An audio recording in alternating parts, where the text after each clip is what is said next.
sobrang na-enjoy ko yun. Yung Claude, Brody. Naalala ko yun, M2 ba yun? M2. May na pa nun, Raptor ata. Raptor Machete. Raptor Machete. Saan ka pinaka, nadalian tsaka nakahirapang meta? Yung pinaka-nahirapan akong meta nun, yung season 9 to season 10 kasi shifting na nun pa jungle emblem eh. Okay. Ayoko kasi magtangke dati. Naalala ko ba? Okay lang i-bring up natin yung naalala ko yung post mo kay Q. Hindi ko lang kung direct yun. Na nagja-jungle emblem lang naman yung mga hindi marunong mag-retry. Hindi kasi ako makakuha sa mga naka-jungle. Ang lakas ng retry nila eh. Bukod sa malakas ng retry, ang bilis ng pattern ng farm. Kaya may iwan talaga. Unang makakapag-start. Naalala ko na, natawa lang ako guys. Sa ating next question, Carl, kung gagawa ka ng sarili mong meta, kahit pwedeng magkakapares na hero, magkakaiba, anong meta yung gusto mong gawin? At ano yung gusto mo itawag? Kung gagawa ko sariling meta, siguro yung mabilis pera ng lahat, tas mabilis yung cooldown. Tas yung skill, sobrang dami. Yun, parang mayhem, ganun. Ganun yung gusto ko. Tapos yung, deathmatch ba siya o ano? Normal siya na 5v5. Pero parang gusto ko rin ng 10v10 yun. 10v10? Yung magkakaibang skill. Magkakaibang. Ba, yung Kagura, may hook. Parang mga ganun. Gusto mo ba yung ganun ba? Ayoko nun. Mabilis lang cooldown, tapos maraming pera. Okay na ako sa mga skill nila. Pangatlong tanong natin, dahil magkakaroon ng next project, yung may iba na yung mapa, sino sa mga team yung feeling mo na mabilis makaka-adapt at makakapag-adjust doon? Tingin ko yung mga na makaka-adapt agad doon yung may mga magagaling na coaches kagaya nila Coach Wynat, yun. ONIC. ONIC, yung ONIC. Tingin ko kasi mahilig sila mag-experiment. Tapos, syempre, Aurora din. Halos lahat naman tingin ko. And tingin ko parang new beginning to sa mga teams na di na nanalo ngayon week. Reset talaga. Baka natin guys. At syempre guys, hindi lang kami ni Carl ang makakasama nyo dito sa Meta Pro kasi meron din, tawagin na lang nating Meta Super Fan. Yun. Pero please welcome guys si Jeya. Hello Jeya! Welcome dito sa ating Meta Pro. At syempre, kilala mo naman, Face of MLBB. Sino? Carl DC. Syempre, walang iba. Syempre, alam ko may hinandakan na 3 tanong na. Pwede may tanong kay Carl. Tanong ko lang, Carl, kapag in-game, kapag lamang na kayo, mas pinipili mo ba na mag-play safe na lang or gumawa ng sariling play? Like, roam, like patay ka naman. Kapag lamang sa meta ngayon, mas pinipili ko mag-play safe unless may aasim na kalaban, gano'n. And pag nakakita ko ng opportunity na sobrang ganda, doon na ako gagawin. Ayun, napakagandang tanong, Jeya. Yung next question natin. Ano yung top strength mo when it comes to jungling or yung role mo? At ano yung part na gusto mo pang paunlarin? Siguro yung strength ko sa jungler, yung game IQ, shot calling, tsaka malawak na hero pool. Tapos siguro yung aggressiveness namin. Tsaka yung gusto ko pang parang i-improve sa game ko, gusto ko matuto laruin naming team yung Fanny. Okay, Fanny. Abangan namin yan, Carla, Fanny Para sa ating third question, Jeya, meron ka pa ba dyan? Meron pa po. Ngayon, di ba, uso yung meta. Sa ngayon, ano yung sa tingin mo yung pinakamalakas na meta sa jungle ngayon? Like hero ba to or... Hero to. Okay. Yung hero ni Carl. Tingin ko yung pinakamalakas na hero ngayon sa meta, yung Lancelot. Kasi andayan ng dash niya, tapos yung items niya ngayon, pwede kang semi-damage lang. And sobrang sakit pa rin. Tsaka may skin si Carl na. Gamitin niyo yun guys gamitin niyo yun. Revamp muna, boss. Pwede revamp. Oo. Ayun, sana i-revamp ni Munto, no? Para request, revamp Lancelot M2 skin. Abangan namin yan, Munto na. Baka naman. Okay, maraming salamat, Jeya. Thank you. Ingat ka. Thank you. Okay, syempre Carl, eto na yung pinaka-mainit sa lahat. Pwede kang ngumiti kung feeling mo mas malakas ka sa pangalan mababanggit natin. Mga kapwa natin tong jungler. Pero umpisahan natin, syempre, Kyrie. Yan ang gusto ko. Diyan ako nag-iinit Okay, King Kong. Tipin ng liquid yun, no? Carl, malakas. Sutsujin. Okay. Demon Kite. May tango pa. Ano, kite, ha? Mainit to Kite Carl Okay. Siyempre, sa ibang region naman tayo. Chensi.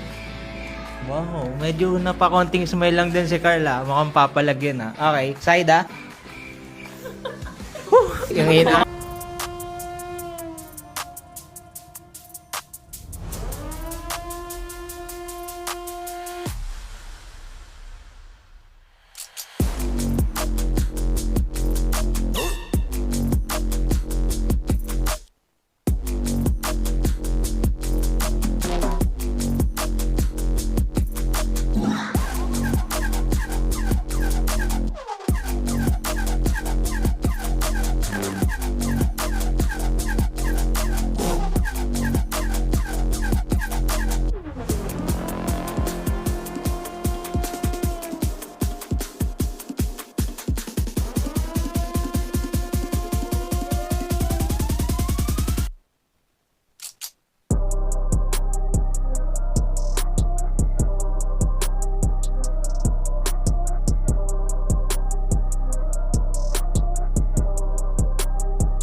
Lakas ng Pinas, malakas Pilipinas, malakas, kahit anong lane we become the monsters.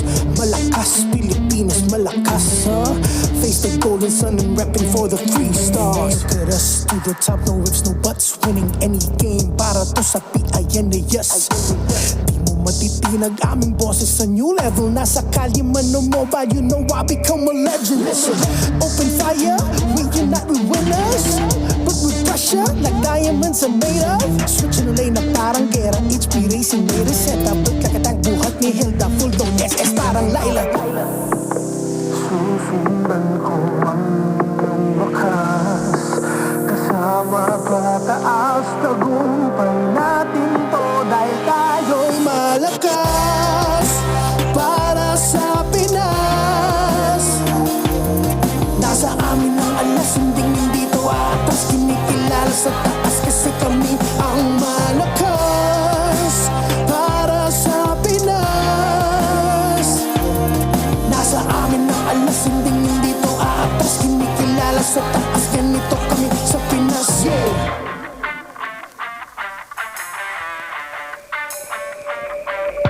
Laging MVP, no surrender, no retreat. Pag nagsama-sama, just imagine what we can achieve. Laging MVP, no surrender, no retreat. Giving 100 on my all, cause we just cannot be defeated. We are unstoppable, immune and invulnerable. Ready ang equipment, lahat frozen, mala, crowd control. Pakita on the jab, east to the southeast. Taas ang matawag, proud and loud, cause every enemy we devour. Susundan ko ang iyong wakas, kasama pataas, tagumpay natin to dahil tayo'y malakas para sa Pinas. Nasa amin ang alas, hindi to atas, kinikilala sa taas kasi kami ang malakas para sa Pinas. Nasa amin ang alas, hindi to atas, kinikilala sa taas, ganito kami sa Pinas, yeah. Lakas, Pilipinas, malakas, kahit anong the monsters. Malakas, Pilipinas, malakas, face the golden sun and repping for the 3 stars.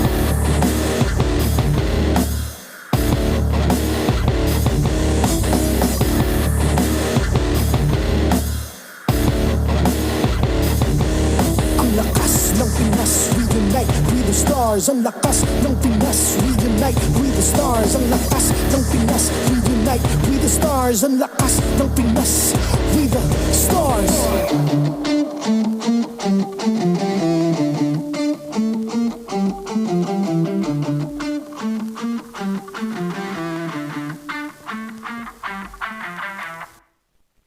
The 16th season of MPL Philippines is brought to you by the following sponsors. Infinix GT30, the power behind every madlang gamer. Victories you can count on.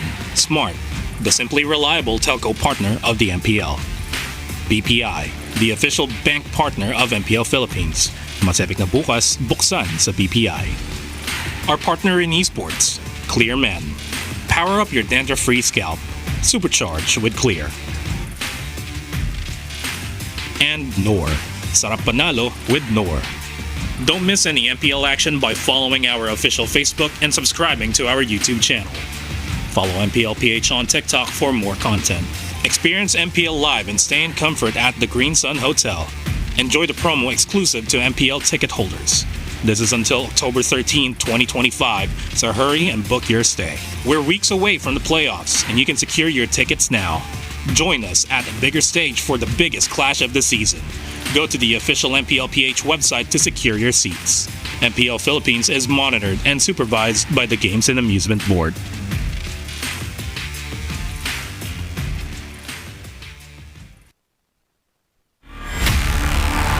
Napakaganda ng istorya ng MPL ngayong regular season. 3 of their respective teams have already secured their spots with Twisted Minds twisting the game. There was already TNC Pro Team keeping the burning fire alive, and the last ticket to the playoff spot, Team Falcons. Aurora is really a team to beat at kailangan katakutan Playoff secured na ang ONIC PH. We are super confident and ready sa playoffs. Playoffs bound, give it up for Team Liquid Philippines! Ultimate goal ko, makamit naman yung Golden Road na wala pa nakagawa.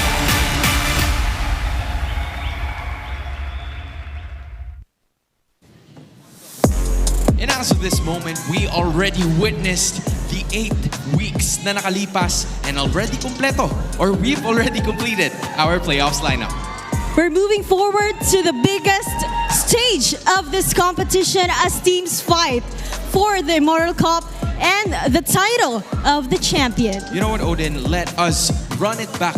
Kung ano ba yung mga nangyari all throughout the season, especially with what happened specifically doon sa eras of the league. Because at the end of the day, that's what we're all talking about. 7 years of building a legacy. Dito na natin sa MPL Philippines nabuo ang mga naging idolo ng kabataan at dito na rin natin nakilala ang mga naging bayani para sa mga nangangarap maging pro, maging sa labas ng ating bansa. You know, we've witnessed a lot of teams all throughout the season, ever so changing. Tila may bago nga tayong mga mapa na nakita natin for this recent patch. But one thing is for sure, there's always been continuous manifestation that hopefully one of those teams sa tulong ng mga mapa na kanilang paborito would take themselves into victory. A new era indeed ang ating nasaksihan, especially during this new season, proving ng ating mga rookies ay kayang sumabay sa ating mga dati ng players. At ang katanungan nga natin all throughout the season, kaya bang makipagsabayan ng old gods sa current? With the most competitive season yet, we've seen 13-match win streaks repeated time and time again. And honestly, I cannot wait to see more of the competition na posibleng mangyari ngayong araw. Enhanced with an ever-changing season. As witnesses of the new era, may bago rin tayong makikilala. You know what, Odin? I think it's time for us to introduce her. Hello to all the super fans in the MPL arena! Wow, I see a lot of smiling faces at lahat ay excited na rin. At syempre, hello din sa lahat ng super fans watching at home, Luzon, Visayas, Mindanao, at all over the world. Today, we will be witnessing the beginning of the new era, and I will be among the voices that tell that story. Hello, Hans and Audit! Hello, Almira. Ladies and gentlemen, Almira Teng, one of the newest members of the MPL family. Almira, congratulations and thank you for taking your time to be with us for the near playoffs and especially during the last day of the regular season. How does it feel like that you're part of the team, and what was your reaction when you got the nod? Well, syempre, it's an honor. Diba? Sino ba ang makakaakala na naglalaro lang ako before, ngayon I will be hosting the MPL playoffs. And syempre, I'm very, very happy because I will be sharing the same passion with everyone. You know, it's like a new environment for me, but this one, it is something that I can relate to. Again, as I said earlier, I've been playing Mobile Legends since 2017 to 2018. Yep. And it feels like full circle for me. Like a dream come true. And sino rin bang mag-aakala na naglalaro ka pala talaga ng ML, no? Almira, I'm sure surprised not just our MPL fans, but also your personal followers na nandito ka ngayon sa MPL arenas sharing the stage with us. What would you like to say to them?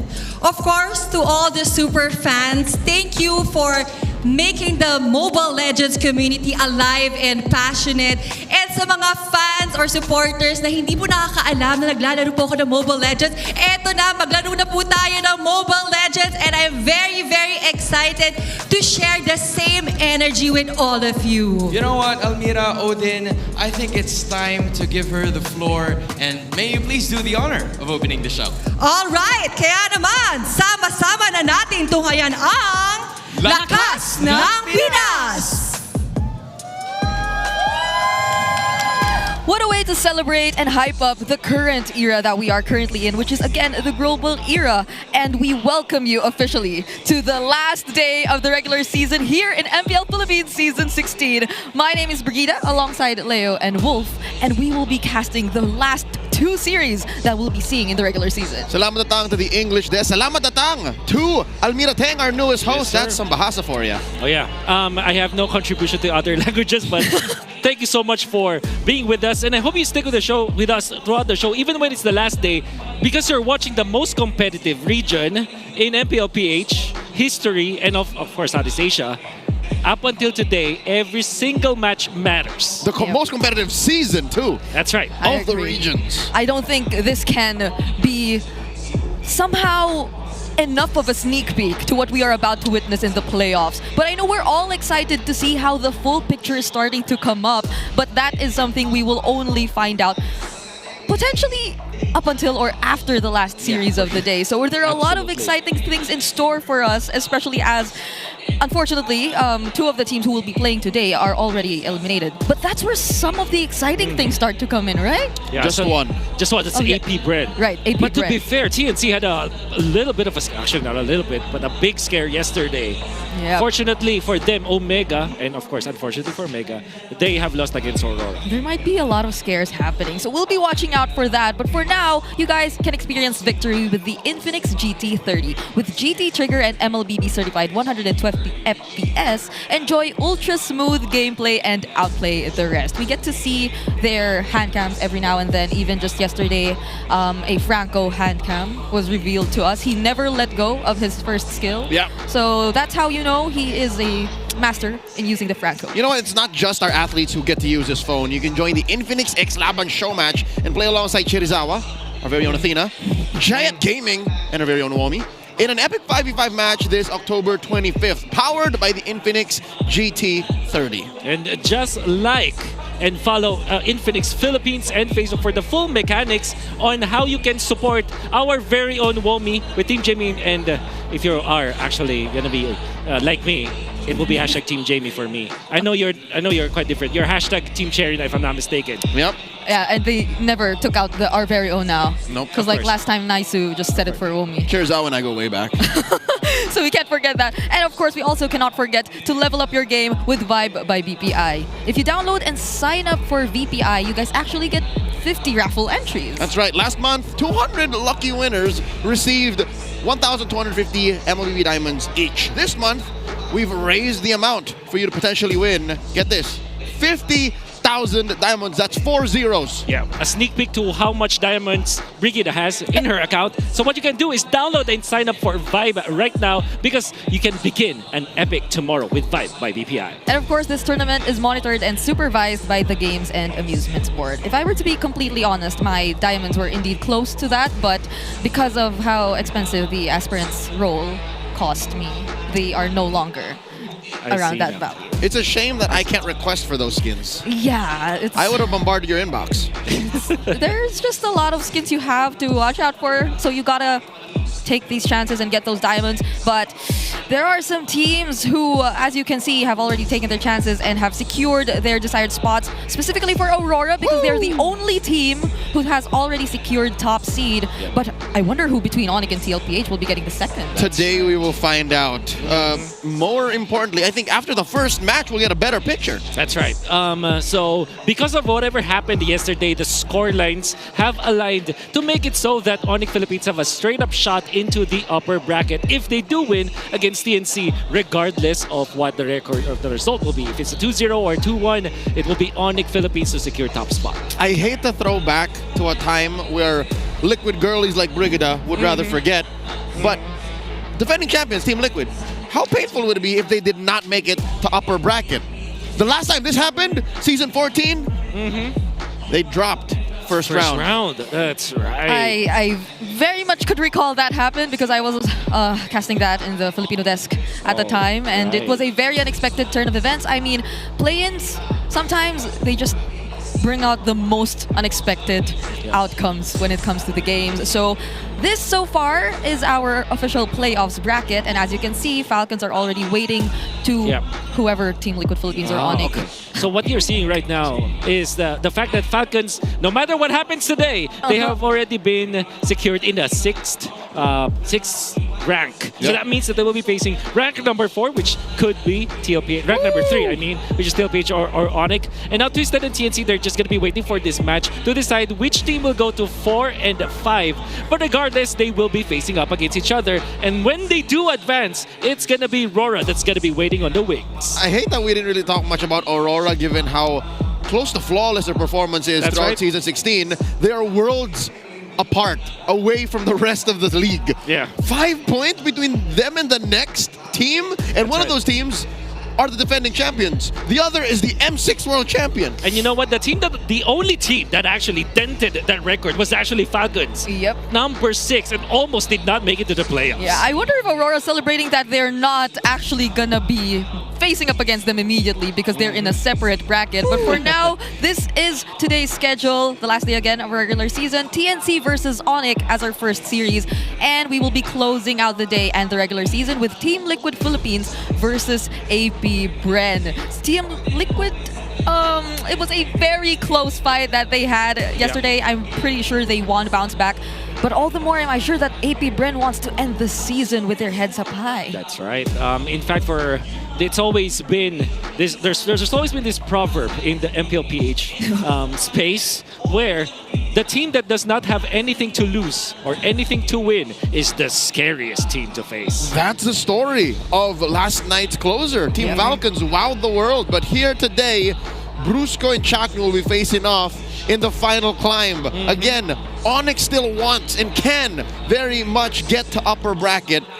TNC, they can spoil that. Yeah, and we saw just now Chaknu and Brusco in front of our screens. Some may have a bit of mixed feelings about what we last saw from Chaknu yesterday, but we'll talk more about that later because now what we are going to be focusing on is the jungle battle. So huge emphasis between King Kong and Zaida, and I feel like these are well-deserved. These are two players in these two teams which I feel really took the spotlight this season. So it wasn't a perfect run for both of the teams all throughout the regular season. And what I can say about the two teams, and this may be a little bit of a criticism, but I think they're both dependent on their junglers. In fact, I would say that amongst all of the junglers that we've seen all throughout the season, both Zaida as well as King Kong have performed well. I think there was literally one series where King Kong was shut down in terms of KDA, but when it comes to performance, you look back at that game, he still performed so well. And I still believe that King Kong and Zaida, they're the quote-unquote carries of their respective teams. All they gotta do is beat TNC and they lock in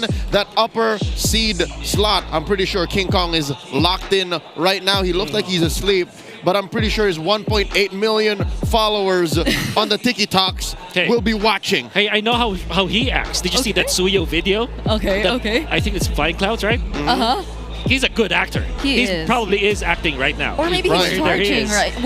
Okay. I think a lot of people are appreciating what they're seeing in front of their screens right now. But if we're talking about King Kong, we also have to acknowledge the growth that he's been through. Personally, I could not forget that one conversation I had with Coach Wynot. This was way back M6, I believe, where he feels that King Kong has gone through such significant growth because he used to be a jungler who doesn't care about objectives, but then that was one of the biggest changes that we saw from him. I think it was in Season 15 when he was really shining as a jungler, but now you could only imagine just how much more he's improved in the past like 2 seasons of MPL. I'll tell you now, not because your stats are going down means you are becoming a worse jungler. It's the climb. It's the dips and the jumps that change you. And boy, oh boy, what a jump we've seen in this young man, Justin Sadia Zaida Palma. Yes, sir. He has great stats. Look at it. He's beat King Kong in average kills. That's right. He is not very good at controlling turtles. But I'll tell you now, you watch his gameplay, you have to see his highlights for this to make sense. Yeah, I really like the fact that they're at least at 4th until 1st, like podium finishes when it comes to overall stats amongst all of the players that we've seen so far. And I would just repeat what I said earlier. Both Zaida and King Kong, they're the carries on their team. Now, if you're going back to just talking about Zaida, there are so many games where TNC have struggled statistically. Every single member has low KDA, low GPM. but Zaida will always have a good stat. I think that the stats that we're seeing right now, that's why he's not topping it. Is the only reason is because he's being dragged down by the overall idea of them losing that and eventually losing the late game afterwards. But I think that if you look at how Zaida plays, he wants to take over the game, and he is definitely taking over TNC. Yeah, especially individually, like on more, That's I'd say individual stats, like total kills. He's even leading against King Kong in terms of that. So you really have to acknowledge that Zaida is going to be a very formidable opponent for King Kong in this match. And we also have, I believe, a question for you guys, a community poll. Okay. It's related to junglers, so we will be pulling that up in a few. But I think this is a really good comparison to talk about. Like, even though those stats don't really favor Zaida, I still could not forget the times wherein he just suddenly gets to steal away the objectives, or he always shows us very precise retribution. It's difficult to judge performances like that when you're talking about like stats for Zaida. For example, when sometimes this turtle control is not as good. But I think that if we just have the stat line where if the game is going well for TNC, then it's definitely because of Zaida having a lot of early GPM. Now, there was a time when I was making all the keys to victory, right? And then I looked at some of the stats. When it comes to early game stats, the first 5-minute stat line, when it comes to rankings amongst junglers, Zaida has been top 2 and 3 consistently for the first 4 weeks that we've seen because of how well he plays. Yeah, honestly, I think TNC is also, if not like Zaida, just Zaida, is the first in First Bloods. I think that's also true. He has a total of 11, and the next 11 is a bit farther from that. So that's a lot. We'll be paying attention to that in this game, but for now we have to get to know the teams and the players who will be playing for this first series. So let's head on over to the stage and introduce the players. Let's. Looking to finish strong are the Phoenix Army. They are making their way to the MPL arena. Give it up for Benny Cutie, Chaknu, Latsy, Zaida, and 3 more. This is TNC Pro Team.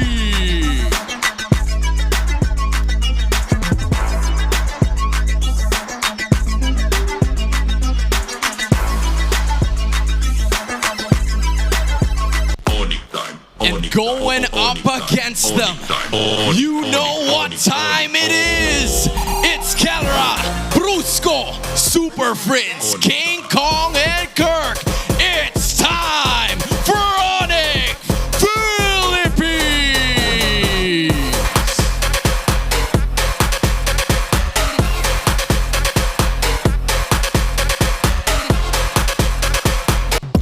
To oversee and uphold the integrity of this match, joining us today are our marshals. It's Joshua G, Chico, Patrick, and Yaku Jeff.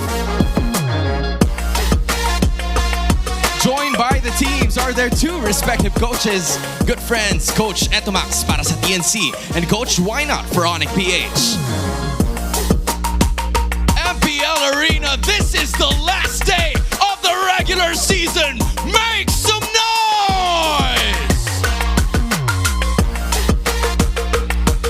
I love seeing that we already have a jam-packed arena in as early as the afternoon. Let's take a look at TNC Pro Team for this match. I'm hoping to see TNC recover. Yesterday, they suffered a loss after picking...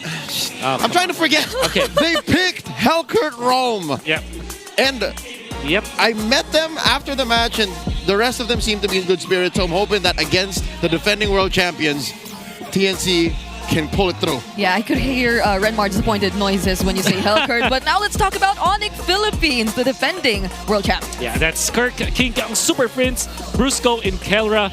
In a match that matters so much, they're going to be rocking Kirk instead of Ryota. But we do know that this is the lineup that won the championship anyways.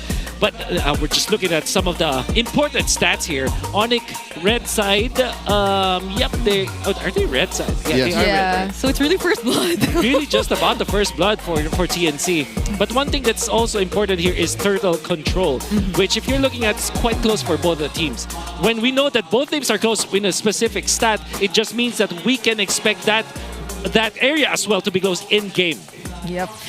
I I think the early game is really where we should be taking a look at, especially when it comes to TNC, especially if they become a bit more experimental, similar to what happened yesterday. And we are not going to go into the specifics of that because I know people have mixed reactions, but it's not just them who are being a bit more experimental in the last few weeks of the regular season. So I think there's a lot to look forward to in this match, but I wonder what they had to say in the Smart Ping Test. Ping test? Check. Chakra connection chakra is gone. Ayaw mo ng Brusra. Pwede Brusra connection. Mas okay na manlamig to kaysa manlamig siya. Untitled. Uy, may nagwawala. Hey! Ano yun? Kung di pa kayo nakakabili ng ticket nyo, bumili na kayo ng ticket kayo sa Planeta. Kahit sino papanggain! Shock noise, Benny Cutie, execration combo yun Natamaan ng ligdag guys. Stay safe guys. Mag-iingat kayo palagi guys. Ingat kayo palagi! Kamusta ang lahat ng tao sa mundo? What happened? Guys, ini-invite ko kayo manood sa playoffs. Sa Cuneta. Ikaw naman. October 22 to.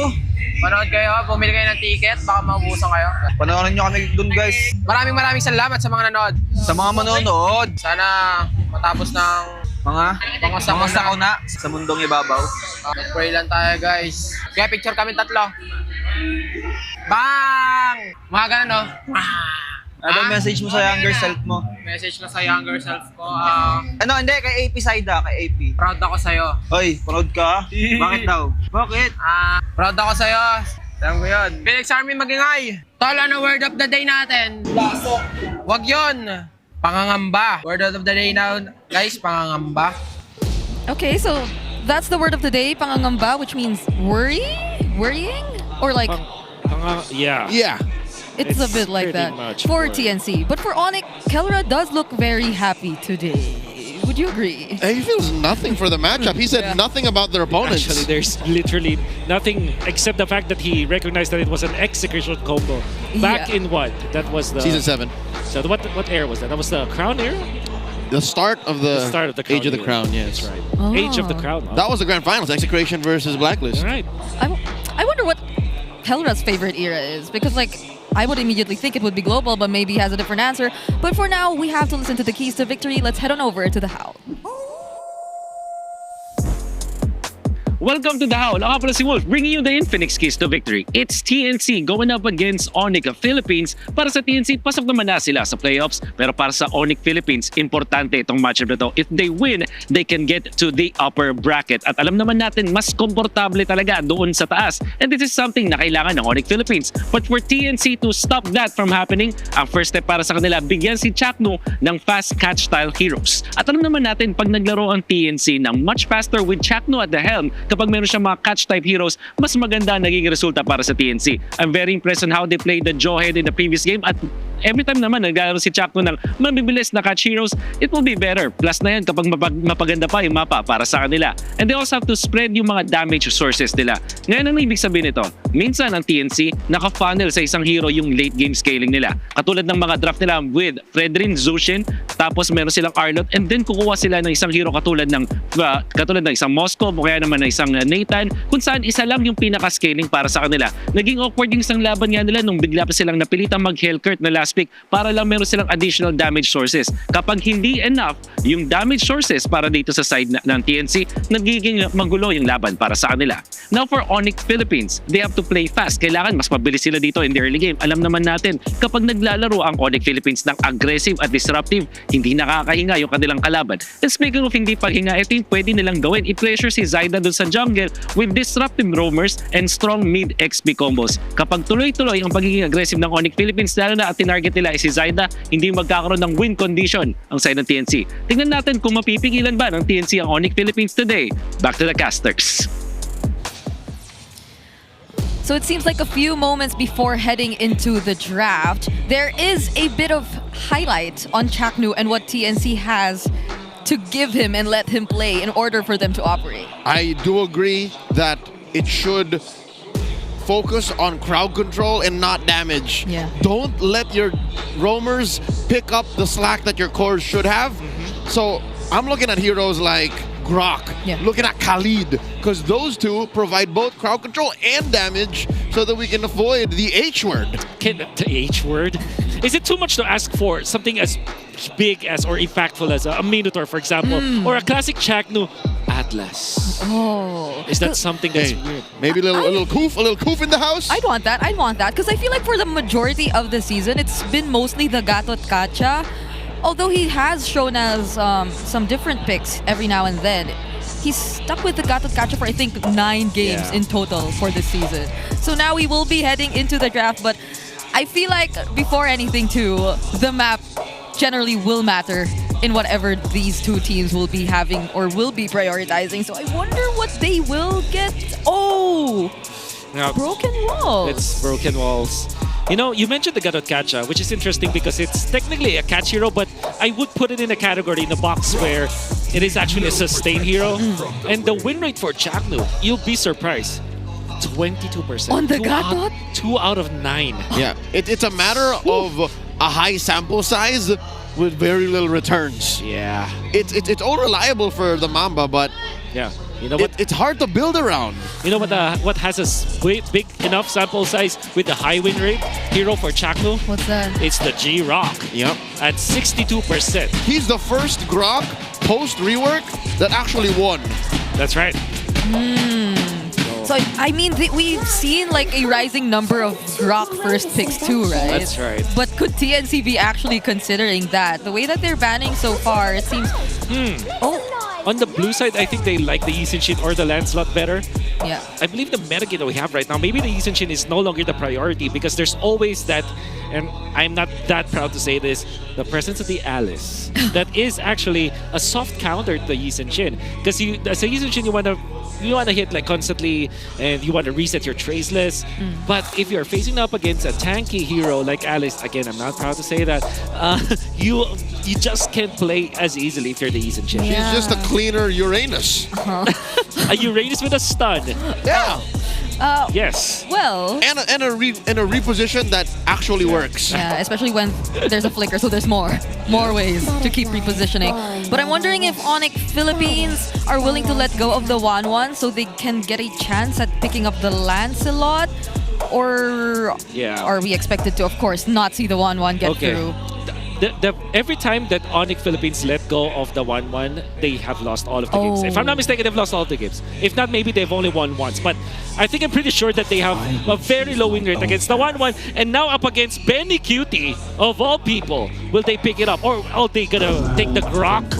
Oh, there it is. Oh my gosh. Oh, there it is. This is worth it. This is worth it. First pick Grok. We've seen Grok banned more often in the first 3. Yeah. And now that it's come through, you don't want to prioritize the Yisun first. Yeah. This is it, the Grok. What I like about ONIC is that they picked up the Farsa and the 1-1 together when they had the chance going up against Omega, which worked so well. However, this is a Grok. So if you're playing the Farsa, you're not as comfortable. The idea is when you pick up the 1-1, you also pick the counter to it. So this might be different. This could be somewhere along the lines of a Yisun for ONIC to go with. You know, again, I'm not proud to say this. Yisun Alice, first 2 picks. You're not proud because you're comfortable. It's growth. We're changing the metagame. It's growth. Why are there so many changes happening in the last 3 weeks? Growth, not gross. Oh, okay. Whoa. Wait. Whoa. Okay, Valentina has always been known as a counter to the Grok because you can copy the tech charge, but even when it was called the wild charge, it's called the wild charge. That's right. So you give up the Alice now, if you're TNC. There it is. And no Lancelot whatsoever coming into play for TNC. Nothing. It's easier for the Hayabusa to go hunting anyways. Yeah. Zaida knows that he needs to kill. Yeah. He doesn't want the split of, oh, is this a brawler, is a utility Lancelot? Oh, do you pick up the Lapu-Lapu now if you are ONIC? Or do you have another counter to this Alice? Because I'm telling you, you need an answer. You need a way to shut this down. Another option is the CC, which unfortunately was banned out by ONIC Philippines themselves. They will pick up the Hilda instead. And ladies and gentlemen, 1-1 has been snout. Okay, I mean, this does somehow meet the expectations of disrupting the early game, at least for now, because of the Hilda that we can see in ONIC PH's lineup, and the Valentina, which is a relatively tanky mid lane in itself too. But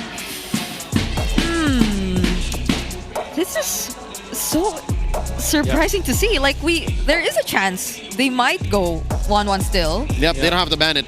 Yeah. ONIC can keep red 4 and 5, marksman ban free, and then still get the best pick after. I can feel Nathan in the air for the side of TNC because they have been spamming it previously.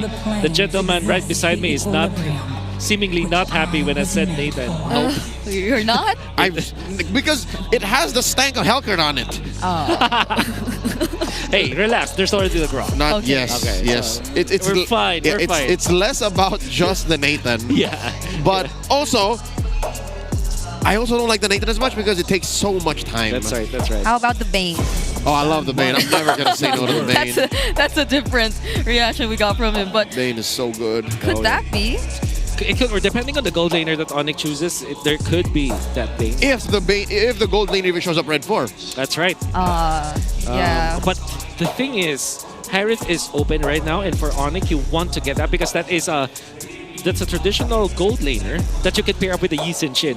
It's almost, it acts like a fighter gold lane because you don't need as much farm, and also you become so online so fast. You're a strong laner, not everyone counters you, but that also means that the Bane can be there for set TNC. Yeah, both Harith and 1-1 are still up there for ONIC Philippines, depending on what TNC decides to ban last in the slot. Because so far they took out the Khalid, probably more Brusco heroes. Yep, they're not convinced that this Hilda is a roam. Yeah. Nor an EXP, because I think the Alice just bullies that Hilda anyways. Ooh. Or is it the other way around? Because there's the thing with Hilda is that you overload damage in a short span of time. You're not an actual burst, but it's fast enough to be considered in that regard. And maybe the regen of Alice, the sustain, might not be enough. Oh. Okay, they respect the 1-1. Oh wow. Because Coach, of red 4. Coach ain't letting this one through. That's right. They're not sure. They don't want to gamble. I have a feeling that ONIC will pick up the Harith now. But then Hayabusa is present, so maybe they'll change it. Maybe the Granger, actually. Maybe they just go back to the Granger. Apart from that, or what if they pick up the Bane now? They don't reveal it yet. It's Uranus. So they pick two Uranuses into each other. Urani. Effectively, Urani. Okay. I mean, at least for ONIC, I'd want a bit more range, I guess. Okay, Benny But- Cutie gets a Lunox on him. Or is it a Cho? It's a Cho! It's a Cho because the Wait. Alice will be... Yeah, you have a mid lane. But, Yeah, okay. were they thinking Kellera might get this? Because When was the last time we saw a gold lane Cho? A very long time ago. I don't think this is a gold lane, rather a mid lane Cho though. But yeah, this actually gives us the launchpad to pick up the Bane, right? Yeah, we There's don't- I like the Bane here actually for Kellera. Into the Cho? Yeah, because you just pick up the Purify and then you're okay. we don't even get to see True. Cho in the roam anymore. Laning even, you're fine. Like if he randomly combos you, What? this is good. You know what? Oh, wow. You pick the Ruby to counter the Cho, whatever lane it shows up in. Roam to roam, you do this, gold to gold. You're right. Kellera picks up the Ruby. And it is looking like a Cho gold lane that Benny Cutie is like going to it's pick a up. Cho. I don't know, but somehow, yeah. So far, Benny Cutie has been performing with the surprise gold lane picks. Yeah. But Benny has always been a player that you can say that can play the fighter gold lanes. So I kind of fairly remember Benny Cutie picking that up. Might even be the game where Hatred was playing for Execution. That's a with the long Lancelot, ways back. Yeah. Where you played like 0-6 and stuff. But here's the thing. For the fighter gold lane in this scenario, or the Cho, if you overload with damage and you have the Lunox as well, you might have enough against the Uranus and the Hilda. But when you're looking at the overall scaling Welcome to Mobile Legends! Actually, the actual way to end the game, like pushing bases. Yep. I'm quite scared for TNC. They win a team. They have great team fighting. Yeah. But when it comes to like actually ending the game, that's where they can struggle. Yep, we gotta end things fast. And we'll see Look if at they that. can do that here in game number 1. Brusco and Kirk already Oh my god. making things so hard for 3mar. Oh my goodness. Oh, he's fine. He's fine. Zyda's got his purple. Yeah. But yeah, the map has been turned upside down. ONIC just everywhere. I mean, Brusco was just up top a few moments ago. But this is interesting. Like, there's only one Purify holder in ONIC's lineup. It seems like they don't feel the least bit scared of like the multiple crowd controls that can come in from TNC. Oh wait, Zyda. Oh, very low. Uses that final shadow. Getting out of there. Brusco, such a menace. Kirk is in the opposite side of the XP lane. This is not your lane, Kirk. What? This isn't even expanding rivers. He literally just walked his way here, or well, levitated his way here. Oh my He broken walled his way to the other side of the map. I don't know if this is helping on it, because like both the Uranus and the Hilda have been moving from side to side of the map, and it doesn't feel like it's something difficult for them at all. Oh, wow. King Kong landing a nice set of shots there. But because of the movements that we've seen from the Uranus, the priority on the boots, obviously you are quite speedy when traversing across the map with this emblem set coming out from Kirk. You're also tanky, so you're not that pressured. So I'm just wondering what is the MO here for ONIC? Are they expanding their own side of the map? and is it effective? Is it paying off? Because it's not like TNC's farm is that drastically affected. They're just down to 100. Oh, it's really not. Yep. Trimar, it doesn't seem to be having the best time of his life. Oh, hold on. A little bit of scramble here. Brusco gets taken down by Zyda. Kirk still holding his ground. In comes Betty Cutie, gets the kick. That's a broken down Uranus. 2 free kills for TNC. What did you say about team fight, Wolf? They have to play fast. 2 minutes and 30 seconds in. They have already grouped up as 5. The fighter gold lane works. And they have the superior 5v5 versus ONIC. And the fact that they have collected themselves together, gathered themselves together, not minding the lanes that much, they have collected enough of the advantage. And ONIC, whatever they were trying to do in the early game, it did not work. Oh, tech charge out of there. It would have been okay if maybe ONIC had a better box. Yeah. Because TNC, they have weird, easily accessible skills, but they can't hold a box. Only if ONIC had a better box, it's just they don't. Yeah. Even just now, you see that first blood and that first blood rate. Oh, hold on. In comes Zyda. Brusco in trouble once again. Gets inside the pixel brush, but it's too late. TNC get another. Because even if they wanted to go for Lancy earlier, he just has the brilliance. Yeah, definitely. The problem with this Hilda in the roam role is that you really don't have any way to survive. Lunos, okay? That is a tech charge right through his own rampart. A little oopski for Chapno there. He turned the needle exactly where he needed to be, but exactly where he shouldn't have. He's showing us how it's done with a tech charge. How it shouldn't be. How it shouldn't be. It's okay, it's okay. He missed it by a pixel. Exactly. And he survived. That's what matters. But did you die? But did you die? That is the question. And the other question here for ONIC is, how do they make this mid-range kind of lineup work? Well, the answer is maybe farm on Kingdom, because all of the ruckus that's happening, at least Kingdom is farming so well. Ooh. Brusco! Okay. That rampart up. Close call. Yeah, this Hilda roam is not working for ONIC. I think this is one of the worries I had when I was looking at ONIC's lineup too. It's that they had to be too close range, and TNC feel like they're very much okay with that. You save them from having to make their way through finding their targets. And now it seems like TNC again in full control of this next turtle. That's right. It's just 1,000 gold between them. Yeah. But TNC are holding this pit like it's a 4K, 5K gold lead. Benny Cutie forces a response from King Kong. Mount Chakra already used up. Throne of Ruin, knocking him up. Plus a rampart. Brusco falls. King Kong 2. Kirk takes down Benny. It's a 2-for-1 trade, but TNC still takes the turtle. Yep, now that tech charge landed. Yeah, definitely ONIC Philippines are going to be so mad with that exchange because of the fact that Kinko was taken out, and big credits to Trimar not even having to pop the flicker. It's still landing the nice Throne of Ruin. How about fended by Kelra? Putting a good amount of damage on Trimar. Mr. Serafico, the MDL Indonesia vet, still in it. He doesn't fall. He's in good hands. He's fine. A true swordsman. And that. Things are happening so fast. TNC are rotating so fast, honestly. Yeah. Even though we saw Kirk on the other side of the map, it's not like they're able to make much out of it. TNC are now leading by 2,000 gold. And it seems like such a struggle for ONIC that they're being a bit too reactive. And can I just say that this is TNC. TNC's win condition, main win condition, was to win the team fights, and then next is to actually win the early game. And I gotta say, ONIC Philippines cannot afford an early game loss. And the fact that this mid-range kind of lineup from them did not work in the early game, King Kong has been shut down after having a good, decent early game. Kelra is not scaling. Kirk is also not scaling as much, although he got a kill. And most importantly, Brusco is not contributing to the team fights at all. This is a big disaster for ONIC. I'm finding it difficult to look for a way for them to get out of this game. I'll tell you now, they gotta bend over backwards to recover here in the mid game.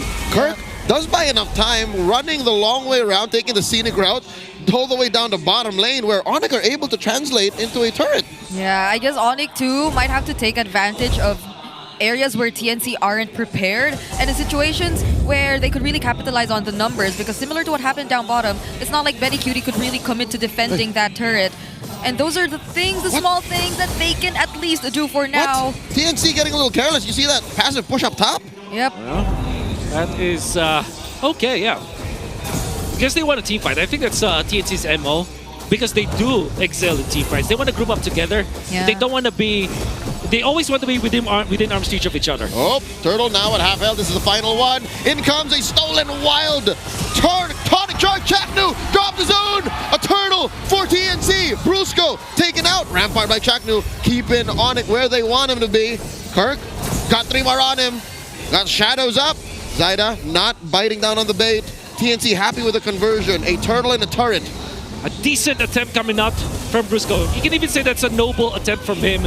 Almost took out Zaida. But just because of the gold lead that TNC has, Zaida survived that onslaught coming out from Brusco. Like, if you think about it, it's a high IQ play to start the turtle fight by putting down the Hayabusa from TNC. However, because of the fact that ONIC does not have enough farm, they have lost that team fight. Yep. By the way, Benny Cutie finds the way of the dragon, and the last time he played Cho in the gold lane was in Season 8 to confirm all of our theories. See, I told you it was a long time since we've seen a gold lane Cho. 2021. And 4 years! In what year are we right now? 4 years! 2021 was just 21 years old back then. I just turned 22 then. My birthday's in November. That's right. I turned 18. Okay. Did I? But I don't know. You sure did. Okay. Happy birthday. Going back, I think that was a really commendable play done there by Brusco. But the thing is, it seems like now we see him alone more often than not. And Trimar and Chaknu feel like it's so hard to deal with them at this point. Yeah, TNC are gonna deathball right now because they can't afford to. Oh, in comes a shadow kill, spreading the damage around Prince and King Kong. Prince put at about arm's length of death. That's right. And speaking of Prince... Uh-oh, they got plans for Kirk. Is this wise? Oh, there's a Rampart. Kirk dashing on out. The passive, the enhanced attack used by Chaknu. In comes King Kong. There's nothing they can do to this Uranus. He still has Purify. Yeah, to be fair, that's a Uranus. But yeah, speaking of Prince, only has the glowing one right now. Standing at 4,000 gold. Comparison to Lancy with 2 items already, including the Lantern, which eventually will be a problem for Kirk. Benny Cutie got 3 on him. Already used the Mount, the Way of the Dragon, answered by Mount Shocker stun. Kirk here delaying the turtle, or rather the Lord take from TNC. In comes a stolen tech charge. No one home. Super Prince misses the mark, giving over a kill and the Lord. TNC take everything. They trade up for Lancy. And they're still going! 3 more falls! TNC wants to get on out of here! You could hear the Sonics. They're starting. They're cheering after they took out 3 members from the Phoenix Army. A cross-map play coming out from ONIC that looked like it will not work. But at the same time, TNC, if they are separated from each other, they can be picked apart. Exactly what happened versus Benny Cutie. But then again, with Super Prince attempting to go for the stolen tech charge plus filter play, it's almost a coast-to-coast play and almost actually hitting the wall, which could have been good versus Zaida. but ended up giving the Lord to Zaida. Still ONIC gets 2 kills and will equalize the Lord. For now, they are going to be having some sort of breathing space. Yeah. But Zaida does not want that to happen. Yeah, and before everything happened, Kirk bought so much time too. He even forced the Chaos Assault from Lancey, so I feel like they could have used that to burst the objective much faster, but just because he was there, the other members of ONIC were eventually able to catch up. So I think they aren't able to really maximize this objective that they're able to secure, although you can't take away the fact that majority of their outer turrets are most likely gonna fall. You know what?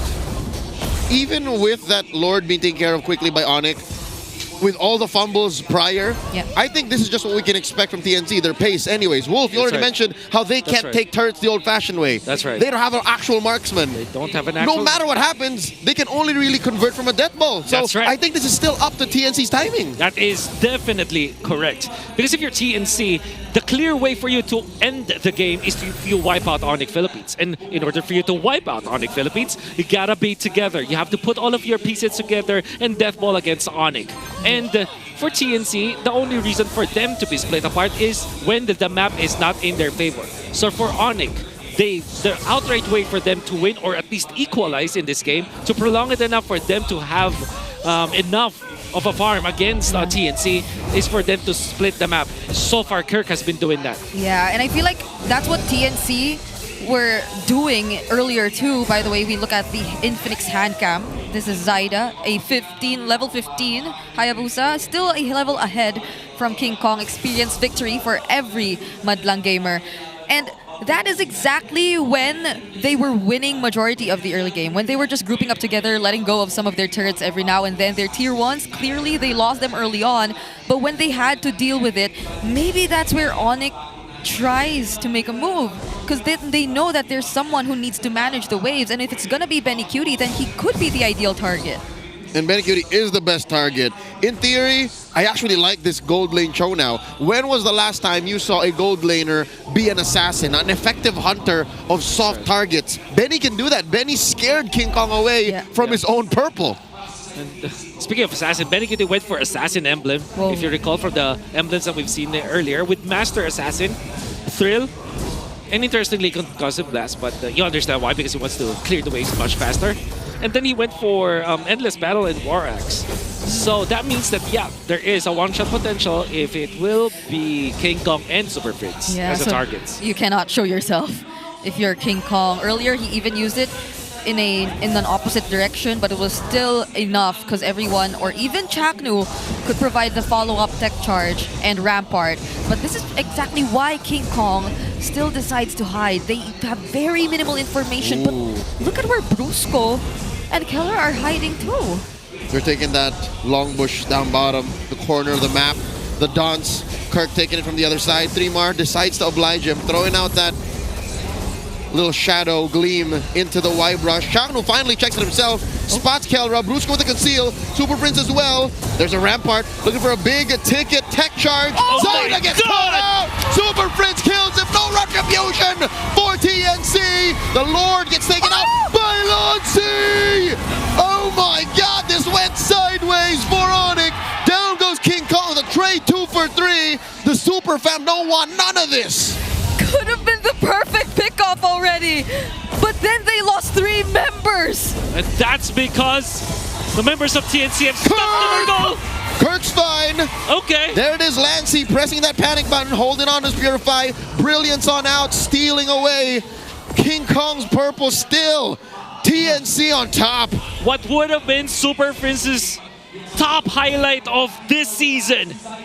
Stealing the tech charge, going for the flicker play, finding Zaida one shot against the jungler, only spoiled because of the zone coming out from TNC. They have pressured King Kong so much, put him low. 3mar was actually on the job. And then Lancey, just at the right place at the right time with that ultimate, with that Lunox bomb, taking down the members of ONIC as well as the Lord. Call it a Lancey DD. TNC have stick the waves beautifully, immaculately. They catch Kirk, but he's just too damn chunky. 3mar having his way. Shadow kill by Zaida. 3mar falls, and that's enough to kick out TNC. from the push. ONIC still in this. Yep, they had to respect the damage that was coming in from King Kong, but King Kong, he's starting to feel Lancy too. This is a 4-1-4 Lunox, and whenever you have that Dark Ultimate ready for you, no squishy target from ONIC should be up front. One thing that we have seen from ONIC's lineup is that even when they have struggled the entirety of the game, in 15 minutes, they have the damage. And they also have that tankiness as Kirk survives that once again. But let's take a look at the replay. What a play coming out from Super Prince. And then 3mar just hugging the back lines. Yep. As soon as he saw King Kong, he's just zoning him in, out. And again, Lassie, at the right moment, at the right time, you cannot blame King Kong fully because of that play, because it was out there a lot of the rest. You know what, in hindsight, it didn't look like Lancy premeditated or preempted the take. He just like, you know what, I'll just throw out some skills. Yeah. This is my only chance to do that. And apparently, in darkness mode, that was enough. Yep, they all had to spam. That was back in TNC. That is actually one thing that we have studied, and we thought that to ourselves, like, when there's a Lord fight, even when it's, if it's a very important Lord fight, your first job is to turn on your target hero. But if you cannot do that, the next thing you should do is try your best as if you're the jungler so that you steal away the Lord. Just blast Everybody will attempt that. The gold laner, for example, Irithel plays. If you're a mid laner, you blast a hero that's nearby the Lord, so at least you have some influence. But the thing is, all of you should focus on trying or attempting to steal the objective, even when you have a retribution. That way, no matter what happens, you have a bit more chances. Okay. Those are things you have to take note of, especially in these very crucial objective takes.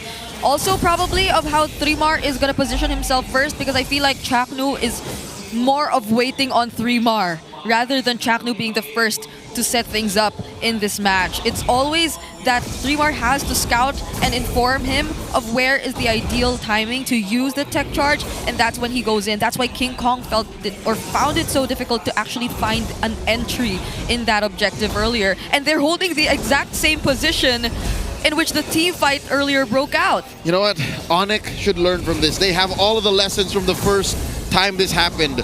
From the second Lord. We're now into our third Lord, and the dance still continues. Kirk taking the other side. Yep. Chaknu with the conceal, taking this Y brush. Benny is far from his box. Neymar, whoa! ruin, no one home! Whoa. Lord, at a third of its health. Benny Cutie spotted by Brusco, flushing him out of that brush. I'm offended on a 3mar. 3mar gonna get taken down here. He's still alive, still sucking a little bit of life out. He's Gleam through. Brusco still has an immortality, holding onto that brush, recovering. I think both teams want to stay in it. Somehow 3mar comes out alive. Yeah. Somehow Kirk comes out alive. Even after that whiff coming out from 3mar, nobody panics. Nobody overcommits with the ultimate or the battle spells. Only Fritz has to commit his flicker, as well as 3mar. So this could be still a very good fight. What is Benny and King Kong doing? Okay. I mean, I don't know if this is typical Benny trying to just manage the waves, This but is just Benny's DNA. He's like, I want to split. yeah, but if he finds King Kong, Can King Kong actually get the W over Benny? They just literally shut us. Hi. Oh, I think Benny knows. Benny wants it, gets the flicker. King Kong answers with the Mountain Shocker. God. Drops it underneath him. Huge resource spent by ONIC. King Kong. He mentally prepared for it. He knows that Benny can even go for a flicker Jeet Kune Do play or a flicker ultimate play. He timed the traceless. But Benny on a good spot once again. Benny catches King Kong, gets away with the dragon, but King Kong has an immortality. Brusco pops that conceal. They know that he doesn't have a flicker. Kark gets hit by a passive plus a rampart into the wall. Throw still looking for it. Lassie gets popped in the back line. Super Prince catches him. Kelra gets hit by Shadow Kill and a big knock-up. Down goes Kirk. Kelra still alive. Covering fire by King Kong. Oh, what a snag. And a big passive once more enhanced. Attack 3mar is down. 2 for 1 the trade. ONIC has the numbers advantage. The kick from Benny Cutie pushing them back. This is going sideways. They pop the immortality. TNC retreat. the target priority, it didn't seem too well for TNC. In a double fighter setup, you can really feel how tanky both the teams are. Lancy being popped by Super Prince, a positive trade for ONIC. All things considered. Oh no, Brusco forces out a shadow kill. Chaknu doing his darndest, almost going down. Mountain Shocker. This is looking bad. Zyda does take out Brusco, but they trade out for Chaknu. The Mamba has fallen. Benny Cutie. In Zyda goes. Benny looking to close off the exit. Benny hunting down members of ONIC on the retreat. Will he? Who's he going to find first? It's King Kong. He spots him. Gets it. The knock-up. Looking for one more. Pops the immortality. They need one more. Winter crown by King Kong. He gets taken out by Zyda. Shadow kill up and used already. Galra goes down. Kirk. Can Kirk survive? Gets hit by one more by Lancy. It's just Prince left. 4 members down. Could they actually just go and take out the base turret up top? Super Frizz does not have the ultimate right now or anything copied. He's alone versus 3 members of TNC. This is going to be very difficult. Oh, are they going for it? Minions will spawn though. Oh, they waited for the right timing so that the minions will not clump together. That's right. Here comes Brusco. Conceal, dashing out of the base. A lot of damage coming in. The flicker. The throw, no, ruin. Shadow kill. Down goes Prince. It's a wipeout. TNC going for the base. Oh, they're going to take game 1. That game had such a weird tempo, but everything just felt as if it was going TNC's way. This match will not change where TNC will go into the playoffs. It will not matter. But they played their hearts out. They gave us something different. The show in the gold lane. ONIC Philippines. This match matters to them and they obliged. With this Ruby in the gold lane, they want to fight mid-range. They want to fight with a close quarter combat versus TNC. But TNC came out prepared. They group up together the important moments and they have won this game number 1. Unbelievable. Because this match matters for ONIC and TLPH. TNC, this is just their way of wrapping up the season and they're showing us how unexpected they can be as a team. There was more cards in the deck. That gold lane show, who'd have thought they weren't done with CC, they weren't done with Bane. No. They weren't done with Nathan. Oh, wow. Wow. My man. Boss man. Yeah. Boss man. You gotta give it to him because I honestly thought King Kong would have survived that attempt down bottom 2. He already got the Winter Crown with him as well. He was already able to time the Traceless multiple times perfectly just to evade the way of the Dragon. But maybe not the Shadow, maybe not the Quad Shadow from Zyda. I can't even recall if he was the one or 3mar who got first blood, but this is something you should not let TNC get in the early game. Yep. That tempo we saw from them. 8-1 and 5 for Zyda on this Hayabusa. Only dropping because of what a marvelous play coming out from Super Friends. But it did not matter because the members of TNC were actually online. You cannot blame anyone for the side of TNC. Everybody played so perfectly. And yes, that confirms first blood going in favor of Zyda. Okay. And the only death on Kirk actually, I mean in the early game, is this Hilda coming out from Brusco unfortunately did not work. In a perfect world where you have good early game on ONIC Philippines, the Hilda could have worked, but unfortunately it didn't matter. And of course, props to Chakno with his first pick Grok that gave so much of an opening for TNC. Yeah, there was just one mistimed tech charge and everything after that followed. But even Super Friends, I feel like the way he just used the IMU to keep getting the tech charge and provide these clutch plays that could have potentially really turned things around for ONIC. I think we really have to commend that too. This is one of them. But TNC gets to spread out the team fights so well.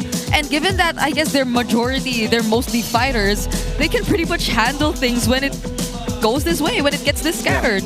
Where the fights are longer, TNC technically has some sort of advantage because when it comes to like just between the two teams, the sustain on the damage dealers is much higher for TNC than ONIC Philippines. And ONIC Philippines, in this, I mean, if you just look at their lineup and not mind the opponents, you would think that they have a mid-range lineup that once goes for sustain. But versus TNC, they want to go burst. And even when King Kong already played so well in this round, Kelra actually snagging the Cho. But of course, he does not know that Zaida will come back to that fight. And then Kirk suffering from the Lunox. You see, there's so many good plays from any of the members of TNC. Although Hayabusa from Zaida is the MVP, I would also like to commend what Lancey has been doing for the team. And of course, Benny QT sticking with his MO. When his plans to go up against King Kong in the top lane for the split push did not work, he tried again for the next play. Also did not work, was countered by ONIC, but then tried for the third play. Eventually, after a long exchange, worked out for TNC because they have taken out King Kong. It eventually became TNC's victory. So Benny QT just sticking with his identity. It's also important in this Just this weekend, a gold lane show also emerged in MPL Indonesia. That's right. Played by Eman. That's right. Of BTR Vitality. I'm excited to see how else the meta will evolve. Again, we're just a couple of weeks out from the playoffs.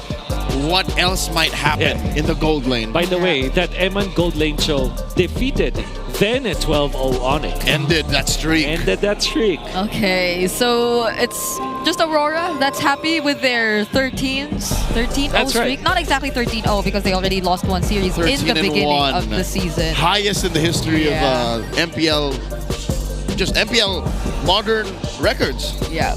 In the franchise era. That much is true, yes. Yeah. Ever since the franchise. So for about half a decade now, that's the record. That's actually true. Yeah. So far. You're right. That's 4 years. Okay, 4. So it's just like what we saw. Like the last show 4 years ago. I was 22 back then. 21. Again. 21. Yeah. Sorry, my math is not. It's okay. That's what comes with age. Comes with age. Yeah, being 25 is difficult now. No, if you were 22 back then, you're just 21. I was 21 back then. Yep. So he was born in 2000. Year of the Dragon.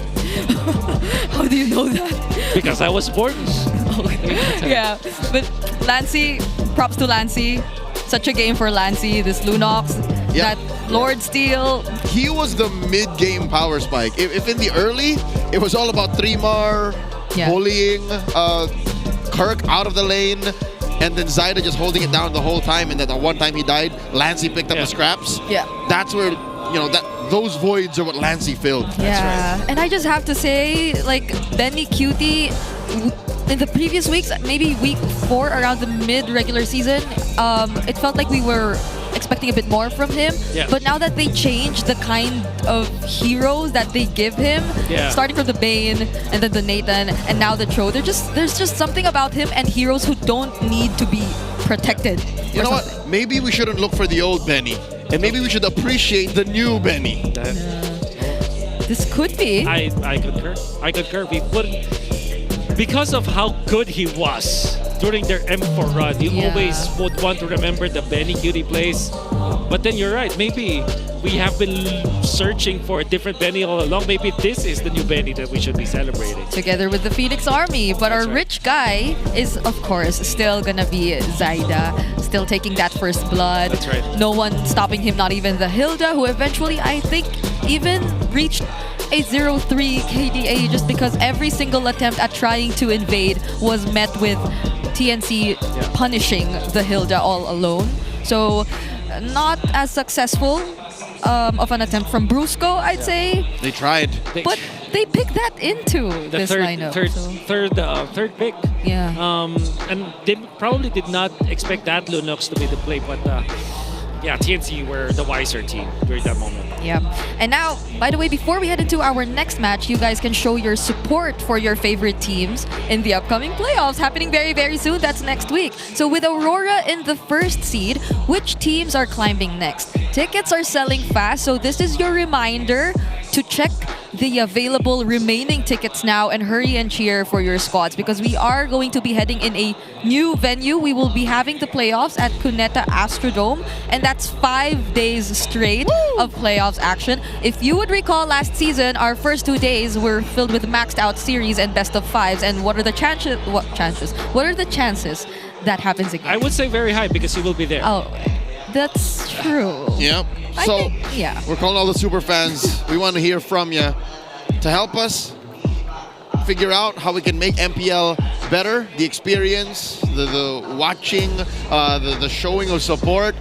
answer the survey for a chance to win 1,000 diamonds. Scan that QR code right now. Yes, I believe you could catch up to getting the M6 champion skins or the new skins. Juicin.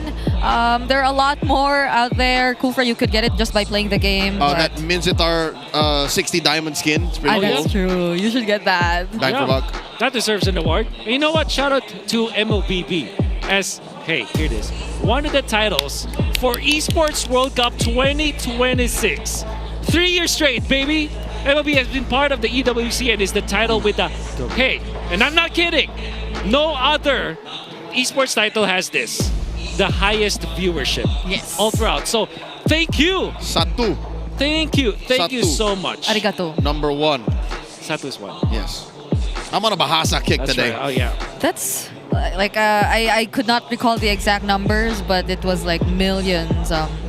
That's right. 3, 2, or 4. That's between those. It doesn't matter. We have the highest viewership. That is MLBB, and we will be seeing it again next year at EWC. But let's take a quick look at the pick rates across different regions after the recent patch. So we've had only 54 games, the least compared to the other regions, which had 56 and 55 respectively. But there seems to be a bit of a difference. Wow, I'm actually surprised that MPL and MY have already played 55 games despite them starting later than us. But they have a higher they have a higher saturation of matches per day. Oh, that's right. They have 4. Sometimes they have 4, right? Yeah, you're right. jam-packed weekends. Oh, that's right. But nevertheless, it's clear that we like Kimi. We actually like Kimi better. This is interesting because Yuzenshin has been picked for them for 76 times, and this is ban rate now. So we don't like the 185%. Everybody don't like the one.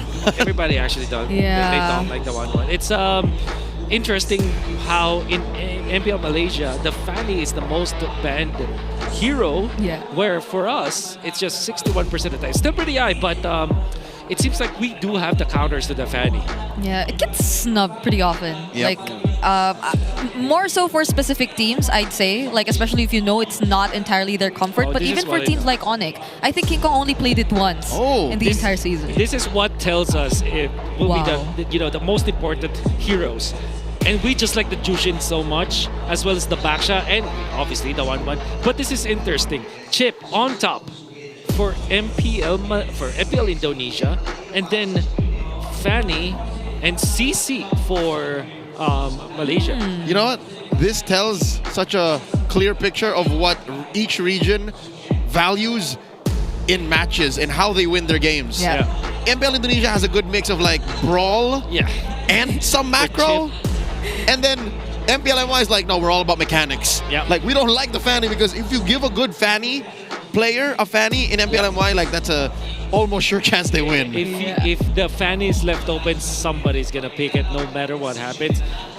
However, there is one outlier from all of the graphics that we saw.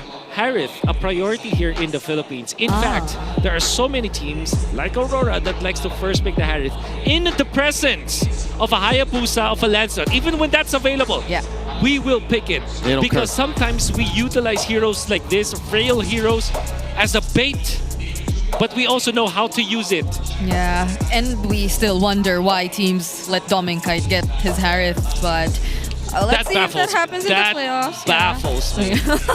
So Dangerous Grass is going to be our next map. A not so okay win rate if you're looking at TNC. But the Super Fam have yet to fall. Yeah. Sure, they've only played one game in Dangerous Grass, but you can't beat those numbers. You can't beat that sample size. Yeah. TNC again on the blue side. That's right. This is the second game that they will be here. So ONIC chose to be in red. Yep, red side win rate has been dwindling. Yeah. At some point it was as close to 50-50 as it gets, but right now it's at 52-48. So this might be the same set of bans if, Jushin was the third ban for TNC earlier on. They did ban out the CC again for Basha. So Basha CC for ONIC, literally the same as the previous game. So if TNC wants to keep with the previous game, this should be Angela as their ban. Yeah, although does ONIC still want the Grok to get through? Or do they not consider the Grok to be the problem even of earlier's game number 1? I feel like they will let the Grok through, Yeah. they might just change their third pick. That Hilda third pick might have been really the problem for them, because I think that even if they do want to pick up the Uranus, they pick up third and then just ban the Lunox altogether. Yeah. Because I feel like the Hilda clearly was the hero or the pick that did not entirely work for ONIC Philippines. Although It was stretched out. other players I think were able to do what they wanted to do. So they don't ban D'Angela? Okay, I have a feeling where TNC will let go of D'Angela in this game. Yeah, because the Grok is gonna be banned out. They will let go of D'Angela and then pick up wait. Arlott and Angela. Those were the trades. So yeah, they will pick up the Yi Sin Shin. Are we still snubbing the 1-1? I think TNC don't want to play the 1-1. Oh. But ONIC can go Angela 1-1 if they want. That could be an option. Even though there's a Farsa. Oh yeah, they could go Farsa. Nah, they will not. Farsa 1-1 is an option because there's no Grok anymore. The Arlott's there too. Yeah, and there's no Hayabusa because they picked the Yi Sin Shin. That's right. That Farsa is not going to be worried. Prince should be living a carefree life in mid. Yeah. That's... And another option might be just take the Kimi. The Farsa 1-1. It's a Farsa 1-1, right? Farsa 1-1. No? It's the Gatot Gacha. Are they going to do... Are they going to pull what happened yesterday and choke down on Chaknu's hero pool? Because I have a feeling they're not going to pick Chaknu's hero in 2 and 3 anymore. That's right. Because what will happen is the Uranus should be picked up by TNC because, again, the absence of this Alice confirms that, you know, it's the second best Alice, which is the Uranus. Yeah, like why else would you do that if you had no follow-up? But you also need a way to counter, to cancel this Farsa. So Lapu-Lapu is also an option for 3-mar. Yeah. But I do like the odds better if they do pick that up. And then Lunox is also a consideration here for TNC. And maybe the Selena, actually, which Lancy also likes to play. Arlott. Yeah, I think anything that can create more space for the Yi Sun Shin. This feels like a lot of damage so far from TNC. Like the Arlott. That's right. Might be all of it. Might even be all of the damage right now because Benny's gonna pick a fighter. I'm 90% sure he's gonna pick a fighter. Okay. Can I interest you with a Yu Zhang pick? Oh! Let's roll it all back to season 9. Why not? Yu Zhang in the gold lane. Just ruin that Farsa. Yep. Hey. Okay, the focus. A traditional answer to Mr. Arlott. Okay, so if you're ONIC, you ban what? Cho, Esmeralda? Maybe Esmeralda for Benny? Yeah. Yeah, actually, you know what? Maybe the Bane, Cho, and Esmeralda will be the choices here for ONIC when it comes to the bans. Force TNC to go for a greedy play, like a Nathan, for example, if they don't have any more choice. Oh, I don't know how I feel about a Nathan in the gold. Again. No, again, they can be forced into that spot. If they take out if the key fighters are taken out. Exactly. Oh man. Yeah, this I guess ONIC is starting to feel that too. That there's a very high chance TNC does go fighter gold again, but instead they ban out the high loss. They're taking out Chaknu's picks. They want him on the Hellcurt. And in reverse, it's gonna be TNC will take away the marksman choices for Mr. Kella, force him into that spot where they will go again mid-range, which is honestly from all of the teams that have been out, ONIC has been the team that has been struggling when they're playing fighter in the gold. Yep, That's right. As early as that first CC they played, Yeah. wasn't it, Chief? That's right. Yeah. It's a clear struggle for them. Even the Akai? Hakachak. Hakachak. At this point, what's left? Like Kufra. Atlas. Chip. Atlas. No, I Chip. think with all due fairness, the Franco looks to be a really good pick here for Matilda. TNC. Matilda. What if they go Matthew? No, it's a fighter gold, right? And this is Arlott, so you want, a lot of CC. Hence, the Atlas. ONIC might go safe gold lane here. Gold lane. Safe gold lane what? Like a Moskov? Yeah, the From Moskov. Not the 1-1. Yeah, the 1-1 can also be picked up, but I think I like the Moscow better. Claude, perhaps. You don't even get to see the the fronts Lancelot, yet. obviously. Wow. Oh yeah. Ooh. Okay, You want to go... You can Khalid here if you're TNC, right? Chakno, Khalid. Do you want to go suppress if you're TNC? And then just go... Are you thinking Franco? Franco Bane, for example. The Mamba played one Franco this season. I like that. Already. I like Franco Bane and or Kaja Bane actually. You're not scared anymore of the Valentina, so you're okay. Yeah, after how Ogwen played it yesterday. Oh. Well, yeah, now you can Claude if you're ONIC. Because it's a sort of I call it a neutral hero where it does not counter anything, but it's also not countered by... It keeps itself safe. Exactly. It's not minus on frames. Yeah, there you go. I like that. You like that? Yeah, you get it. Yeah, I get it. So, these two lineups, in my opinion, don't really interact as much. Lane to lane, though, you have that Phoveus winning over the Arlet. But that aside, it's really it's a game of tag. It's Chakno going, oh, we're gonna jump on. We're gonna bring the crew to. And you know what? I actually like that kind of gameplay. Think about it. Like if everybody's mechanically skilled, that will look like a non-neutral game. Makes look for a really good MLBB. Exactly. I like it. You like? I like. It's kind of keeping me on my toes, looking at the lineups and what could be the potential setups. Who could start the fights? But this is one last look at TNC and ONIC's draft for this game. It's no surprise that we're seeing another fighter gold, but King Kong gets a hold of his Lancelot in this game. And time again, we've seen him really perform with this hero. You know what? I'm excited to see some rendition of the world's longest BMI, because Kelra can go through the portal. Actually, yeah. And then, you know... That's right. Oh! He can actually use... He actually use a shortcut himself, yeah. And then get back to the lane and farm. That's ridiculous. And then Benny goes in and just throws out the deadly catch. One thing that we have not, the TNC quietly, snuck with this lineup is this Chip plus Lunox combo, which back in season 14, when Chip was OP, and this was actually... We weren't able to see it in action in the actual game. Welcome to Mobile Legends! I through scrims because the chip can be open in scrims, but during MPL season 14, the regular season, chip was always banned 100%, right? So before it was nerfed, Chip Lunox is actually a sure win combo. Yeah. What of the hotness? Because even the chip and its new ultimate has that brief stun.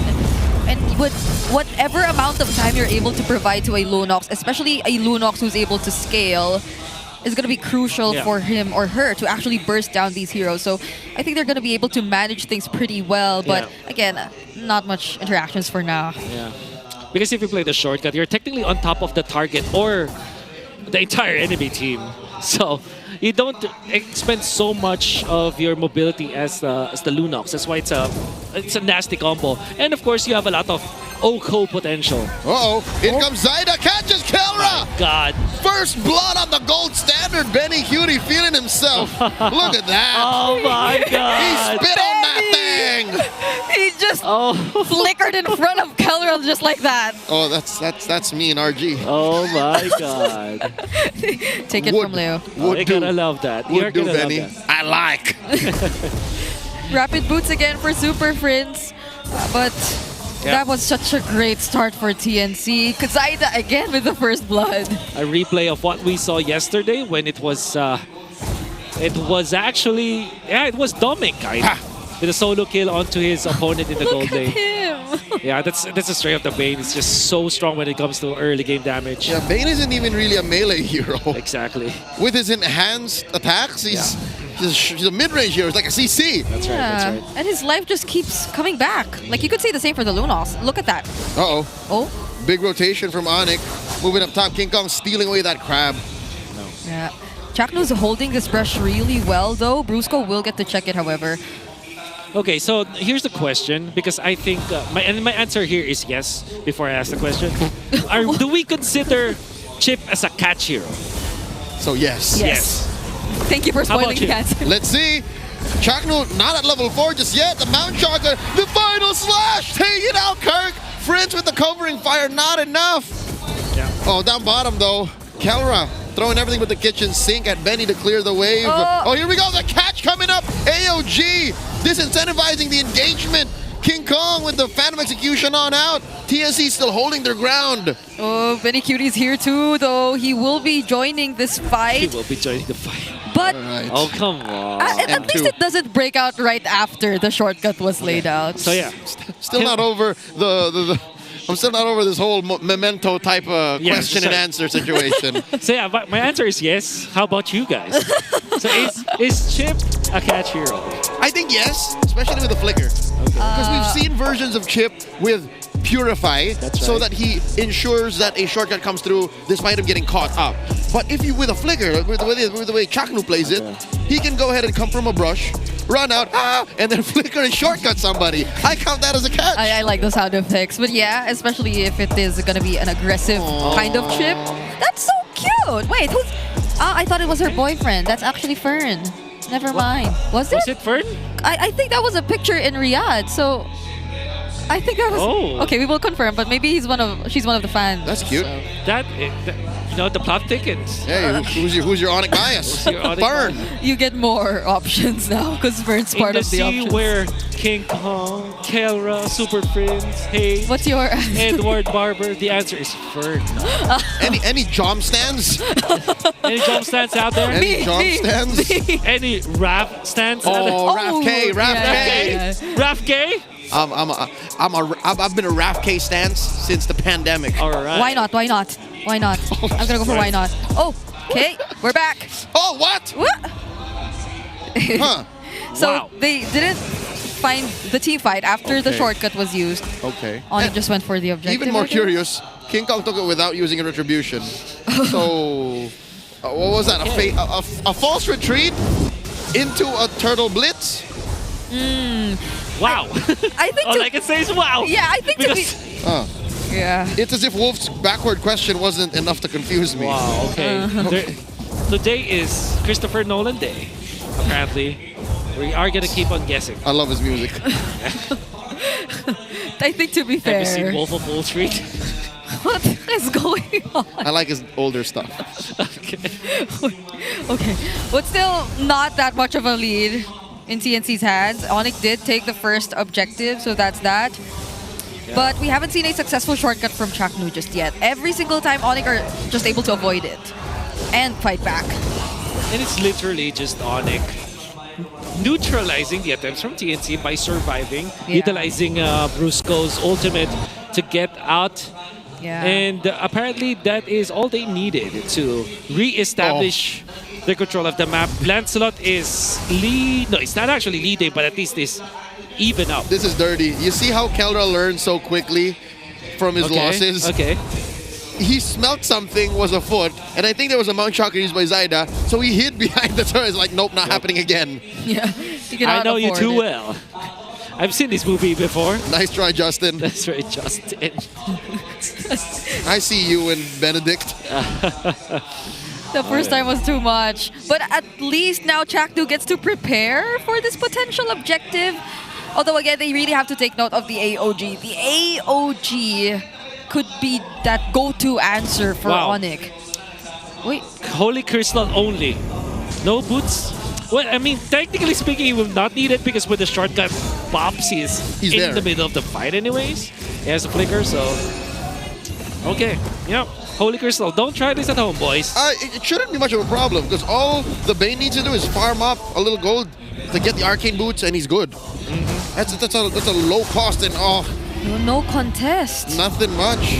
Is this a conscious effort from TNC? Did they make this call to just don't contest? But there were no trades on any other side of the map because even Zaida, it wasn't necessarily a farm or he wasn't necessarily farming on ONIC's side.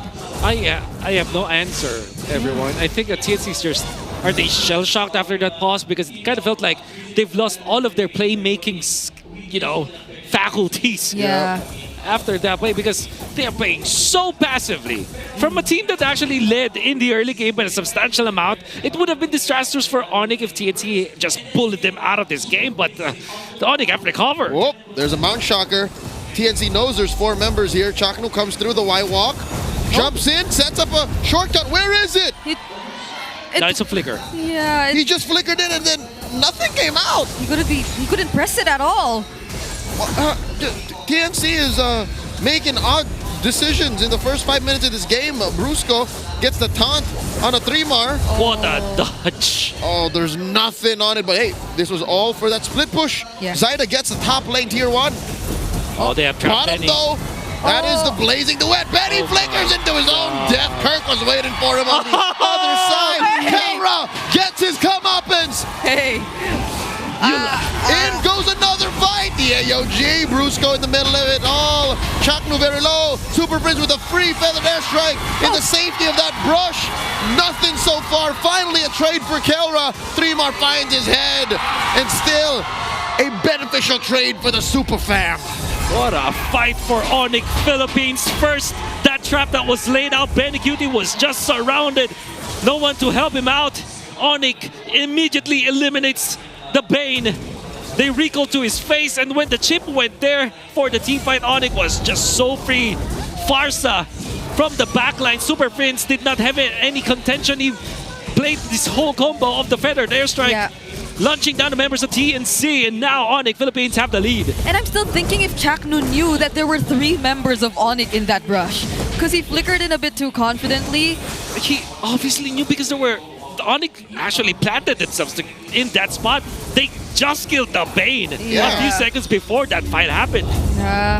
So we are seemingly seeing a sequence of questionable or weird decisions. Uh-oh. Chaknu trying to sidestep him. Oh, what a dodge again. Gets out of there with a wow, Y-Walk. okay. Goes to the other side. Still concedes that turret to ONIC. Okay. The TNC are moving around. no. Weird. Lancey gets caught, forced to use that brilliance. And a push by Benny down bottom. Okay. Oh man, the dodges from ONIC Philippines. Everybody's just trying to outplay their opponents. Like, how about that flicker coming out from Super Prince? Super quick.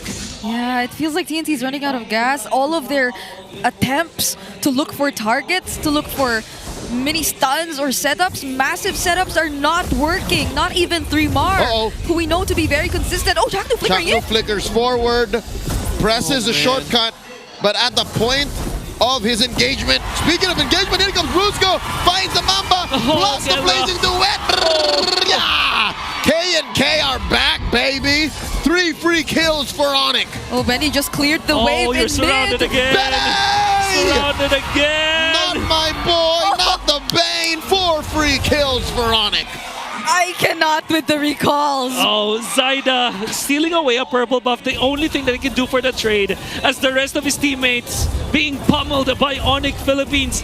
Brigida, you were talking about TNC running out of gas. I think they never run out of gas. I think they just didn't fire the cylinder. Oh, now it's clear that ONIC's in the lead, a 5k gold lead. All that TNC's has been doing was just looking for trades, was relying on Benny and Zaida. And this is not the TNC we know from game number 1. TNC, they kept looking for team fights, but this is the complete opposite. You know what? I just think they're spending too much time looking and they're not actually engaging, or the ones that they find aren't the best decisions to get. So they've wasted the better part of the 10-minute game so far. 100%. Again, they have all the fuel they needed, especially after getting the kill onto Kelra. A good early game for TNC, but they never stepped on that gas pedal and never really utilized everything they have. Now they're in big trouble. Might be a free kill. It is. Didn't even bother to press a shortcut. Moments of indecision like that, you can't show those signs of weakness to a team like ONIC. Yep, and that's a chip with a fleeting time first item. So it goes to explain why we get to see him being sort of a frail target for ONIC, and it's no doubt one of the easiest things to do for ONIC at this point. Looking really bad for TNC, and I think that this is not the draft's fault. This is not the player's fault. I think this is overall a team fault where they're just not fighting. And the complete reverse, there's ONIC. Even after trailing behind, they just blitzed the turtle.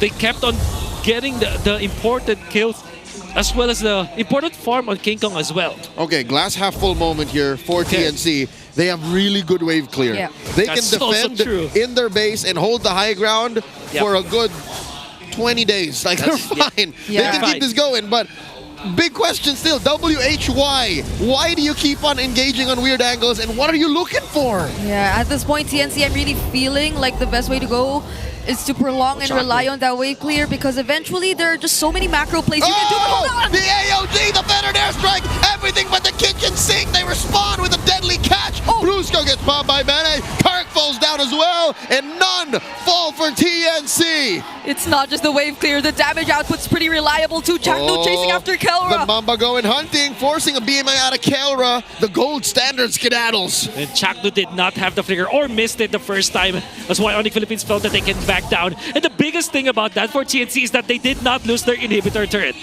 Fortunately for ONIC, they have amassed enough lead so that meltdown will not actually affect their economy that much. In fact, King Kong got out alive as well as Kelra, so they're fine. Only the two members of ONIC Philippines that have the license to die have died in that team fight. Uh-oh. So In comes King Kong, uses their retribution. Oh my God! A kill on Oh my God! They trade though! They trade! 1 for 1! Oh, the timing of the deadly catch! What a deadly catch! But what a final slash as well from 3mar, canceling the Phantom Slash.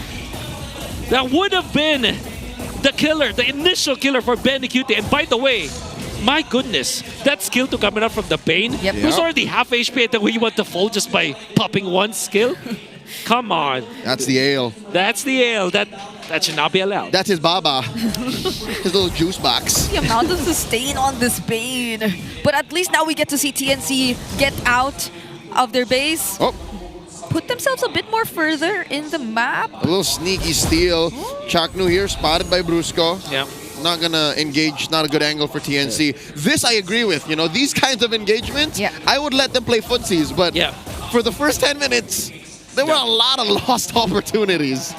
TNC have sliced the deficit back to just 3,300 gold. It's still a pretty good deficit for, pretty bad deficit, I mean, for TNC to work with. Good advantage for ONIC. Yeah. Good advantage for ONIC. At the same time, though, you're looking at Kelra with 9,500 already up with the Trinity and this Winter Crown, which then will be used later on so that his Blazing Duet will not be cancelled by a deadly catch that could be preemptively popped by Benny Cutie. What he can do is just to barge in, pop the Blazing Duet, and then pop the Winter Crown before he gets knocked up by the deadly catch. Yeah, Benny Cutie's up top though. And now they're gonna know. Mountain Shocker starting up the flicker on a Super Prince, a shortcut called in. Here comes the cavalry, and by that I mean the Phoenix Army. Yeah, the answer, Chaknu falls, and they're still trading. Down goes Bene. That may have been it. Way too many. TNC has lost. 3 for none. ONIC rolling on them. It was clear who Chaknu wanted, but Super Friends was just too quick to react. He wasn't having any of it. ONIC are now inside the base. They take down that mid lane inhibitor. It may be too late for TNC to crawl back into a position of power. They can defend, yes, but the damage has been done. A wise woman named Ice once said timing is everything.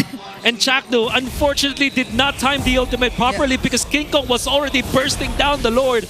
And had it been that TNC were faster, a little bit faster, Zaida would have been there to contest, but it won. Oh. Feathered airstrike by Super Prince, chopping Zaida down to a quarter of his health. The Lord takes down that top lane inhibitor. 2 lanes, 2 arteries bleeding straight for TNC. Their base exposed. They do take care of the Lord, but ONIC are still looking at a 7,000 gold lead. Yep. TNC couldn't force any fights. Final Slash was already used previously, and at least for them, Kirk also didn't have the flicker. There was no way he could go in with a Dark Wave. Dangerous grass. That's a feint. Oh, no. That's a feint right there. Ooh. ONIC knows what's up. ONIC knows there is a Mamba in their midst. Yep. Oh man, dangerous grass would have been really good for the chip. But Kelra always always a really good Claude and marksman player, always looking for angles to look for, utilizing the Art of Thievery to check the extra bushes that we have. Oh, look at the patience. Chaknu served up on a silver platter. Super Prince finds him, forced out the winner crown. In comes the rest of them, and King Kong taking care of business. Yeah, Kelra with a blazing duet. Taken down 3 more real quick, but Chaknu does survive. Still a painful loss for TNC despite all the setup. Yep, they tried. They really wanted to go for Super Prince. And who would have thought that Super Prince 2 had a winter crown? Because everything seemed to be going so well for TNC. Fortunately for them, the Blazing Duet also wasn't committed around these members near the base and just 3 more, but it looked really tough for them. There's no easy engage for TNC at this point. But to be fair for TNC, despite them struggling in the entirety of the mid game, right now struggling again, 6,700 gold for ONIC, and they don't have their inhibitor turrets. I wouldn't say that they don't have a shot. They still have that magical defense that they have. I mean, not actual magic defense, but magical ways of clearing the waves. With his Bane, with his Lunox, Isenchin as well can split push. Yeah. They can also go for the dangerous grass play. Whoa. They're too far out, but Chakno is the key here. What's the plan? But the burst down on the Lord is too quick. Chakno again, timing is not gonna be in his favor. Okay. Oh wait, is this a bait? AOG committed by Brusco. Chaknu buying time. Chaknu reverting, turning around, looking for that shortcut. Sends in a couple of people. Mount Shark at the tail end. Thorn rolls out of King Kong. Super Prince with a better air strike. Kirk in the front line. Jumping inside against Immortality Pop. And there's a yeah from Kelra. Down goes Kirk. Chaknu gets a freeze. King Kong falls. TNT are clapping back. Brusco with a conceal. Retreating back 2 for none. TNC find a turn. They actually survived that. None of them went down. And now they're able to defend this Lord, all the while they took out 2 members from ONIC. Oh my goodness, and they can defend for sure. Smartly, TNC will not overextend their hand in the bottom lane. They have taken out 2 members of ONIC masterfully well.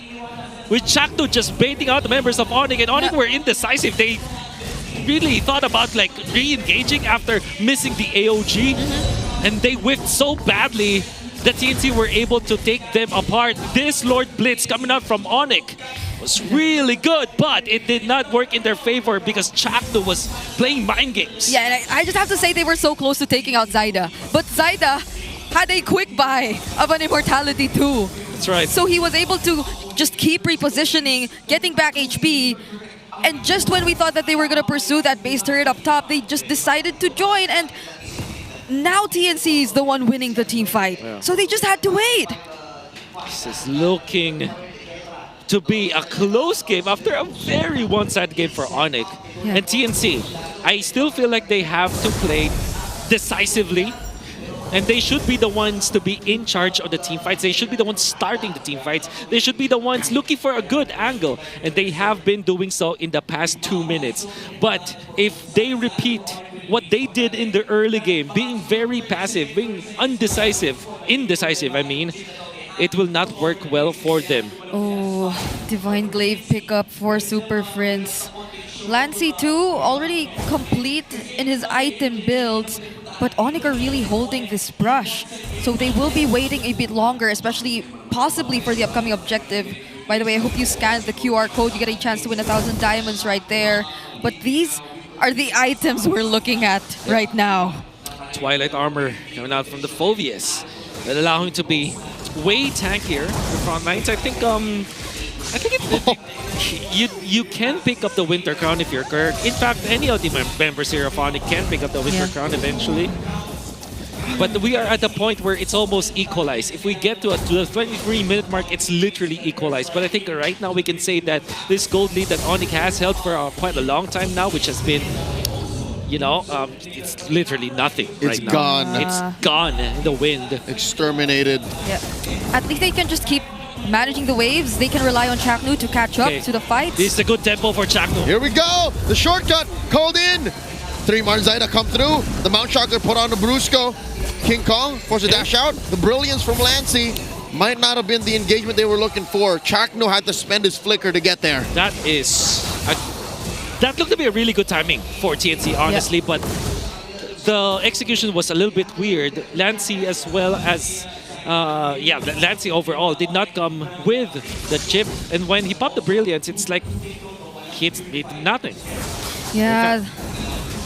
Keller just BMI'd out. Penny cutie. This is a good window of opportunity for on TNC because Keller has no purify. Chaknu though! Madagan burst, drops that shortcut through. In comes a brilliance from Lancey, dashing on out, forcing a feathered air strike. Back lane, Benny Cutie already used the deadly catch and he's in trouble. Gets popped. A moment of weakness. Lancey falls as well. It's gone sideways for TNC. Yep, they have to retreat now. They lost Benny, they lost Lancey. Two major heroes who could deliver the damage and defense. Benny Cutie, although it looked like a whiff from him, I would say that that was an actually good, nice play coming out from the Bane, but King Kong just popped the Thorn Rose to dodge the entire deadly catch, punishing Benny Cutie, and now both the wave clear of TNC are out. Yeah. This is gonna be hard. No base turrets left. Oh no. Mount Shocker by Zaida. Kirk, the frontliner, jumping in. Brusco still has a AOG off cooldown. Waves are crashing in. TNC, they need maybe 6 or 7 more seconds for their two mages to come through. The shortcut. Kelra use the blazing duet. The waves are in range. In comes Benny. I think they're out of this. I think they're good. And in comes 3mar, taking down Kelra. The Lord escorting these waves. 3mar dashing through. Kirk very low. Feathered airstrike covering fire from Super Prince.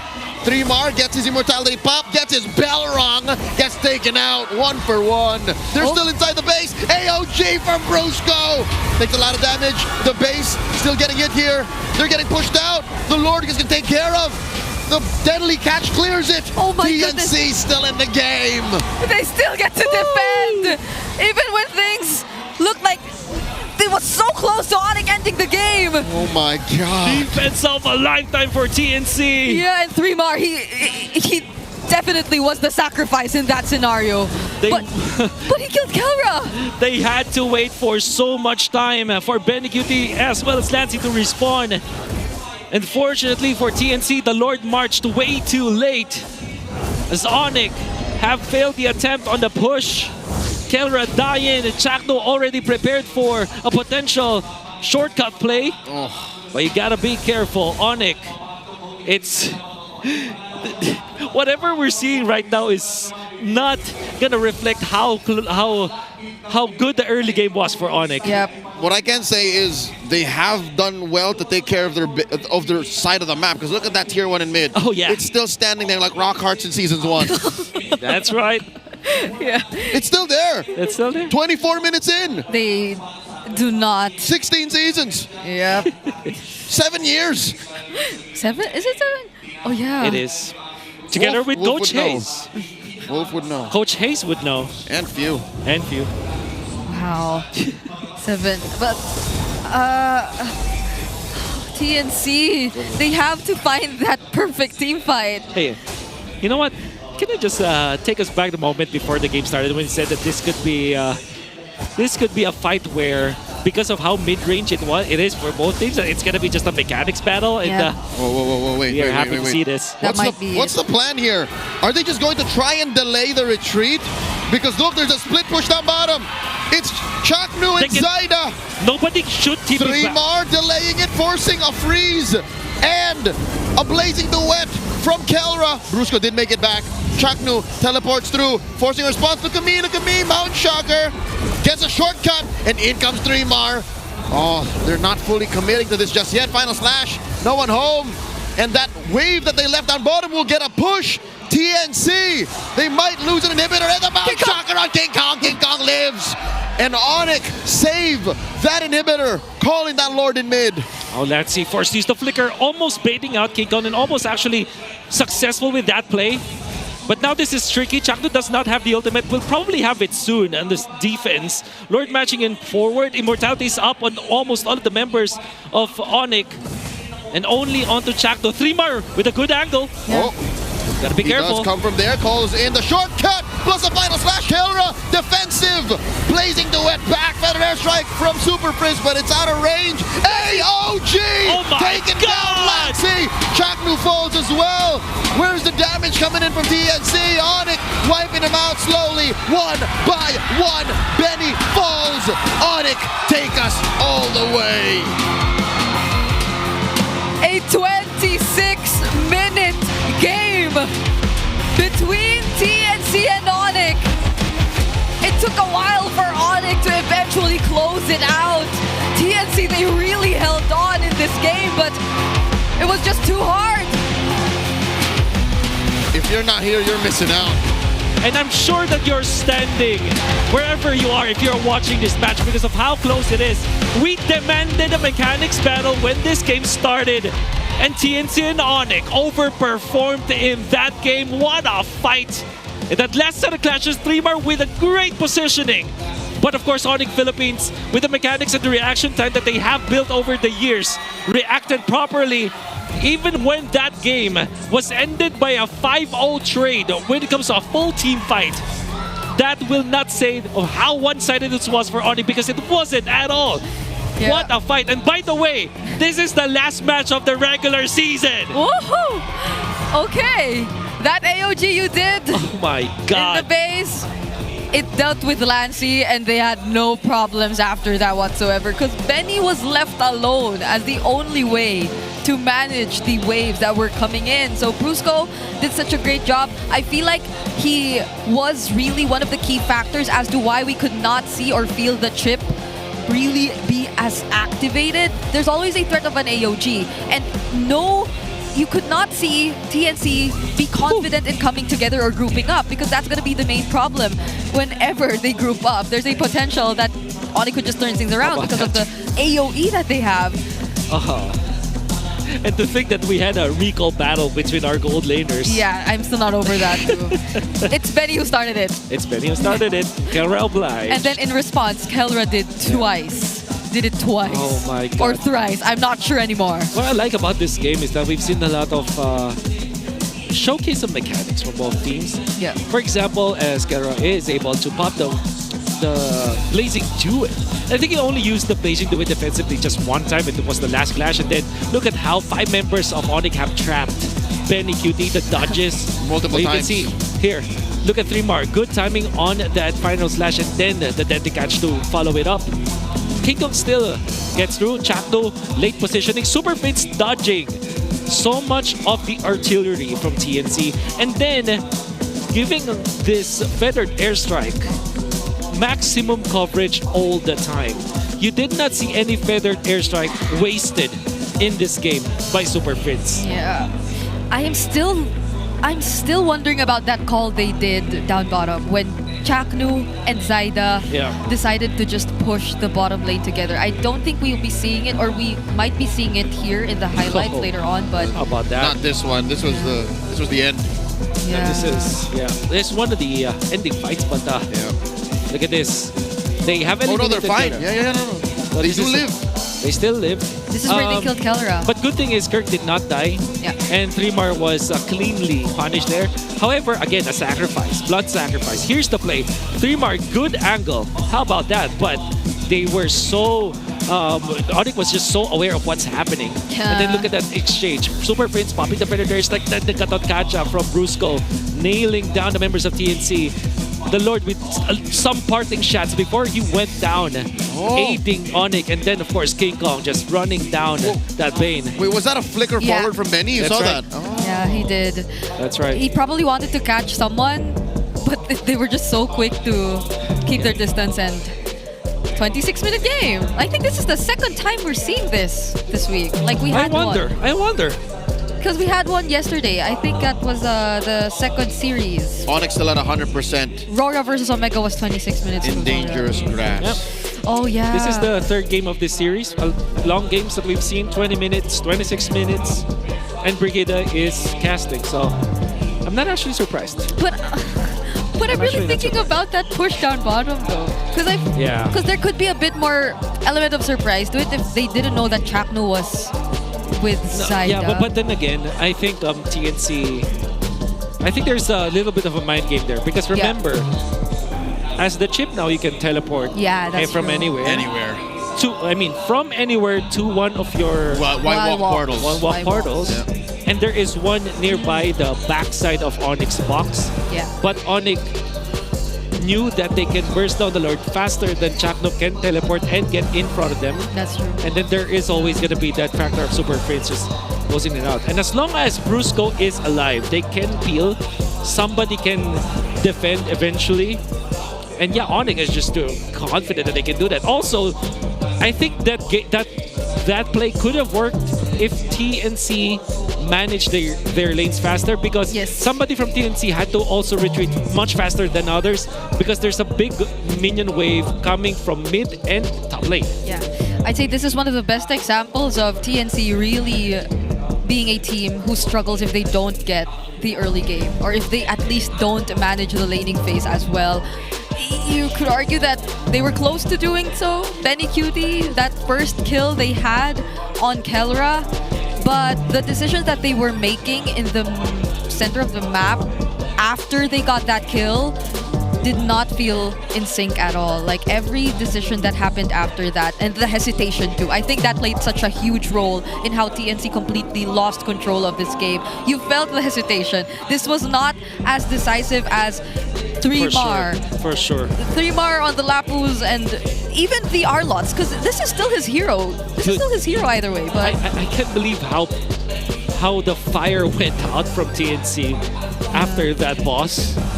Like everybody was start the game too. That was in the first 2 minutes. Exactly. After taking down Kelra with a lot of electricity down the bottom lane, they were recalling even when the Claude's corpse wasn't there anymore. Yep. Yeah. He was still recalling. Everybody was just so hyped up. They were on fire. Abrupt stop. Because of I wouldn't say it was because of the boss, but that was a good bookmark of when the fire. Something happened. Went out. We'll never know. It's like in middle school when you got ghosted. It's like, in middle school? What could have been, yeah. Kids experience a lot of emotional So that stress happens these in days. middle school nowadays. Brigida won't know. You wouldn't know. Because I'm You're old? the ghost? Technically the ghost. No, I don't do that. I don't do that. That sounds defensive. That sounds offensive. Okay, but the BP average guy, the BP average guy of the game is none other than Zyda still, even though they lost. He still did a great job on the Yisun Shin in terms of farming, keeping up, and it's just sad to see that they're not really able to make it consistent all throughout. It feels like they really suddenly dropped in terms of performance. What was that? How do they even reset? Like what is the solution? What is the quick fix? Because they have, what is that? 3 minutes. I think that Coach Etomax just has to remind everyone that, hey, if we are drafting fighters, you play like how fighters should play. Just remember what you did in game number 1. Because I gotta say, the mechanics is always there. The draft is actually pretty good for TNC. However, it's just that they just have to step on the gas. Yeah, and because of that, ONIC now still 1 win away from securing this series, and a lot more later on. But before that, of course, let's celebrate their victory, their recent victory in M6. The Joy ONIC PH Pass is still available. It was available last September 20, and the starter pass will include the skin, the championship skin already. That's Joy ONIC PH, and you also get more exclusive in-game items. Join Joy ONIC PH on your very own road to champion. I think that's just 399 diamonds. You already get the skins and a lot more. But of course, it needs a friend. So you need to get the FMVP skin, Beatrix, Skyforce, Maverick. It came out the same day as the Joy skin, and there was a sale then, but you can still get it now, full price. The M6 Finals MVP Kelra added a personal touch to it by putting his son's name, Slake, on the midriff of the outfit. It also comes with special sound effects and voice lines that feature the names and monikers of the many members of ONIC PH. Get it now, fight alongside Beatrix, Skyforce, Maverick, and claim your own MVP. That's right. Yeah, we don't get to see Beatrix as often, but you know it's different in ranked games. Like, it's very different in ranked games. There are a lot more heroes who appear when you get there. This time around, though, I'm glad to see that there are more and more heroes starting to appear as well. because again, teams are becoming a bit more experimental. Their identities are changing, and we're seeing how it tends to backfire if they're not able to be consistent with that. Best example, again, TNC in this entire series. But we have a quick video for you. I think Odin is ready to talk about what to expect in the playoffs, so let's all watch this.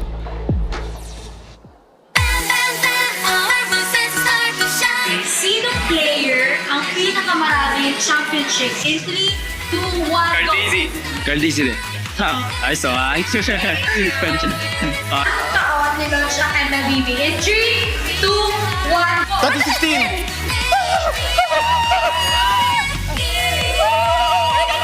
Magbagay ng isang crush na may kinalaman sa 9th anniversary ng MLBB in 3, 2, 1, go! Ulo! Gaano ba dyan? May happy birthday ba dyan? Hashtag 9 to meet you? Wala ba? Meron? Meron! Uy, thank you! Thank you! Thank you po! Anong player ang naglalaro sigura season 1 hanggang ngayon? In 3, 2, 1, go! Q. Wait lang, guys. Sagot. Angel, no. Okay. Tapos pa lang. Uy, cute! Suot mo, suot mo! Baby.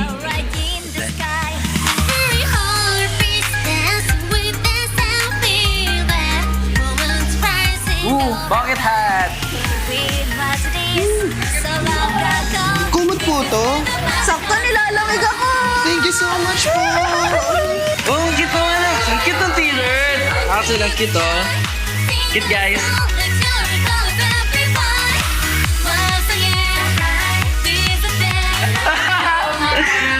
Ayun, may blanket.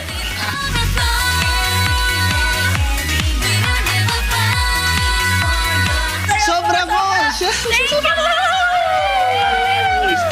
Happy 9th anniversary MLBB. Thank you so much po. Happy 9th anniversary, MLBB. Thank you. Happy 9th anniversary, MLBB. Happy 9th anniversary, MLBB. Thank you po.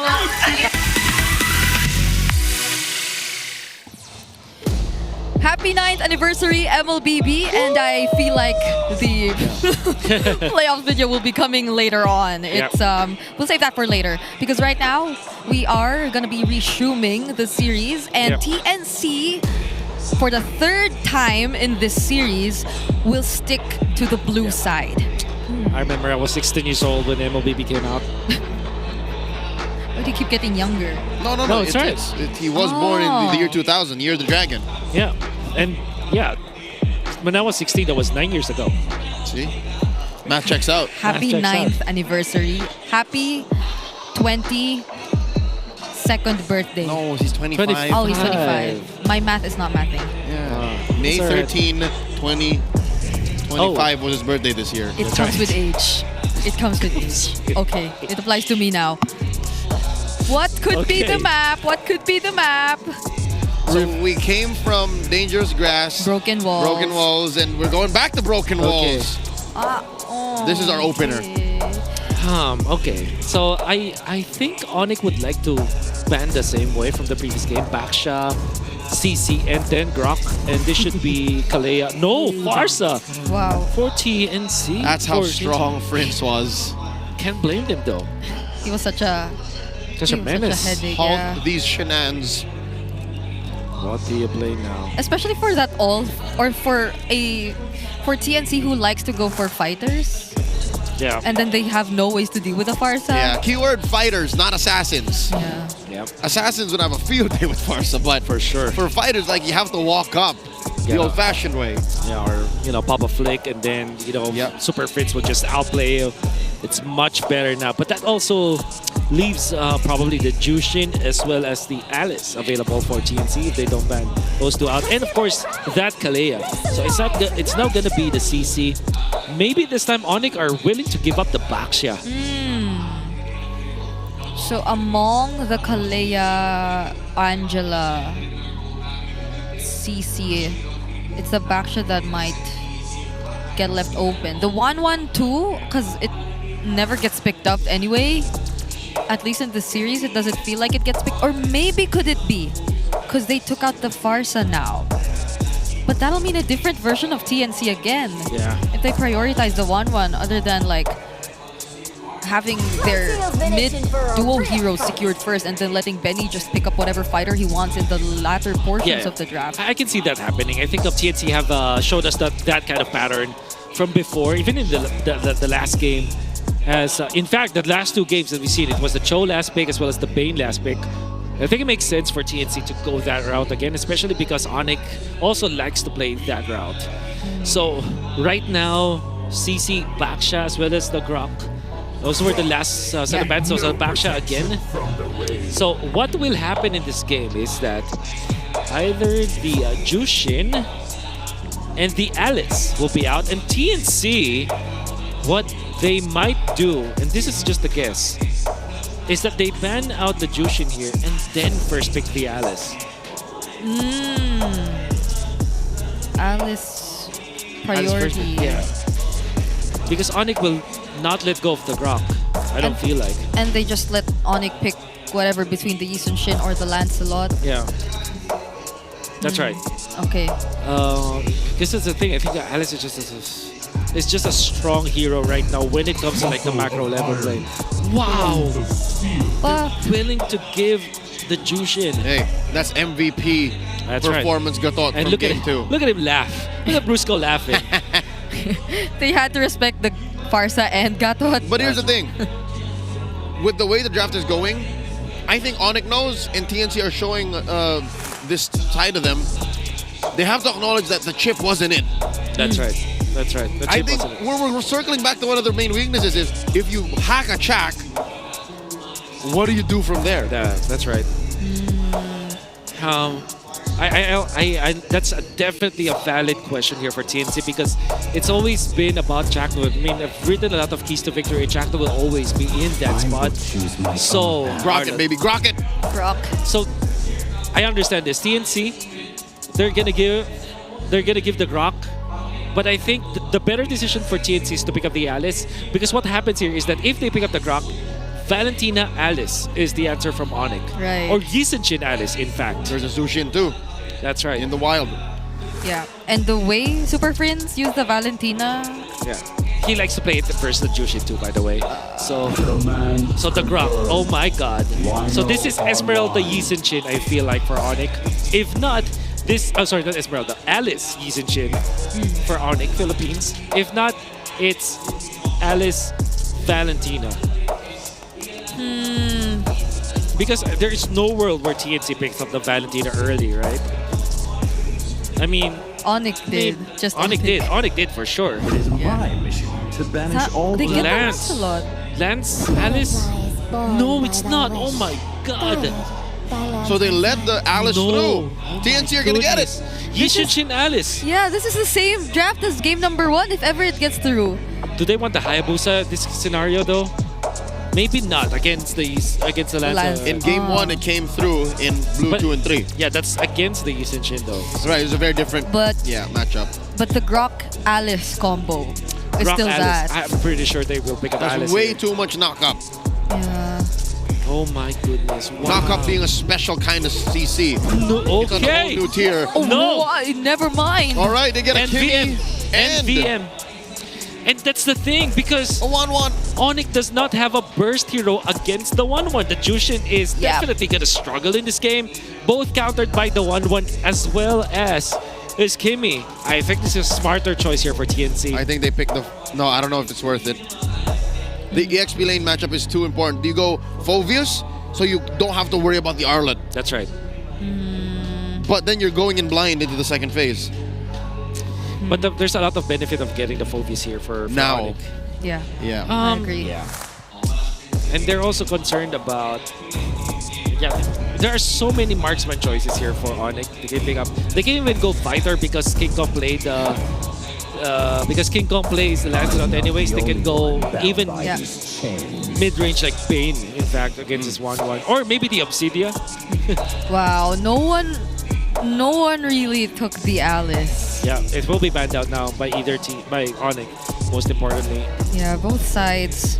I think this is a bit more similar to the weeks prior, the changes that we had in terms of draft priority. The draft that we're seeing right now specifically. But now there goes the Alice ban. So TNC could be looking at Kelra and Brusco. So what does this leave for 3 more? Lapu? Yeah, that's right. That's it. Just Lapu. So it's still Lapu Uranus. Lapu Uranus. Yeah, Uranus is actually pretty good.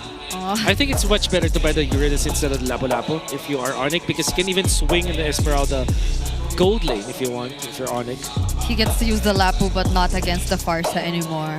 That's right. Because it's finally banned now.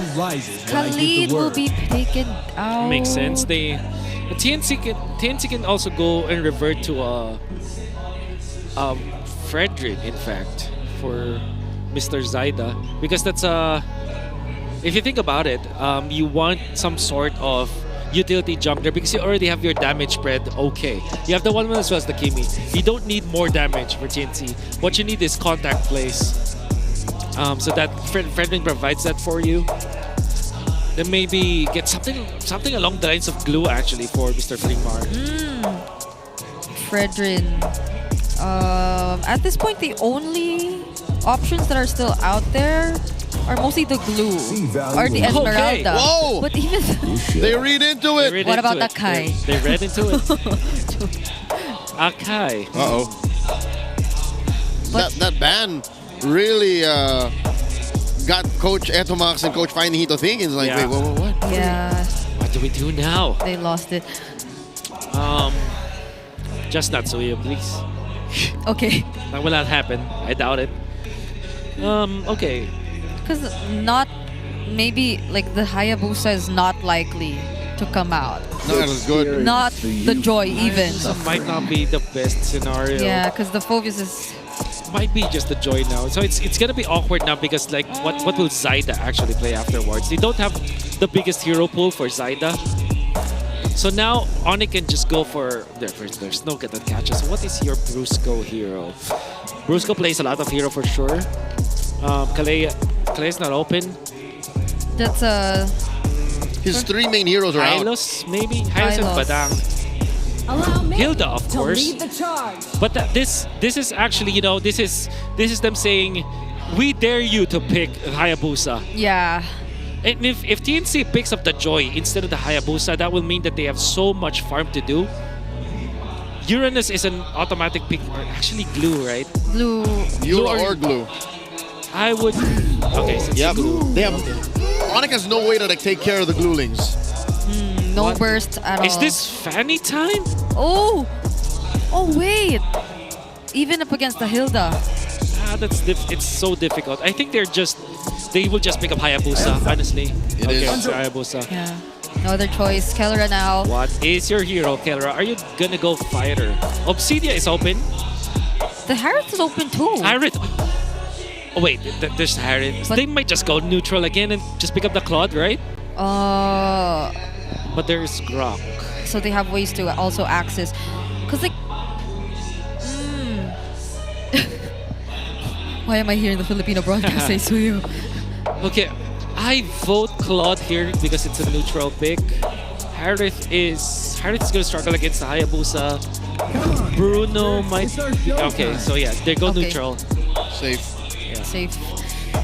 Kimi, Grok, for TNC. The mid lane looks pretty okay. But that's a Hilda Juicin still. And they can't go for the invades. I think ONIC had done a great job kind of changing the focus here. Shutting down the potential heroes for Zaida. Yeah. So that Zaida is forced to play in a difficult spot. However, this is still a 1-1. If TNC are able to hold their ground in the early game, it could be good. I think this is the only time where we can say that, yeah, TNC is allowed to not play fast or risky. They can play like neutral. They can take their time. And it is going to be rewarding for them if they don't try rushing things and they get to hit their power spikes at the right time. Because that is what their lineup is going to demand for them. This is game number 3 of TLC Welcome to versus Mobile ONIC. Legends. Upper seed chances on the line for ONIC Philippines. Let's see how TNC decides to play with this. A 1-1 once again for Benny Cutie. So we're seeing TNC actually take the slow route here. Chakno not crossing the threshold of that river. And despite the Kimi actually being on the lead, they might force Prince here to flicker out. Rampart goes down. Super Prince knows that he'll be fine. Does not recall just as quickly just yet. Oh, shares a little bit of the heal. Yeah, both of them were able to deal really decent damage against each other. Chakno trying to disturb King Kong. But let's take a quick look at the emblems so far. Anything stand out? Master Assassin for Kelra. The good thing about what I noticed about Kelra is that he mixes up the second emblem sometimes, depending on his matchup. Whoop! Oh, quick knock up. Super Prince here forced the flicker back. Zyda giving a little mini heart attack. Yeah. Wow. Look at the win rates of the Phoveus and the Lancelot. Yeah. But then again, if we are gonna be talking about ONIC's win rate, it started as ONIC Philippines are the first team to actually let go of the 1-1. They did it twice and they lost both of those scenarios. But come the second leg, we saw ONIC eventually let go of the 1-1 again, and they have won twice against it. So it's 2-4-2, 2-4-4. I mean, for ONIC Philippines when they are up against the 1-1. But this is not a normal 1-1, dude. This is the Benny Cutie 1-1. He named his daughter. That's right. 1-1. Oh! A lot of free hits on Brusco. That passive enhanced attack. Chagno knocking them all back. Zyda at level 4 on the scene. King Kong just in time rotating into position. There's time for him to get his purple first. Yeah, he will be prioritizing that. Zyda too might be considering his orange, as Rimar and Chaknu will be holding this turtle either way. This is broken walls, so there are a lot more ways to go around it if they wanted to. King Kong is level 5, by the way. Zyda still at 4. Does not have his orange just yet. Traction pulse used by Lancy. Oh, I think ONIC are digging into this deep. There's a Phantom Execution. King Kong secures the turtle. Zyda, shadows on out. Does not use the shadow kill just yet. But look at the damage that passively 3 Mars used the Gluling's 4 and Lancy's basic attacks. ONIC wins, pushing TNC back. Yeah, Brusco this time around doesn't feel as threatened as the Hilda. Yeah. He's able to reach the targets that he wants. Because in this scenario, TNC does not have the Turtle 1 damage that they needed. They do have the control, but they don't have the actual damage to go with it. This is just a Kimi with the Hayabusa, who's not actually outputting the damage, and you also have magic damage output coming out from 3 Mars. So you just have to have your magic defense items like a magic resist cloak, for example, and you're gonna be a-okay. Yeah, and whenever they do force the fights around these areas with brushes, that's all the more reason for Brusco to just be okay with what's happening. And he also has his tough boots, even got Fury Hammer. That's right. Three tough boots available for ONIC in that fight meant that both Lancy as well as 3-Mar does not deal the damage. Oh, King Kong pushing Lancy back. A minute until the next turtle spawns lower quarter. Coast to coast, lane to lane, TNC are struggling. Like, where do they find their first win? Well, again, the fact that they're not dying is technically already a W for them. Not a way to celebrate, but at least for them to be comfortable approaching the mid game. But this is the problem that they will be facing. If ONIC starts to disrupt their jungling, it's going to be difficult. And that's what they're trying to do. Ooh. They're paying attention to Zyda, but 3-Mar thankfully is able to help him there. So they could be prepared for this upcoming objective, but could it be Chaknu starting things off? Because I feel like there needs to be a lot of checking before the fight breaks out. ONIC are holding these brushes really well. Yep, denying TNC good spacing and positioning pre-turtle. And look at this long pull by King Kong. Puts that turtle on the other side through that hole, the broken wall. TNC are struggling. I think they're going to make the call here. We'll take a purple. We'll give the second turtle over to ONIC. Yeah, they just let go. So we did expect them to play it a bit carefully, a bit more conservatively. But all the while they're doing that, ONIC, they're just getting free objectives. Yep. And they're just getting the lead. That first turtle was so crucial, and the disruption coming out from Brusco is also important. Now Lancy has the as the glaive. Yeah. Wow. This is gonna be important. King Kong. The glowing one, I'm sorry. Is on the other side of the map. There's a flicker. 3mar looking for the mount. Does find Super Prince despite the Crimson Beacon. A lot of free hits from Lancey. Down goes Benny Cutie. Traded out for Prince. Not a good trade. Kelra disengages. Beam Ion out. Zaida still has all of his resources. But the timing does not agree with ONIC. Benny Cutie unable to take off. Man. You can see ONIC Philippines, especially with Kirk, he did not even have to pop the flicker for them to find the opening against Benny Cutie. Benny Cutie was just bursted down easily from just 1,000 gold lead from ONIC is enough for that apparently. And on the flip side, TNC took so much time just to take out Super Prince, the mid laner for ONIC Philippines. Definitely not a worth it trade for them. Yeah, they chose to fight near the gold lane. And even if Benny wanted to try, having Kirk join that fight meant that it would be 10 times harder. So now ONIC are able to potentially take the first turret of the game. It just gets mirrored by TNC though. That's right. ONIC has already taken 2. Right. That's right. And TNC can only really slip through the cracks here. Take that tier 1 up top. But I don't even think this first hurdle looks like it could wear orange and white. Like this is still ONIC. Yeah, they're holding the brushes though.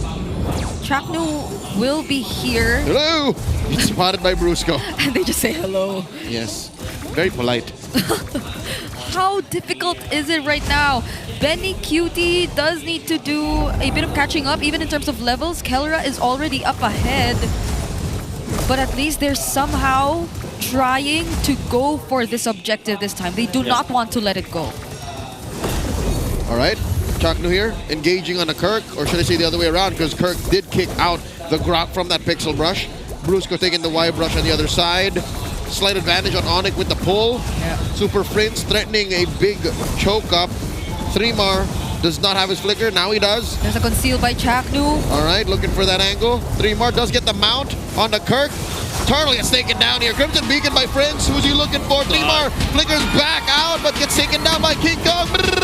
Kelra with a blazing duet. That's enough from ONIC. They're happy with what they got. Even despite everything that happened, 3mar couldn't find anyone. They're not done. Chaknu gets slammed up in the air, almost broken down. And they will instead take the turret first. Massive conversion from the Super Fam. Great conversion from ONIC Philippines because of how well they spread their damage profile.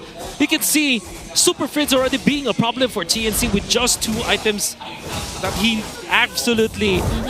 with his positioning, I would say, is important. That's actually just the first item for Super Prince. Yeah. But it's already important enough because of his positioning, the way that he targets TNC. But how about Kirk playing a perfect focus game right now? Oh, even the purple is a struggle for Zaida to get. Does come in with a shadow. Still holding on to the shadow kill. Brusco very low, backing on out of here. Kelra with a blazing duet. The Phantom Execution. Zaida gets taken down. The Sigma jungler reigns supreme. Oh my god. The damage is clearly lacking from TNC. And the question about ONIC not having burst damage to deal with them doesn't seem to be a problem at this point. And Super Prince, the MVP of that fight, quietly able to pressure Zaida. He saw Zaida walking in, and the minute he saw that, look at that lantern, immediately in front of this Hayabusa without any kind of retreat coming up from Zaida. The stacks were there long enough for the Lancer to come in, long enough for the quad shadow and the shadow kill to be awkward when it comes to timing, and then ONIC Philippines just collected the kill onto Zaida. Yep. This is just such a good play coming up from Super Prince, and no wonder why Jushin is the priority ban against ONIC Philippines. This KDA is deceptive. 0-1 and 2 does not tell you the full story of how much Super Prince has been affecting these fights. Yep, a very impressive performance from Super Prince. He's playing this Jushin very aggressively, Crimson beaconing in, but it does not matter. It doesn't become a problem for ONIC because he's able to handle himself. I mean, he's the guy who introduced this entire Brave Smite emblem setups too for these mid laners to play more aggressively, and all the while, King Kong gets the Lord. TNC, they could do nothing. ONIC is way too productive on this map. They're using the 7k gold lead too aggressively, too fast. TNC can't catch a break. That turret push, that Lord take, the synchronization of the waves, the invasion, the steal from King Kong. Was that Grand Theft Orange? Oh, no, Zyda got it, but he was just cleaning up the rest of the small camps. That's right, that's right. King Kong is eating up the scraps while mewing. And do kids still do that? We don't do that anymore. I can confirm. Got it. Okay, as a kid. But nevertheless, ONIC Philippines, they will not have the problem that TNC had to face in game number 1 and 2, wherein TNC did not have a way to actually actively choose to end the game without team fighting. ONIC has Kelra to actually end the game and push turrets. Oh, that is the Lord crashing in the mid, popping that Holy Shield. Bottom lane as well. Top lane pops that Holy Shield as well, and already the Super Fam are inside the base. They're looking at a 9,000 gold approaching advantage. TNC are going to start struggling to get to even their own side of the jungle. Yeah, the Lantern Flare stacks were almost full. Zyda could have really went down there. Good that he was quick to react and just get out using the quad shadow.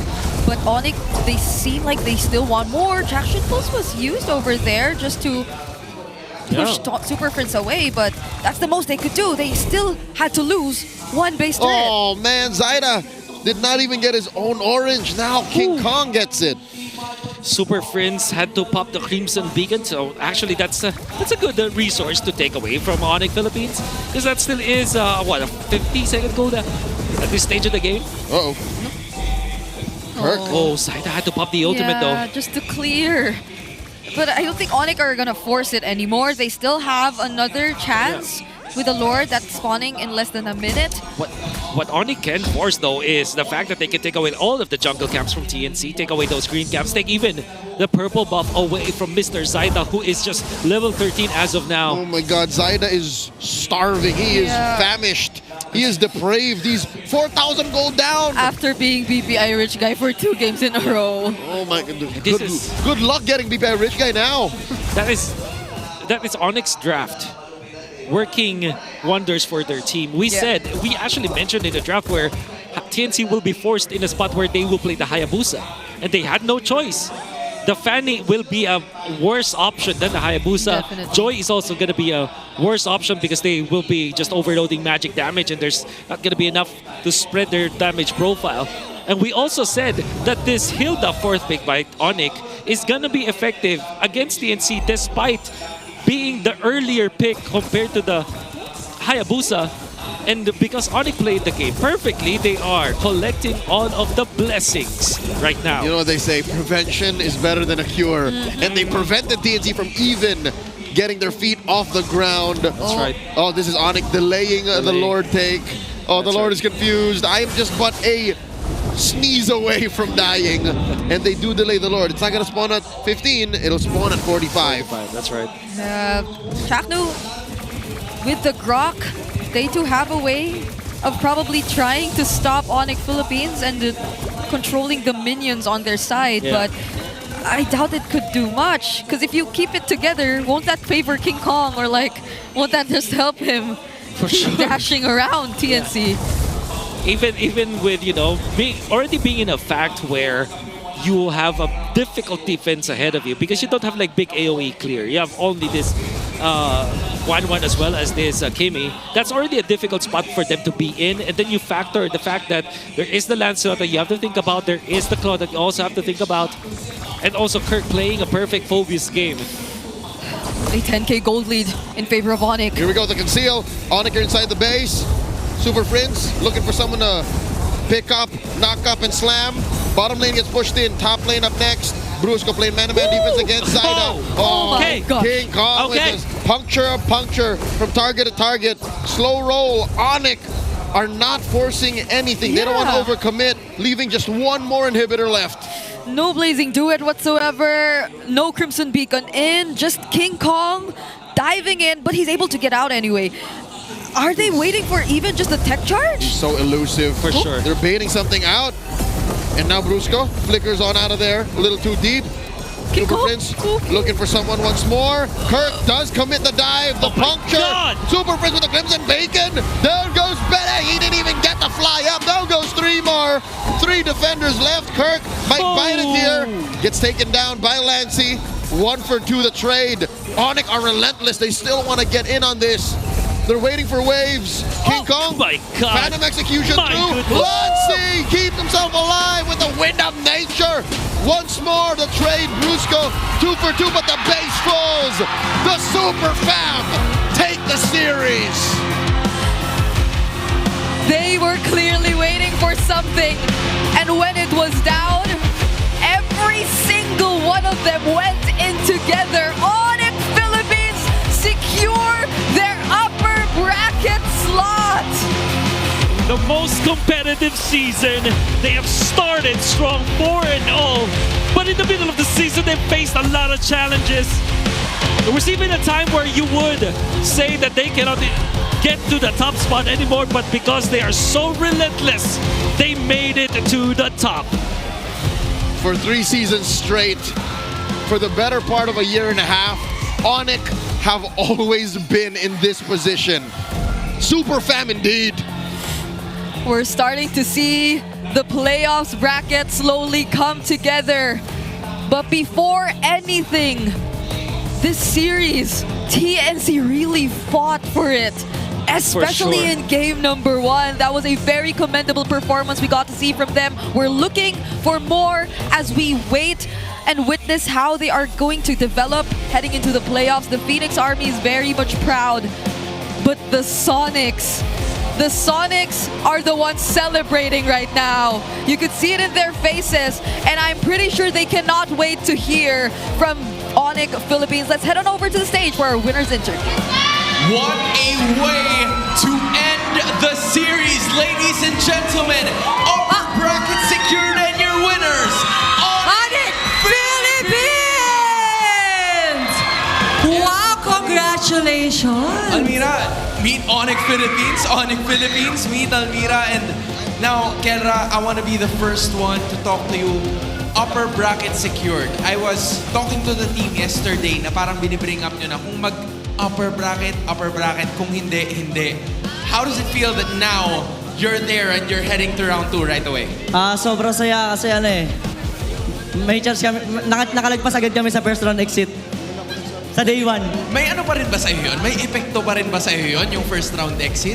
Yun ba talaga yung iniiwasan mo, yung first round exit? Kaya gusto nyo talagang galingan to make it to the upper brackets? Ayun talaga, pero nung nakaraan di ko na inisip Sinisip ko na lang maglaro kasi parang wala na kaming chance mag-upper bracket. Pero ngayon, nasa upper bracket kami, sobrang thankful kami. Almira, anything is possible and they've showed that today. Yes, that was a tight game. King Kong, kinabahan ba ang nansunod mo sa Hayabusa ni Zaida? Sakto lang, malaki ng mga in-improve ni Zaida overall sa buong series namin ngayon. Wow, very smart Yes, sportsmanship. I like the idea from King Kong. King, napansin ko din kanina, game number 3. 9 minutes and 19 seconds, nag-level 15 ka na naman. Alright? And that's something that you do on a regular basis. I want to ask you, mas madali ba yung gawin sa patch ngayon? Or mas mahirap gawin yon sa patch ngayon? Sorry? Mas mahirap bang gawin yon sa patch ngayon o mas madali, in your opinion? Actually, mas mahirap gawin yung maaga kang magle-level 15 ngayong patch kasi sobrang kunat ng mga jungle ngayon. So pag nagle-level 15 ka ng 9 minutes ngayong patch, maganda lang yung ginagawa ng buong team tapos free farm ka. Yun. Brusco. Ang ganda na. Brusco, you know what? Almira, let's talk to Brusco. Because Brusco, you were here right from the start. Ayan na, may mga sumisigaw. Umpisa pa lang, kanina pa sila nandyan. You know, and ano bang dapat... Ang raming fans! Alive na, alive sila. Grabe! Brusco, ano bang dapat na i-expect ng mga Sonic sa ONIC Philippines sa darating na playoffs? What should they expect from your team? Anong dapat i-expect ng Sonic sa ONIC PH? Expect nyo sa playoffs na mas mag-improve pa kami. Parang hindi pa ito yung best performance namin ngayon. Kasi mag-improve kami. May point naman, Almira. And I think meron kayong gagawin, di ba, pag nanalo kayo. Ano nga ba yun, Almira? Ano ba? May ano ba kayo? May pa-surprise? Pa-surprise ba kayo? May iba pa to ba kayo sa audience? I mean, Hindi na sapatos yan. Pero bago lahat, King Kong, since sa mga past games mo, lagi nandito yung family mo, tsaka ang rami niyong fans, may message ka ba? Sa family ko, message ko, thank you so much sa pagiging consistent sa pagnood kay mami, kay papa. Walang match na na-miss sila. Thank you so much and love you. Sa fans naman, thank you so much everyone! Para may mas tataas mong energy! Buhay na buhay! Ang Sonics, and here you go. Hindi pala nila ibabato yan kasi we have here two lucky fans of the Sonics. Palakpakan naman natin sila. Ayan, sige, tabihan nyo si Ate Almira. Yes, pakilala muna tayo. Anong pangalan? Ang cute-cute mo. Anong pangalan mo? Chinito po. Chinito po. Chinito? Chinito daw. Chinito, tapos Chinita. Ikaw naman, anong pangalan mo? Paul. Chinito and Paul. Ay, okay. Tapos bibigyan daw pala nila kayo ng assignment. Inutusan pa kayo. No? Kayo daw ang magbabato sa mga nandun. Gusto nyo ba inyo na lang yan? Hindi, kasi magagalit sila sa akin. Maraming may gusto niyan, pati ako. Ano pangalan mo ulit? Ang babato. Paul? Okay. Sino Paul, halika kayo dito. Almira, sige, samahan mo siya. Okay, nakikita mo yung mga yan? Ibabato mo dyan. Ay, manghihingi ng advice kay Kuya Kylra. Tanungin mo si Kuya Kylra. Wala yung pinakamaingay. Saan ko ibabato? Kuya Kalma, saan ko ibabato? Pinakamaingay daw. Pinakamalakas na hiyaw! Prince, halika dito. Prince, saan ba dapat ibato ni Paul to? Ayan na. Binato na yung isa. Okay. Kailangan mo ba ng tulong? O, doon naman daw. Si Chinito. Tapon mo sa pinakamalakas na hiyaw! Ang dami. Ayan na. What? Coach, why not? Kilala ko yun ah. Ay, Jaden! Parang barkada mo ba yun? Jaden, ibato mo ulit! Round 2, Jaden. Halika dito. Ayun na. Good throw, Coach. Good throw. Umabot naman sa likod. Good throw, and there we finally have it. Ayan si Leo. Paul, samahan nyo naman ang inyong team dahil sabay-sabay kayong magbabaw. Everybody, once more, give it up for your winners, ONIC Philippines! What a moment for Chinito and Paul, and again, a moment for ONIC Philippines as Almira. They have secured the upper bracket. This is really gonna help them moving forward. Tsaka, grabe kinabahan ako sa game. 1-1, tapos ONIC ang nagwagi. I mean, you have to expect that the Super Fam, the M6 World Championship will make it happen. But as of this point, let's toss it back to our casters.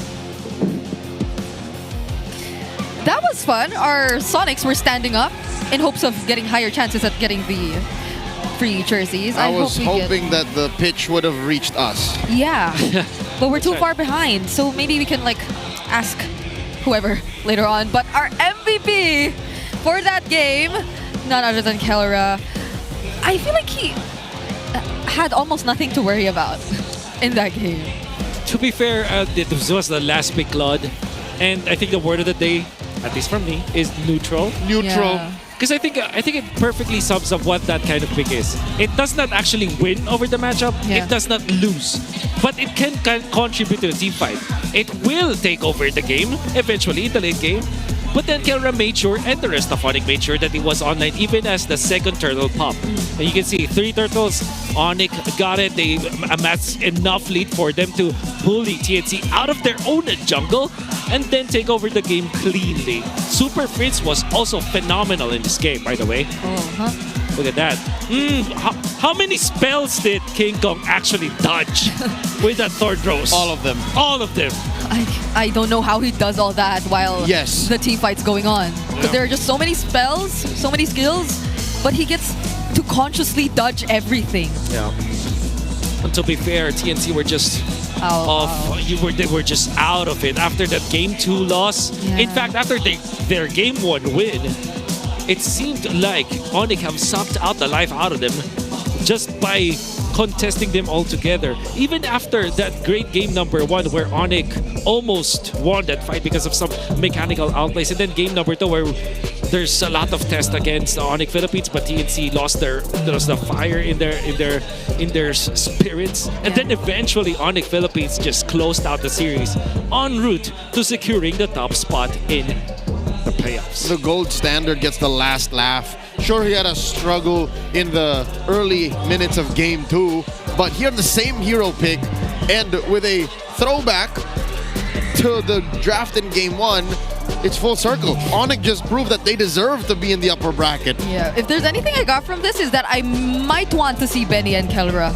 again in the playoffs. Although it won't happen anytime soon because they're in different brackets.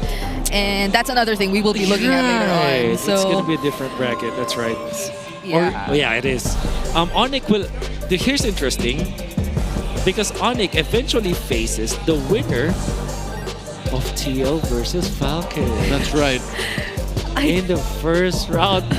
I just said I didn't want that to happen. Dude, can I just say, that's a stacked bracket. Yep, that is the... Oh my God. That is the half of death. The other half, like the top half. While Rora's waiting on Twisted or TNC. That's right. Look, I mean, I'm not saying that Twisted or TNC is not as good as Falcons or TLPH, but when it comes to achievements, it's just the weight. The weight and the gravitas of that bracket. Of course. Oh my God. The top seed. What a season. 3 world champions. Exactly. Just waiting over there. That is M4, 5, and 6. And MSC. And MSC. Hey. Come on. No cap. Oh, no cap. Day 1. NGL. Oh no. Fur. TBH. Sticker. That's part of it. But I can't... Is that how you pronounce it? No, Sticker. I can't. Like, I know we'll be talking about it later on, but I can't imagine how the fans of the Cavalry, the Nest, or the Sonics are feeling about that bracket. But for now, for once, Zaida is not the BPI rich guy, which we did expect to happen, granted that he did struggle in the early, or the entirety of game number 3. Yeah. So now it's King Kong. By the way, Kirk, the carry of this game, 36,000 damage dealt. When we said that he played the perfect Phobius game and only dying once, that was actually at the tail end of the game, we can, at least the stats actually prove it. He played an absolute unit with that Phobius. I just want to say Saibao to all of the people saying Kirk is washed. Sure, there was a time when Ryota was the more favored XP laner for ONIC PH, but you never count out the Kirk attack. That's right. That's a Saibao. Okay, and yeah, he literally shined and got to manage Saw some kids saying it. so well. Exactly. 3-Mar, we couldn't feel him after game 1 anymore. So... Hey, I mean, expect the R-Lot. Game 2, he had some moments. It's just the team was never fully connected to take advantage of his amazing angles. That's right. Yeah, but Game 3 was draft, I would say, that allowed them a draft pattern that allowed ONIC to win.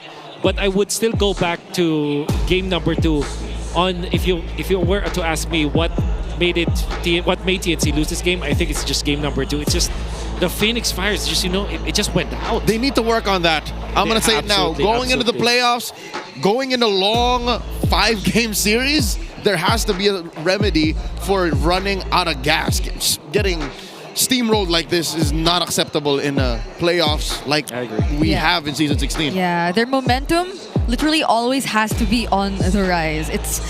You can't let go of it. It's so hard to bounce back. I obviously felt that they became so much more passive. It's not that you could really just expect Chaknu to throw out all those tech charges whenever he wants to, because you need to guarantee that there will be decent follow-up or that they're in the perfect position to do so. But it also felt like it was ONIC dictating on whether or not he would use it. Yeah, Imho, they also need to grow Chaknu's hero pool. Imho, yeah. IRC, Chaknu has played a lot of heroes already, but most of them are sustained heroes. And if I'm not mistaken, this is he is mostly successful when it is a catch type hero and when he plays fast. Yeah, Afike, it's really the way it is. The Gatot also, it seems to be struggling. So even when that's his most picked hero, so we might want a bit more from the Mamba. Like maybe some interesting picks here and there, and not the H word. Yeah. They tried, but they did try. Wasn't that what we wanted? BT Dubs were referring to Hellkurt. High loss might be a work in progress. High loss might be, you know, kind of mid sometimes, but it's better than Hellkurt. TIL, we can speak like this. What's TIL? Today I learned. Well, TIL. TBF. Tibuff. Tibuff. Yes. What? I spent too much time thinking of the acronym. And then She celebrated the win by finding the word and then forgot what came after. She just lost it. No, it's like unfortunately. that. It is what it is. The game, the series, it felt sad. Yeah. Like that's me. It felt sad. It felt like it could have been so much more. Yeah, for sure. Only if it kept going for TNC. ICYMI. ONIC is on the upper bracket. Okay, wait, I can't think. You are taking this too far. Taking this too far. Taking this so far. All right. So So Leo and Wolf 2, Briggs 0. No, I got one. One, and then she celebrated it too much. Oh, right. I got Just another take us one. home. Hey, I got another one before that too. So I think I'm also 2. Bridget? Maybe you're 3 and 3. Take us home.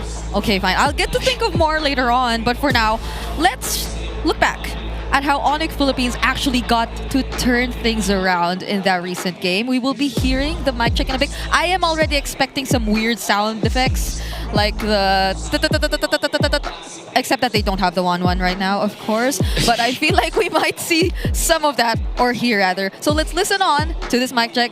This has been Brigida Leo and Wolf, by the way. Imi ako, tsaka... Pamanip na. Sanib. Atin tayo. Blue. Disiplina, boys. Disiplina. Mid.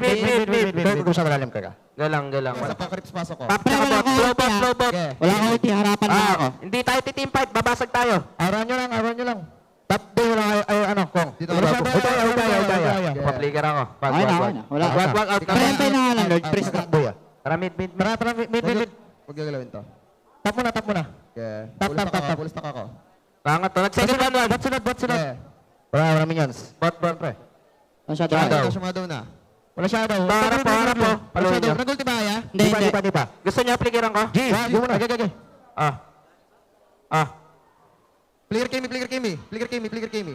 Piso blue. Sa akin. Nalalay. Ang kaya may tayo ko. Tore. Tara. Upper bracket, pre.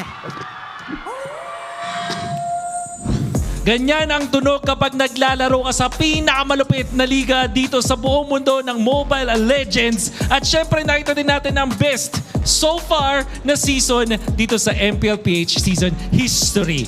Masasabi natin mula sa simula hanggang sa dulo, napaka-competitive na matches natin. Yung mga top teams natin natatalo nung mga nasa lower spot na teams. At tapos umabot pa tayo sa second to the last day para i-decide yung mga last team natin sa playoffs. Tapos sa pinakahuling araw pa, malalaman din natin kung sino yung huling papasok sa upper bracket match. Every single match mattered sa buong season natin. Kaya naman masasabing ito na ang most competitive season. Ayan ang tanong ko sa inyo. Sa tingin nyo ba, ito ang best season so far sa MPL PH season history? Ngayon, para naman sa ONIC Philippines on how they won against TNC, syempre, sinundan pa rin naman yung mga win conditions para sa kanila. Game number 3, nakita natin na naglaro ng mabilis ang side ng ONIC Philippines, pati na rin ng game number 2. Nakitang-kita natin na wala yung sunog, na wala yung apoy sa side ng TNC for some reason ng game number 2 at biglang hindi sila gumagawa ng mga plays. Whereas ito namang ONIC, hindi tumigil sa pagdidisrupt, sa pagiging aggressive. Kaya naman tuloy-tuloy sila nakakuha ng panalo no game number 2. And then,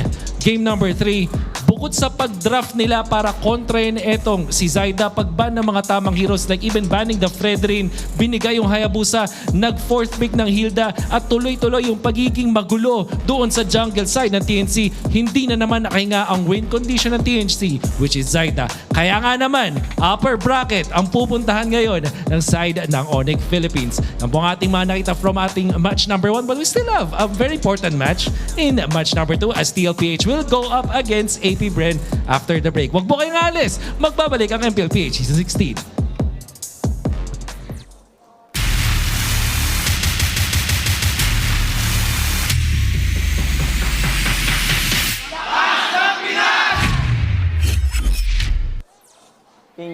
Ping test. Check. Chakra connection, chakra. Is gone. I'm ng Brusra. Pwede ah. Brusra connection. Mas okay na manlamig to kaysa manlamig siya. Untitled. Uy, may nagwawala. Hey! Ngayon, kung di pa kayo nakakabili ng ticket nyo, bumili na kayo ng ticket kayo sa Cuneta. Kahit sino papanggain! Shock noise, Benny Cutie, execration combo yun ah. Natamaan ng ligdag guys. Stay safe guys. Mag-iingat kayo palagi guys. Ingat kayo palagi. Kamusta ang lahat ng tao sa mundo? What happened? Guys, ini-invite ko kayo manood sa playoffs. Sa Cuneta. Ikaw naman. October 22 to. Manood kayo, bumili kayo ng ticket, baka maubusan kayo. Panoorin nyo kami dun guys. Maraming salamat sa mga nanood. Sa mga manonood. Sana matapos ng mga sakuna sa mundong ibabaw. Mag-pray lang tayo guys. Kaya picture kami tatlo. Bang! Mga ganun no? Ano message mo sa younger self mo? Message ko sa younger self ko. Hindi, kay AP Saida, kay AP. Proud ako sa'yo. Hoy, proud ka? Bakit daw? Bakit? Proud ako sa'yo. Sabi ko yun. Felix Army magingay. Tol, ano word of the day natin? Wag yun. Pangangamba. Word of the day now, guys, pangangamba.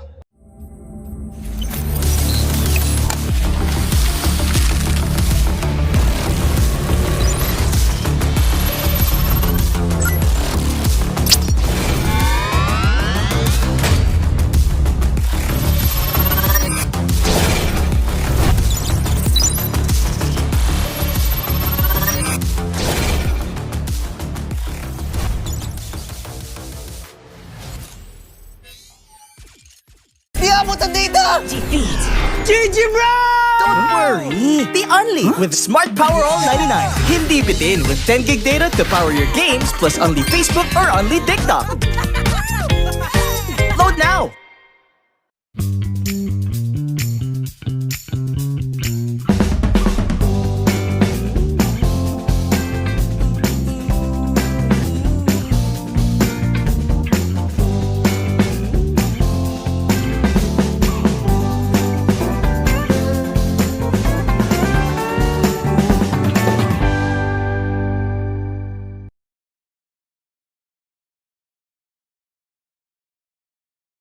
Enemy alert. Your scalp gets 1.5 times greasier, causing dandruff. Get triple anti-dandruff power. Supercharge with Clear. Pang-marinade! Panggisa! Pampasarap! Ang daming ititimpla! Luto mo yan with Knorr Liquid Seasoning. Mula luto tong plato, sarap panalo. Luto tong plato, sarap panalo. Luto tong plato, sarap panalo. Luto tong plato, panalo ang luto mo.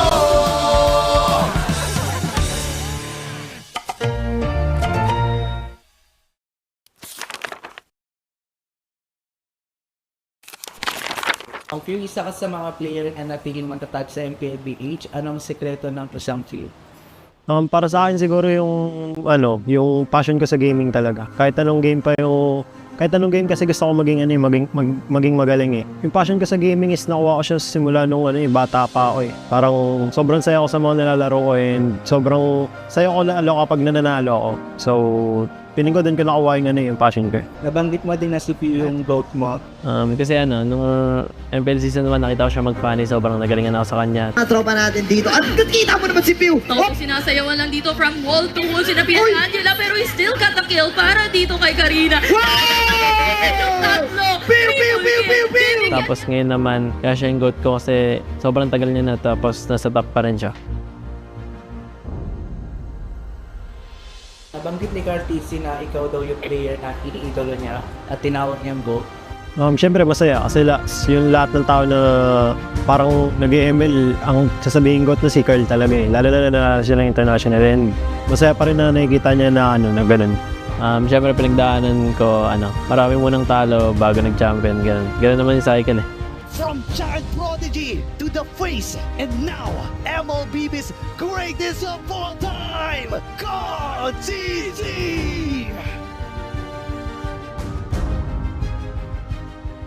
Paano nito nabago yung buhay mo at yung pananaw mo sa buhay? Sobrang dami nagbago sa financially, tsaka yung routine ko sa buhay, yung ginagawa ko sa buhay, tsaka pag lumalabas ako ganun, may mga nakakilala na sa akin. Feeling ko, habang tumatagal, parang napapansin ko sa sarili ko na mas madisiplina ako and mas mature. Siguro yung biggest lesson ko lang yung balance lang sa lahat ng bagay. Tapos ngayon talaga, ito na talaga yung feeling ko buhay ko eh.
Siya, sino yun? Si Gary? Esmeralda? Edith. Si Edith. Edith. Arnold. Edith. Edith niya. Ano? Edith. Robe. Edith. Yan si Gerak. Gerak. Gerak. Gerak. Gerak. Gerak, gerak, gerak, gerak. Uy, naunaw kanina sa Edith. Sige, all one. Pinagbigyan kasi nila ako eh. Lancelot! Lancelot! Lancelot. Si Lance. Lance! Sabay tayo, pare. Ranger. Si, Bution. Ranger. Ay, wala ako. Okay, sabay ulit. Competitive. Florin. Ay, Florin. Una. A4. Lapu-lapu. Ano yan? Sino yan? Kalea. Bruno. Lapu-lapu? Lapu nga. Ay, palakol. Parang bagong hero yan ah. Hindi si Popol. Wala, hindi ko alam yan. Sino yan? Ay, palakol! Ay, palakol pala yun! Ay!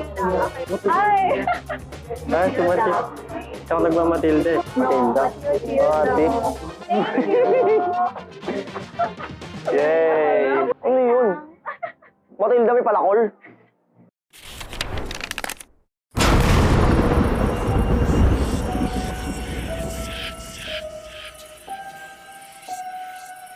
Gising na ako, nandiwala ako sa swerte. Sabi mo, mag-win streak ko to. Dahil sa'yo, tambak na ako!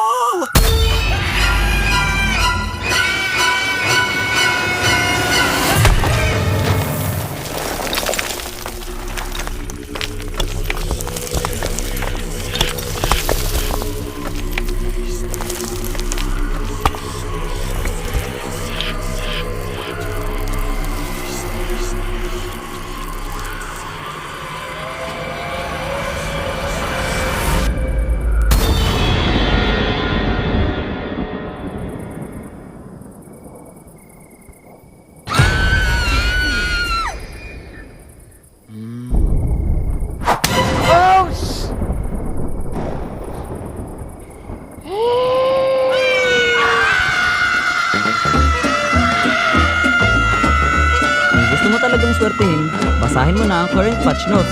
Andito na ang Ready for Next, the biggest gameplay update of the year. Break through boundaries with the new Broken Walls map update. MLBB, we are ready for next.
Kung bakit nawala? Basahin na ang current patch notes. Andito na ang Ready for Next, the biggest gameplay update of the year. The all-new Dangerous Grass Map update. Use it to your advantage. MLBB, we are ready for the next.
Napag-iwanan ka na rin ba? Andito na ang Ready for the Next, the biggest gameplay update of the year. Get a head start with the new Flying Cloud map update. MLBB, we are ready for the next.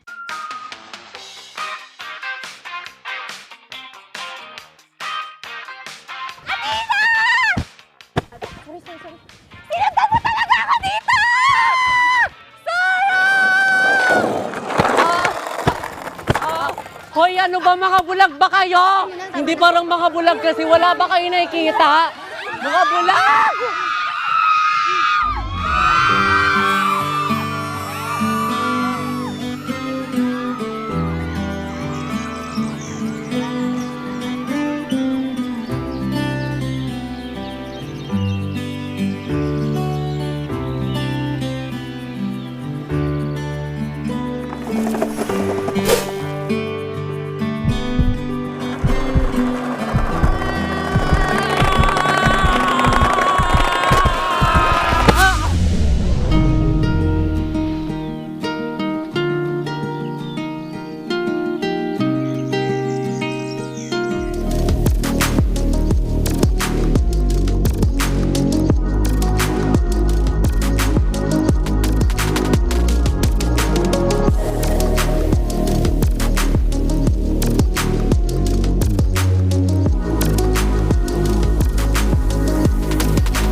Lakas ng Pinas, malakas Pilipinas, malakas, kahit anong lane we become the monsters. Malakas Pilipinas, malakas, face the golden sun and repping for the 3 stars. Look at us to the top, no ifs, no buts, winning any game para to sa PINAS. Di mo matitinag aming boses sa new level. Nasa kalye man o mobile, you know I become a legend. Listen, open fire, we unite, we winners. But with pressure, like diamonds are made of. Switching the lane na parang gera, HP racing made a setup. Pagkakatang buhat ni Hilda, full dog SS parang Laila. Susundan ko ang iyong bakas, kasama pataas, tagumpay natin to dahil tayo'y malakas para sa Pinas. Nasa amin ang alas, hindi to atas, kinikilala sa taas kasi kami ang malakas para sa Pinas. Nasa amin ang alas, hindi to atas, kinikilala sa taas, ganito kami sa Pinas.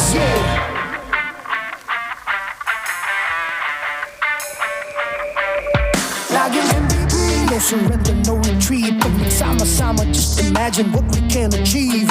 Laging MVP, no surrender, no retreat. Giving 100 on my all, cause we just cannot be defeated. No retreat. We are unstoppable, immune and invulnerable. Ready ang equipment, lahat frozen, mala, crowd control. Pakita on the jab, east to the southeast.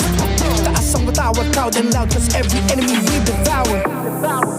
Susundan ko ang iyong bakas, kasama pataas, tagumpay natin to dahil tayo'y malakas para sa Pinas. Nasa amin ang alas, hindi to atas, kinikilala sa taas kasi kami ang malakas para sa Pinas. Nasa amin ang alas, hindi to atas, kinikilala sa taas, ganito kami sa Pinas. Malakas, Pinas, malakas, kahit anong malakas, Pilipinas, malakas, face the golden sun and repping for the 3 stars.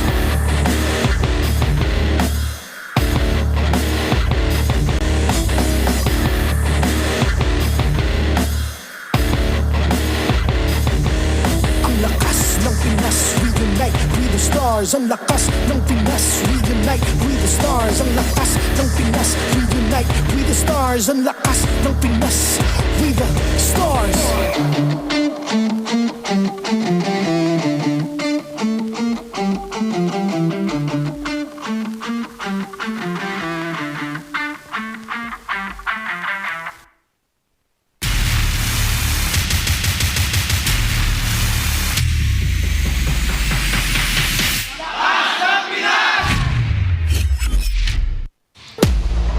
Welcome back to MPL Philippines Season 16, still on the final day of the regular season, and we're finally down to our last best of 3 of today. My name is Brigida, together with Leo and Wolf, still your casters for this second series. And in this final series, it is going to be APBR, unfortunately an eliminated team, going up against Team Liquid Philippines. This match, the last one for Season 16, regular season, has me feeling a little weird. Okay. We're coming from Liquid's loss against Falcons and APBR's sure elimination. That's right. The fan bases and, of course, the MPL community at large are still here. Like, it's a pretty full arena. So weird in a good way. Yeah, I'm like, okay, we're seeing this through. Yeah, but definitely because we know that for TLPH, on their way to the Golden Road, this means that if they cannot defeat a team that is no longer part of the playoff contention, it kind of tells us something about their Golden Road run. So I think this is TLPH quest to prove to us that we definitely want to get on that Golden Road. Yep. This is the start, and they have to start strong. But before we head into their actual match, you can get more data, more GG, and experience the winning power of Smart's Unli 5G and enjoy it with the Smart Digital Prepaid eSIM. That's Smart, the simply reliable telco partner of the MPL victories you can count on. Yep. This is, people may be feeling a bit weird about it, but I think we have another reminder for our viewers out there. Well, if you cook. I do. You do. And for you to start cooking as well, you can marinate, saute, or just for the flavor, you can use the Knorr liquid seasoning literally for everything because, that's actually what I do. And this is not even part of the spiel, but I actually do use the seasoning. He has these little bottles of Knorr in his cupboard for It's sure. actually true. He actually cooks. And of course, this tournament is monitored and supervised by the Games and Amusement Board. By the way, I don't see Renmar. Because Dinong Rai was there. And he was saying yesterday, that's not him. You don't see but him? I don't think that's him. Anyway, shout out to Ninong Renmar Red. if ever you're there. But let's go and have a quick recap about the previous series. It was a 1-2, yes. But again, we do feel that it could have been so much more. This 1-2, it sounds close, but game 1 was close. So much more or so much less because this could have ended in game 2. That's true also. I do think a good chunk of that game was TNC's to lose. That's right. And to be fair, I think we've also set that up. If you don't know, well, please do watch that that series because we know that just with standings alone, that game did not matter for TNC that much because they're in the 4 and 5 slot anyways. If they do bump to the 4th spot, they will still face Twisted Minds nonetheless. But for ONIC, that mattered so much. They only needed that victory. In fact, even when the TLPH wins this series because of the head-to-head matchup of TLPH and ONIC, it's going to be ONIC that secures second spot. Yep. ONIC are just waiting after the play-ins happen. So they're safe from potentially being eliminated on the first day. They have one more day to just watch and anticipate whatever is going to be happening in the playoffs because we will be seeing a fuller picture of what just took place after that win, but this is what you're expecting in the play-ins. Can I just say, despite what we saw in the previous years, despite the hype, no matter what happens, ONIC Philippines will have faced TLPH or Falcons nonetheless. Because in the play-ins, TLPH will face up against Falcons. This is how the bracket goes. So ONIC's reward of getting into the upper bracket is to face either the M4 champion and the MSC champion or the M5 champion in their first match. How about that? Yeah, it's one of the best days you could have as a Sonic.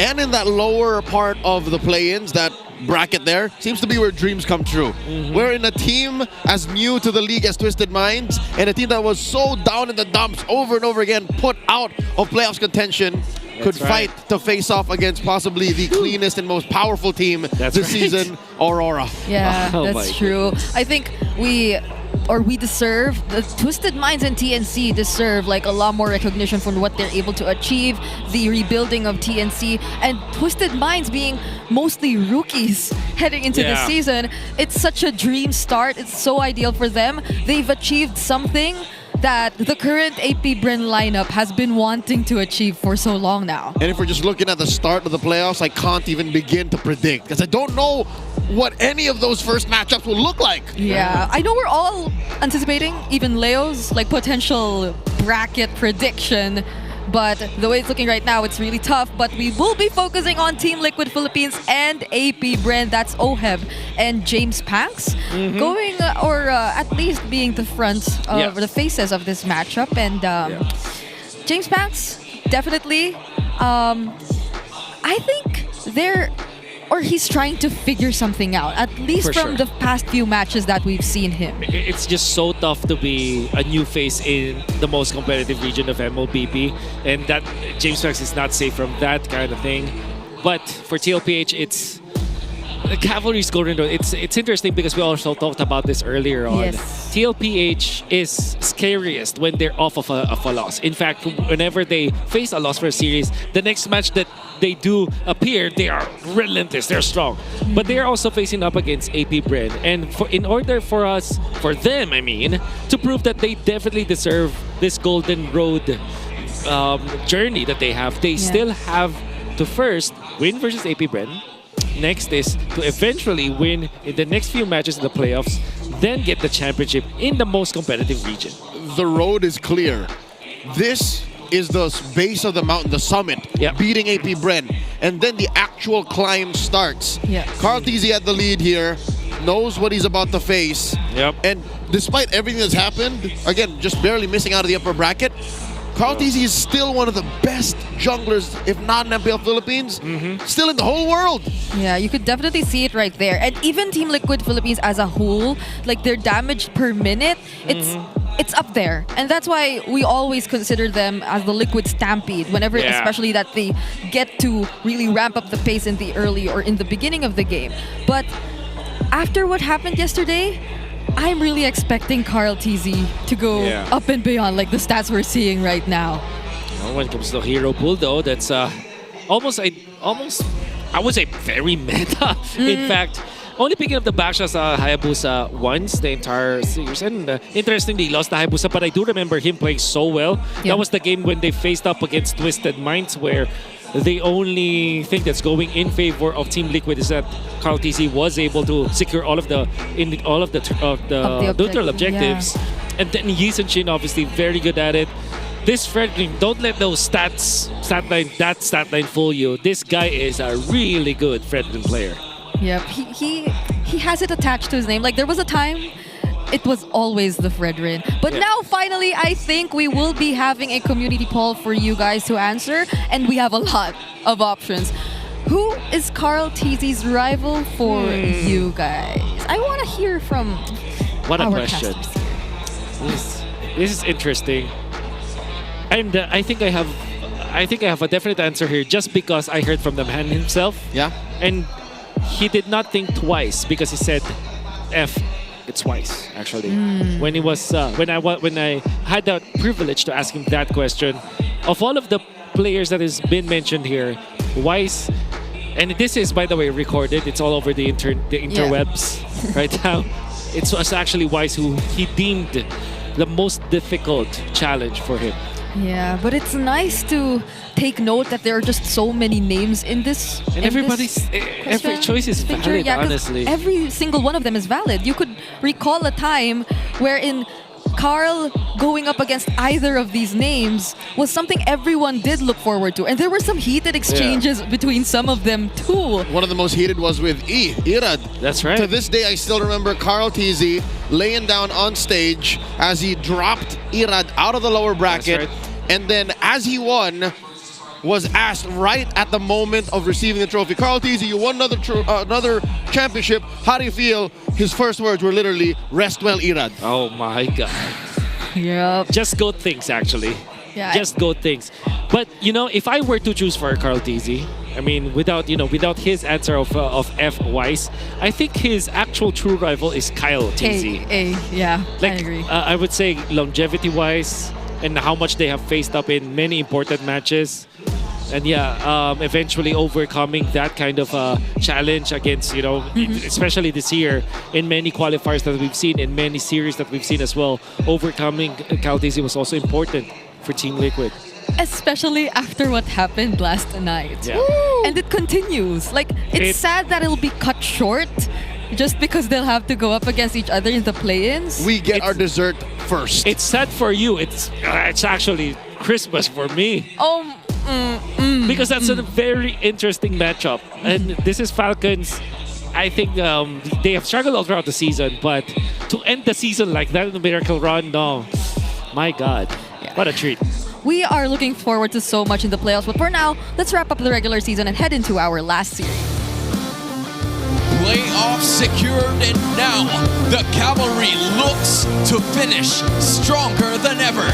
Give it up for Ohab, JP, Sanchi, Carl TZ, and Sanford.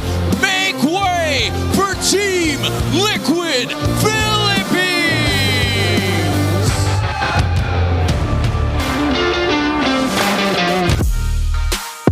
With a nothing-to-lose mindset, the Bees are all in, guns blazing for glory. It's Shizu, X-Nova, Aqua, James Banks, and Lord JM. Hive, come alive for APBR!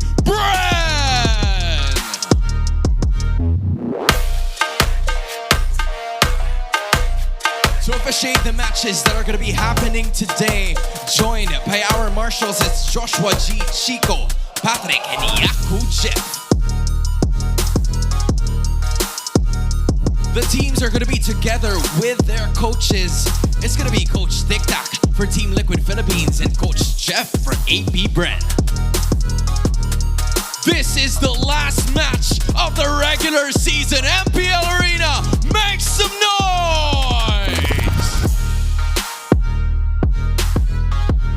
Let's jump right into it. After their loss yesterday, last night, what can we say about Team Liquid Philippines? There are a few things that are scarier than a Team Liquid that is angry. It is written in the books. Season 12, when Liquid lost, Conti said, oh no, we just stumbled, but we're going to come back stronger. And they came back stronger. They won the next season. And you just mentioned something about nothing to lose teams, right. Wolf. What can we watch out for in APBR? Well, it's also a team that also is scary. That's Lord JM, James Banks, Aqua, X-Nova, and Shizu playing without any baggage today, which will mean that they are also very scary. And TLPH has to watch out for that. Yep, this is the graph we're seeing right now.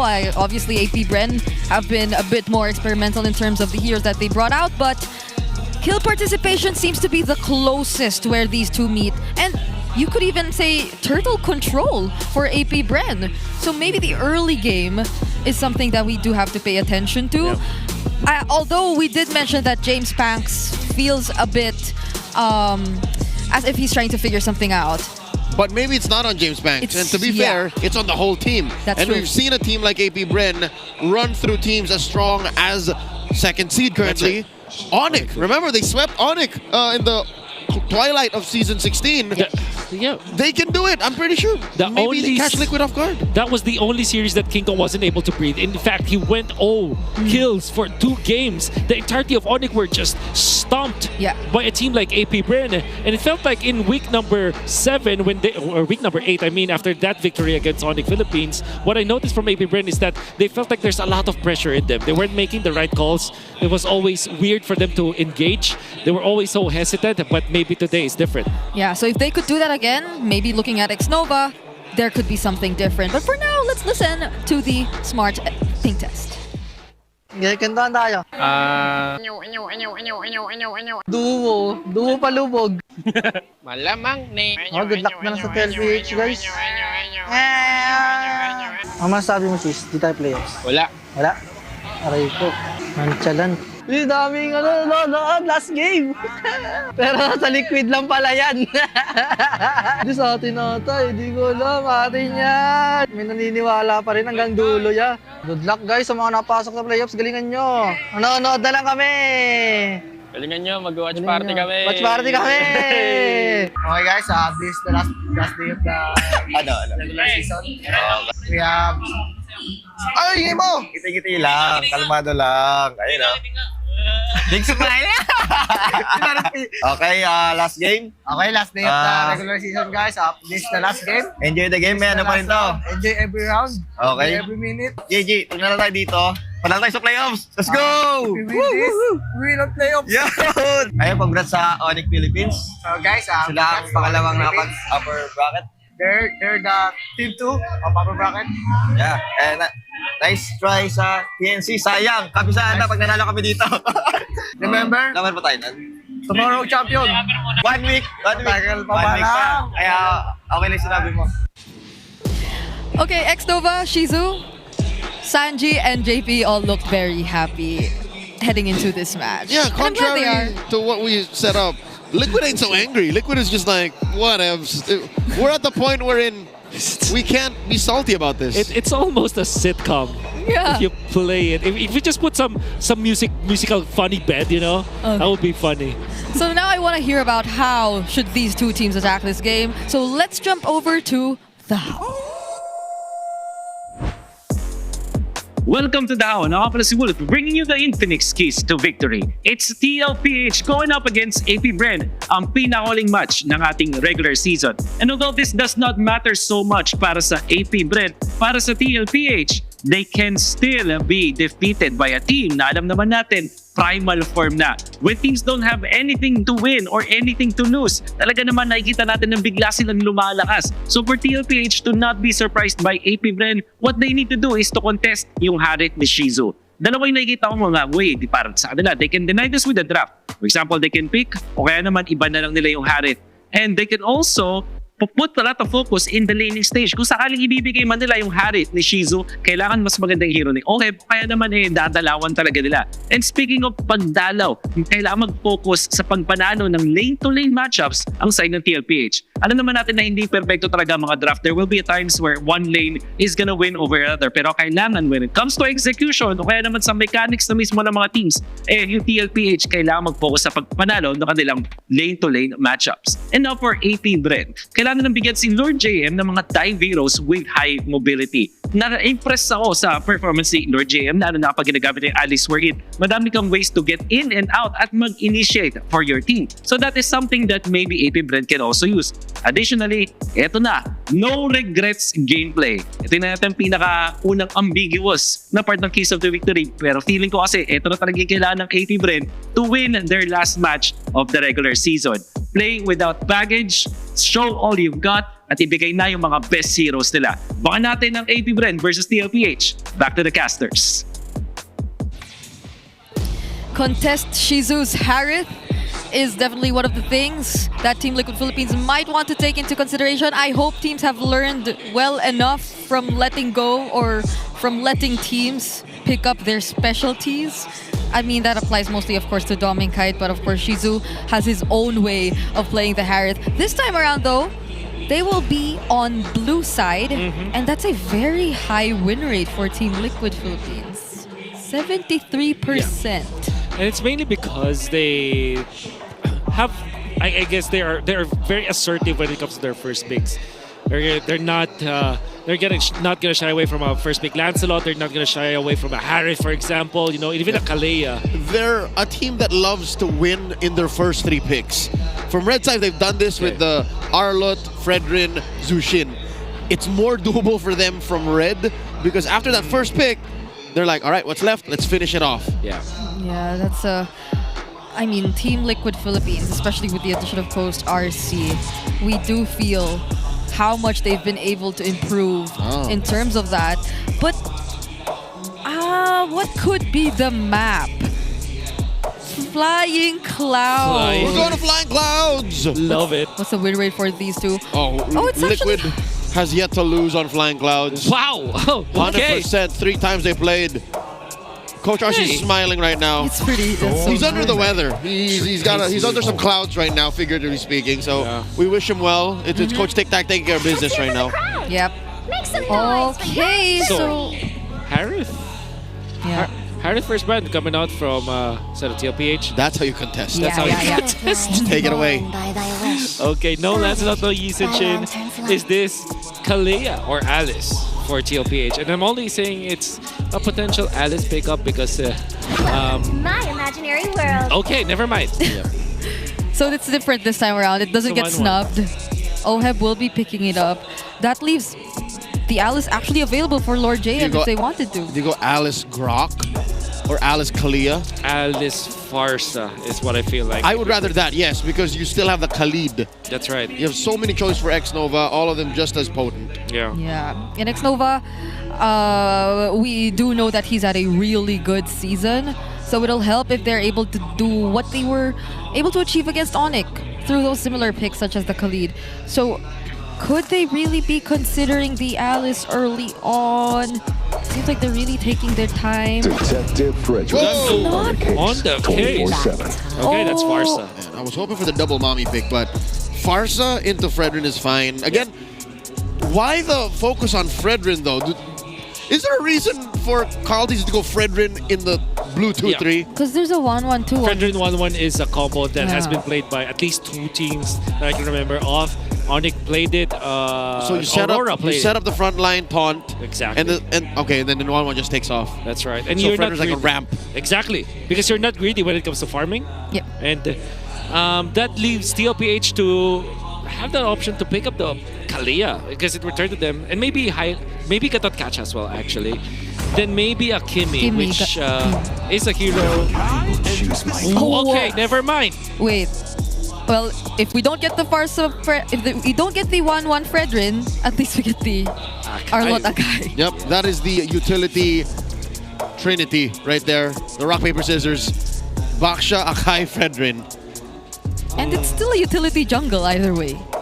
I haven't yet asked how Carl TZ ranks Akai and his favorite heroes. Yeah. His first is still Lancelot, no doubt. Second would be Fred. I wonder where Akai falls. You know what? Maybe we can ask him actually later on. I'll bother him later. Yeah.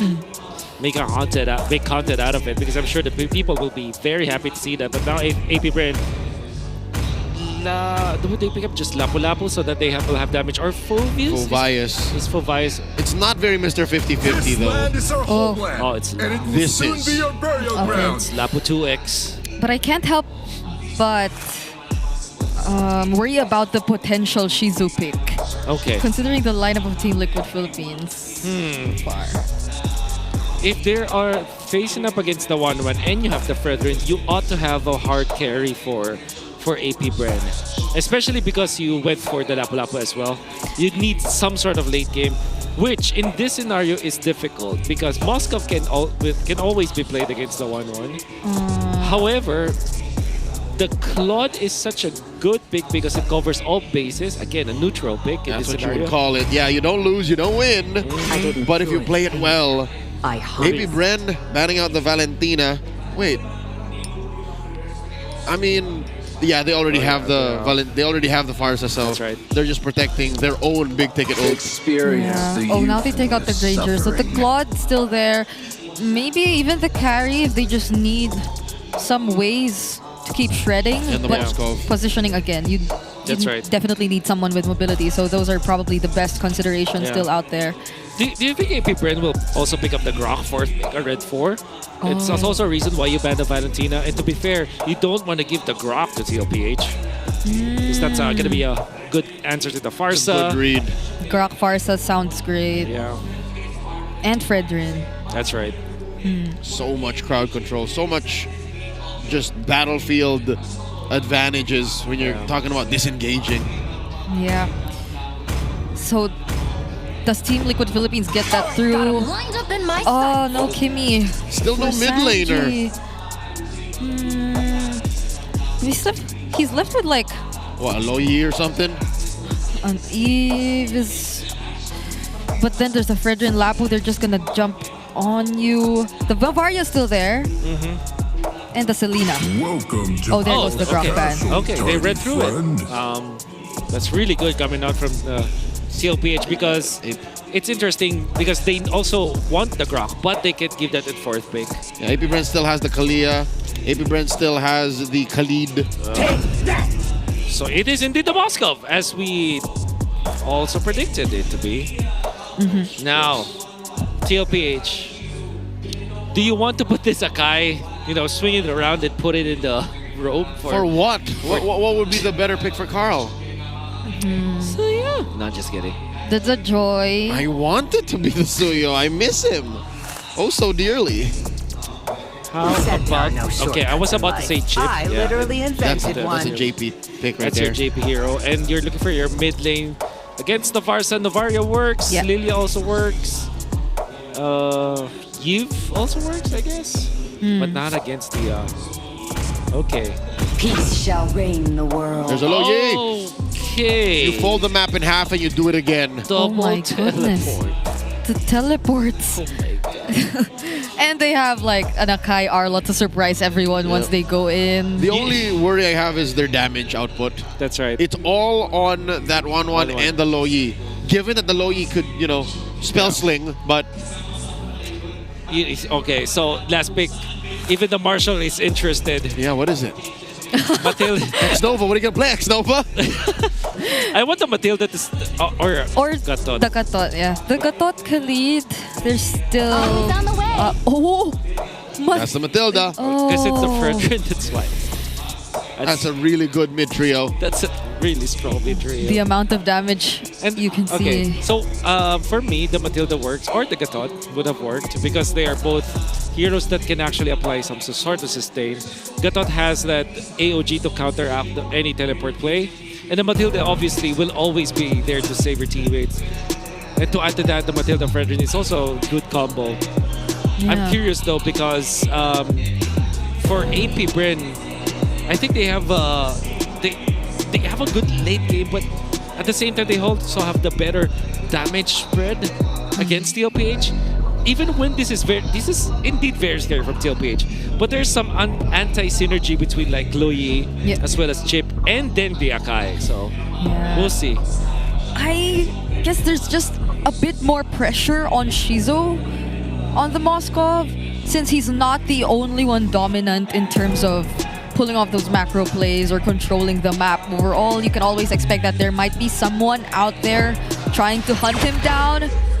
But welcome to Mobile Legends! If ever they are able to achieve as we head into game number 1 of this last best of 3 series, it's a surprise that we get to see the Chip and the Louis once again. So let's see if they're able to actually pull it off this time around. About a year ago, you'd never see these two on the same draft.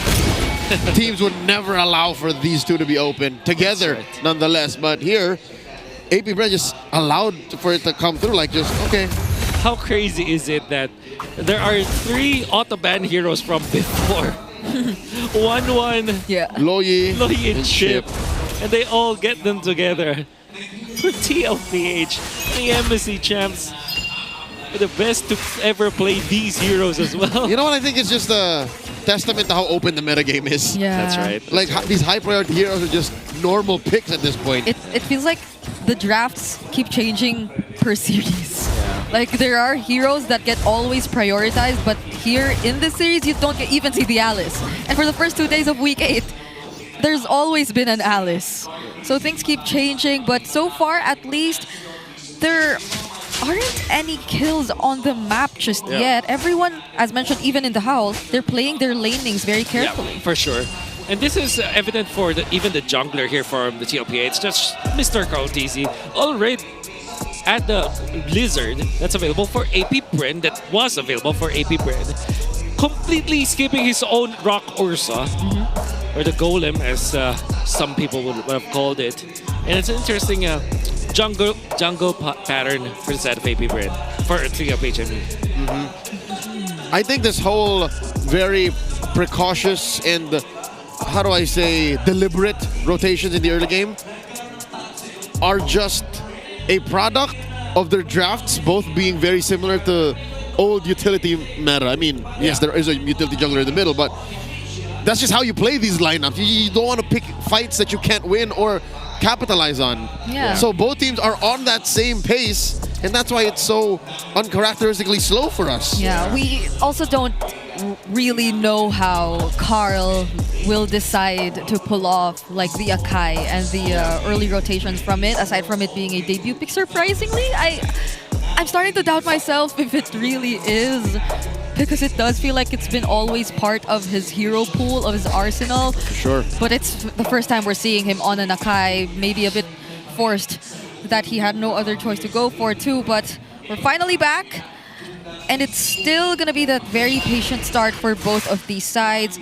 None can afford to go down, especially before this upcoming objective. So far, JP keeps up top, sees 3. And what is this? Carl and Sanji holding this pixel brush. They started up already. Carl DZ with a heavy spin on the James Pax. James Pax nowhere to go. Gets blasted. First blood drawn. Aqua with a feathered airstrike taking out Sanford and Carl TZ. Where does the turtle go? Dead. Aqua secures. JV's in trouble. Oh no, the flicker forward. Aqua blasts him. The trade for Nova. Sanji, the only survivor of Liquid up top, 2-3. AP Brent winning. Already such a good start for Team Liquid, but oh wait, there's a teleport play. Aqua literally gets every single thing. Mr. 50-50 versus 3. Sanji, get on over here. Lord JM survives, but only for a second more. Aqua, he's not done.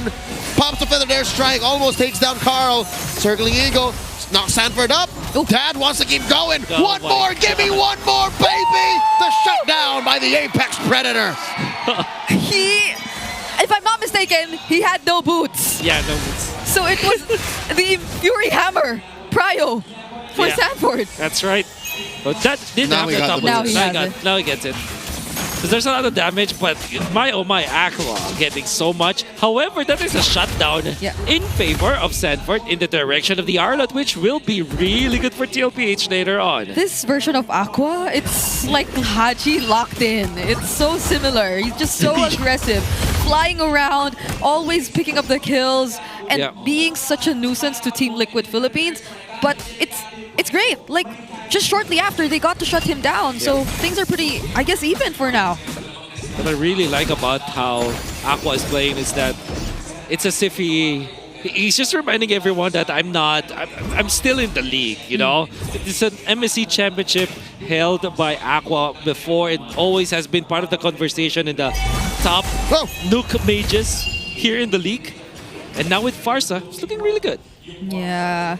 So, it's interestingly, I forgot that we were on Flying Clouds, but maybe that also had something to do with why things are happening so fast. That's why that top lane engage happened the way it did. That's right. Yeah, because they just got back so quick, but let's see how APBR deals with this. Team Liquid Philippines will be the one. Oh, JP finds Shizo in the back. Thrown on SOD, but it'll be for naught as he only delays the inevitable. In comes Lord JM, taking out Oheb. Double kill for Mr. 50-50. JP falls. And that leaves a 3v2 up top. Nova and James Panks fighting over the turtle. I will no longer ask why Aqua was there. The Wings by Wings and the Flying Clouds, I think that's enough of an explanation. Oh, the turtle down to 1/8 of its health. Carl Easy holding on the heavy spin. Hits the turtle with it. What was he looking for? Carl misses. Another one for James. 2 and 2 for the turtles on AP Bren. And they're still going, collapsing onto 40. Shizo goes down though. 40 still alive. The flicker out. Dodging that appraiser's rat. James Banks still alive. Covering 5 from Aqua. Daddy JP forced to take a nap. Oheb got to use the crossbow. Jimmy James Panks looking for it. Oh, Sanford finds him. Lord JM gonna be up next. Dashing on through. Guided wings. Oh, and another falls. 2 for 2. Bodies everywhere. 5 minutes and 30 seconds, and we're already at 17 kills ahead of us, and it looks like they're not stopping. I am still not over the fact that Shizu was actually trapped by 3 members of TLPH. Then Lord JM comes around, pops the ultimate, and collects 3 kills to go with. Maybe 2 gold cards down the bottom lane. So that's why he's at 4K right now. This is what it's like in Indonesia and Malaysia. This is why the chip is prioritized in Indonesia because of the pacing that we're starting to see, and it's amplified by the Flying Clouds. But so far, Team Liquid Philippines, they have no ways of dealing with Aqua head on. Yeah, I don't think I'll ever shine in the brawl style region because there's barely enough time to analyze. I'm still not over the previous clash, and then there's already another clash. There's like 3 clashes you have to start talking about before another 3 happens. Exactly. This is not my big O card. To wake up today, to cast TLPH and AP Bren just brawling. Yeah. We haven't even talked about the fact that James Pax won a retry battle versus Carl TZ. Okay. Yeah. Okay. Spinning around the right position already. We've seen it happen though. It's a 50-50. When a Nakai pins you down, there are windows of little microseconds where you can actually retry. Yeah, that's right. But that looked like that almost surefire way of getting the objective. Now it does seem like Carl is gonna be delaying it for a bit more. There's no one scouting the backlines. Lord JM jumps in. He spots Sanford. That's the bravest fighter already used up. Another flicker catches 2. A lot of damage set in by Shizo. Aqua with a feathered airstrike. In goes 40. Turtle down on 10th of its health. Who's going to take it? Retribution online for both. Aqua takes it down. Give it to me, daddy. Sanji gets jumped in on by Lord JM. Gets taken out by Carl TZ. They split up the fight. Sanford, can he survive? JP covering up. And Sanford drives in. Taken down by Shizo. 1 for 1. But still, AP Bren take the major objective. Aqua! Somebody has to check. Somebody has to check the hands of Aqua. So hot right now. He's still going. He's still Feather going. Strike. Couple of salvos. In comes JP. Gets that CC on him, but not within range. Oh, wow. Nice push by Oheb off cam. Yep, he's been doing that, I think, for the past few minutes. Even that turret down bottom was pushed by him. Oh, James Banks! They want to punish the man with a million moves. Heavy spin on the James Banks. Put up against that wall. Liquid. Stop down on him. 40 gets him. Oheb wants to fly. How about it? Gets pushed up into that wall. Roses keep him alive. And there's a feathered airstrike. Aqua responds, but not fast enough. Shizu survives, gets hit by a final slash, but he's still in this. JP up next. Mr. 50-50 zeros him. Sanford getting a little bit of life steal, some spell vamp, and they're going to disengage. Okay. I think we gotta, or at least Shizu would have to say thank you, X-Nova, in that scenario. X-Nova really saved him. The flash got the aces, making wonders for the team. Shizu with the SOD to save himself and then collect a kill. Lifesteal afterwards, and of course the healing coming up from the Guiding Wind. Now up with the Enchanted Talisman as well. AP Bren, the primal form of any Mobile Legends Pro player. It is literally what we've seen today. Yeah, Team Liquid Philippines, they're so bent on wanting to go for Aqua. But not even Oheb can catch Another him. feathered airstrike. Lord JM engage on 3. Force a flicker back. In comes James Banks. Defensive circling eagle. AP Bren. Oh my goodness. They will not allow anyone to fall. Is this creation camp where the cooldowns are lower or whatever? I don't know. It's been 10 minutes and we're at 12-11. 12-11. Oh, there's a diversion play. Whoop. Carl and Sanji find that bush down bottom. Lord at 1/10 of its health. Bravest fighter here by Lord JM. Looking for separation. Lord gonna fall here. Taken down by Carl. SOD finds its mark. But Shizu takes his time. Down goes James. Oheb takes him down. And one more. Oheb gets popped by Aqua. 1-for-1 the trade. But Liquid gets the Lord. Poor James Banks. Apart from the heavy spin, that you have to think about this final slash as well. Another bravest fighter coming in. Lord JM. The fight's done.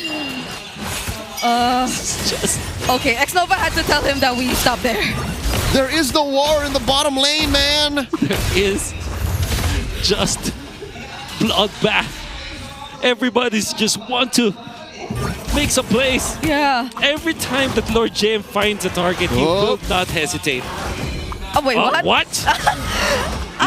Just canceled it. They just use it there. They probably just, I don't know. Lord JM engages on the 2, flushing Sanji and JP out. Underneath tier 1, in mid, AP Bren refused to surrender. They're mid lane. Is this the time to breathe? Can I talk now? Okay. Okay. Okay. I think the coast is clear. That's right. Kidding aside though, I believe that AP Bren, the real problem here is how they can secure the Lord objectives, because it feels like TLPH have unlocked a different type of style where Carl TZ will be the one to initially start the fight, but the real way for TLPH to isolate or take away James Banks from the influence of the Lord is through the final slash, which we saw earlier on. James Banks was under so much pressure from Carl TZ, and then all of a sudden Sanford pops the ultimate, takes him away from the range of the Retribution, and then Carl TZ just collects that Retri battle. So that is TLPH unlocking the real problem here, which is going to be Sanford's Arlott. And that Arlott has been surviving 4 members of AP Bren every single time. Yeah. Like, there have been multiple instances where in Sanford could have been the trade, but he still gets out alive, or sometimes almost making it out alive. But at least for now, I think we've been slowed down just a bit. Nope. Oh, maybe not. I don't think James Banks likes the way you're talking about these fights. He wants to keep going. All right, false engage. Guiding Winds will always be that game changer. Whoa! Final slash. Fishes James Banks from underneath that tier 1. That's a taunt. Finds Sanford. Final airstrike. The answer. James Banks backing off underneath the epicenter of that ult. And just like that, AP Bren disengage. Yeah, good thing he had someone to use the vengeance on. He could have went down with the feathered airstrike at that point, and it would have been really, really great for AP Bren. But so far, OHEB and JP, they're just holding the bottom lane. Yeah. There's so much map control that Team Liquid Philippines could do. Yeah, especially because they have the teleports in their favor. They have the Loyi ultimate, they also have the Chip ultimate. And they have survived the early game onslaught of AP Bren by outplaying AP Bren themselves. You know, obliging to the team fight. Sanford has been the bread and butter for TLPH in these team fights. Hold up. That's a defensive bravest fighter from Lord JM. Using that ult like it's a basic attack. Finally, I think Liquid are able to crack through tier 1 in mid. Oh, seems to be a false hope as Aqua pulls out a feathered airstrike. I think you're right, Wolf. These players are playing it like it's on creator camp. Yep. I'm sure that their cooldowns are just adjusted. Yeah. Cooldowns are a concept. That's right. JP, this could be a good play, but ever so wiser. Oh, yeah, the re-engages do seem a lot more easier for these two teams. Maybe for AP Bren, especially because of the Mathilda. But Team Liquid Philippines overall, they do feel like they have generally lower cooldowns. But they're the ones holding the Lord for now. Carl TZ's already almost half HP though, and JP's just there. What is JP planning? What is JP planning? That's interesting. Is he even moving? Because, you know... He's not. Oh, he's moving a little bit so that he will avoid AFK. Do you even get a warning in tournament mode? I do not know, actually. I actually don't know. Never really had the problem to try and tell players, hey, start moving. Yeah. All right, the dance has begun. AP Bren definitely laying the smackdown on this Lord. He's just there. I can't. 2/3 of its health down. James Banks gets knocked up.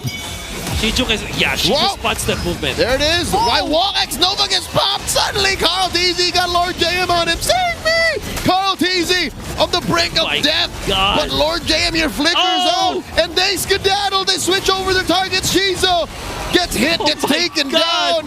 No one falls from TLPH. Oh, it's Carl! It happened so quickly. A trade, 2 for 1. Oh my goodness. Lord JM jumped in front of TLPH. Actually fights 4 members, manhandled them only. And still continues to do so. Final slash and everything thrown. But the kitchen sink as Mr. 50-50 falls. Oh man. Is it just me or did Carl's death notification get overlapped by something else? It was definitely overlapped by whatever. Oh my god, how'd that happen off cam? This game. Yeah, the fight was split too. And for some reason, this is Fly Clouds, by the way, so Shizu can get back easier. There's a teleport from the Loyi. Oh, they're blitzing. They're blitzing. James Banks is within range. All right, Sanford pushing them back. Yeah. This is AP Bren wanting to contest. I think they called it off. Finally. The jig is up. And there's wait.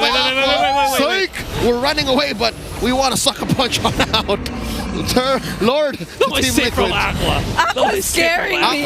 Aqua is a menace today. Yeah. What? This attitude from Aqua.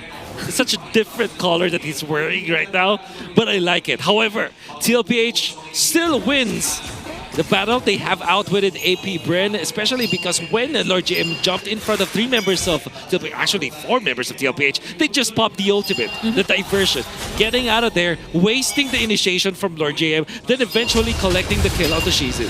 Yeah. We didn't get Aqua today. We got RV from Caloocan. This is RV from Caloocan. Yeah. Oh my god. And he's just 1 item away from a full build Farsa. Or Valenzuela. He's from the north. He's from the north. Oh, RV from the north. Winter round? What is JP thinking? The conceal? Looking for the jump? Liquid penetrates the base. He has a flicker if he just wanted to use the stun. Diversion down bottom. The switch up Aqua actually predicted it. And they do clear the wave. The turret still stands. Now it falls. SOD coming in. Lord JM. 0 Sanji. Lord JM goes down. 1 for 1. Shizo takes down OHEB. And there's more. Oh man, they're split it up. Shizo still hitting. Shizo with the guiding wins. Thanks, X. Thanks. JP and Sanford making chase.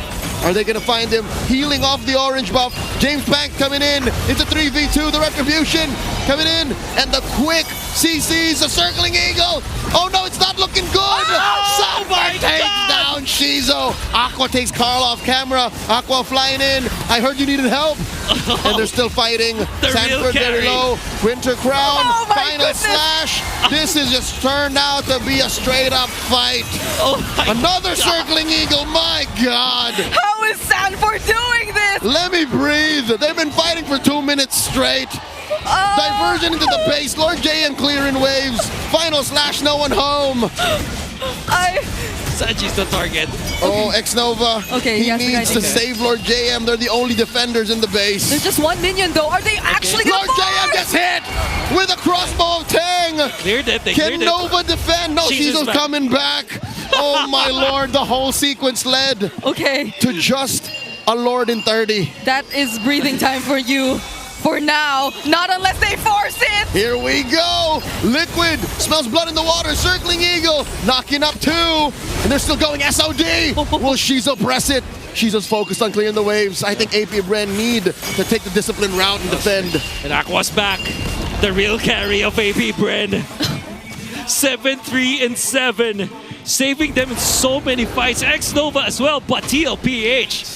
The one that they can rely on is Mr. Sanford. Army from the streets, Army man. from the streets. That's an 8-3-11 Arlot too. That's right. Both of these, this Arlot and this Sparsa, they've been doing so much in this entire game. RV versus the Apex. Everybody, they're just like side characters. This is Aqua versus Sanford. Oh, that is Carl Teasy hit with a Spear Misery.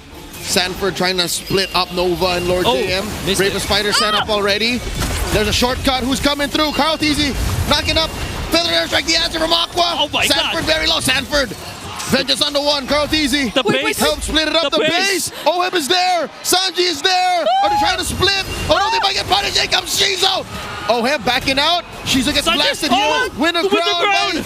Sanji and Shizo survives. Sanji is about to bite at the flicker. The chef has sidestepped his way into a delayed kill. And it's just a trade at the end of the day. Mid laner for mid laner. Captain for captain. These mechanics we're seeing from both teams. What the hell is this game? These sidesteps.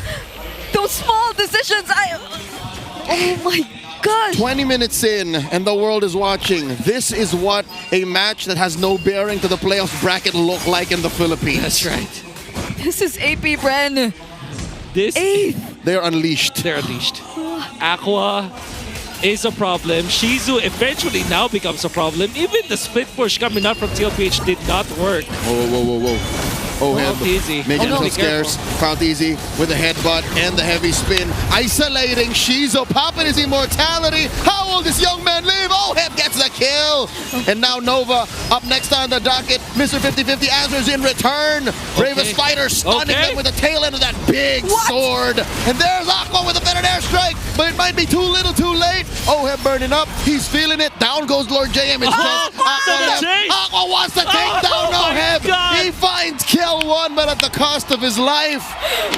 It's over. The game is over. Liquid in the base. Mission accomplished, but at what cost? Oh my goodness. That's the game for TLPH. And apparently you can pick up the flying cloud from your opponent. Yes, that's confirmed. We learned that yesterday. Yeah. What a game from Team Liquid and APBR. No way. That entire Sanford versus Aqua match. Even last minute, maybe he also wanted to deal with the waves, but it really looked like he just wanted Oheb. You can say that again. It was literally Sanford featuring Liquid versus Aqua featuring APBR. That's right. Oh my God. What a fight. What an anime fight. Yeah. It's APBR. You can say that even when James Max will finish this game at 0-6 and 8, but at the same time he has a lot of important fights that he was at the center of.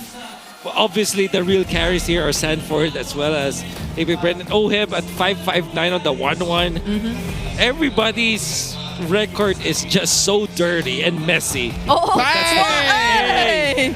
Straight up final slashed our camera. That hurts. It went 360. That hurts. I need to puke. The camera went 360. My goodness, 9, 3, and 14 on this Arlot. 9 out of 10 players I ask, who do you think of when I say Arlot, they would say 40. Oh, yeah. And that is testament to how good he is with this hero. Most importantly, the entirety of TLPH. I can't get over it. So to be fair, I think that the most important fight happened in the mid game, where there was a time where TLPH actually inflated their lead over APBR, because APBR actually were able to trade. More importantly, as Aqua collects so much, he gets free. I think the shutdown onto Aqua was the beginning of the snowball of Sanford, because he got so much out of that.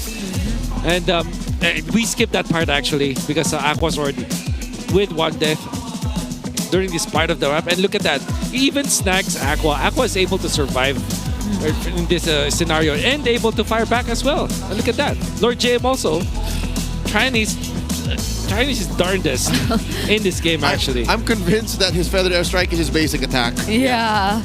Well, I don't feel the cooldown. Yeah. The next Nova comes to save the day. With flying clouds, upward the flying cloud, you know, with some wings of his own. Yep. So here's Lord JM, manhunting team members of TLPH, but TLPH thought, okay, we don't need to actually kill this man. Let's go for a diversion play to the backside, and Carl TZ. Let's go for the softer one. That's why he actually got hit by a SOD. That's why he died. I actually like that a lot about Team Liquid. Like, even though it seems so brawly, when they see an opening elsewhere, they're very quick to just go to wherever they feel like they can diversion into and just try and boss end is the here. game. Oh wow. Here comes the boss. Like, look at this. No intent on defending, on winning this game. Nope. My mission, take down OHEM. And it's actually very. Yep. If I'm going down, I'm taking you with me. Yep. So I like the IQ play coming out from Aqua, and I'm sure that this is it's weird that I'm actually gonna be breaking down one of the plays from the losing player. But Aqua, instead of trying to hit skill 1 or skill 2, he just nailed the normal attack because he knows that the passive will eventually close out the kill anyways. That just tells you. I think it was smart. Yeah, that just... Because OHEM just tried to juke any of the skills. He was moving sideways, trying to sidestep or cross over Aqua, but Aqua just said, okay, just can really press attack. Yep. Yeah. I'm trained on you anyways. I don't want to have to skill shot my way into this kill. If I'm going to do something less than smart, I want to succeed because I know the base is gonna die. Yeah. And that just showed us how high up there in terms of farm Aqua was. The passive could have dealt that much damage. To be fair, OHEB, I feel like he was also very low at the time, but still, without any other skills. Yeah, at the end of the day, OHEB is still a soft marksman. Yeah. And Farsa literally preys on 1-1. So yes, that's right. I think at the point of no return where AP Red is like, yeah, we all died, Aqua just made his mind, dude, I'm just gonna kill him, all right? I have one mission and I'm gonna accomplish it. Yeah, this game really ended at about 20-30. That's right. Because that's all that was left in that last minute was just, let's just wait for the minions and then let's stop Aqua from killing OHEB. Like that's all that was left to it. Yeah. There was one very funny part, if I were to choose a word, because there was a time where after the Lord fight, when James Wax was losing the Lord fight, 3 members of TLPH, instead of making the beeline towards the mid lane, they decided, no, Aqua is the target. There were 3 members chasing down on Aqua for a very long fight, because I think that the cameras had to be split just to show how long it took them to chase down the real big boss Aqua. You know what? In contrast to how heavy the feeling was calling the previous match, and even yesterday and day one's matches, right? That's right. Because they all lead up to finishing the playoffs picture. This was a fun game. It was. It's been a while since I've seen a fun game. So this is like teams, a no-bearing match. Look at him! He's the carry! Literally! Literally the carry! 98,000. Dude. Total damage I dealt. swear. Okay. This color in Aqua, I like it. I want to see more of RV from Caloocan. It's sad that this might be the last we're seeing from him. Hey, don't say that. For now.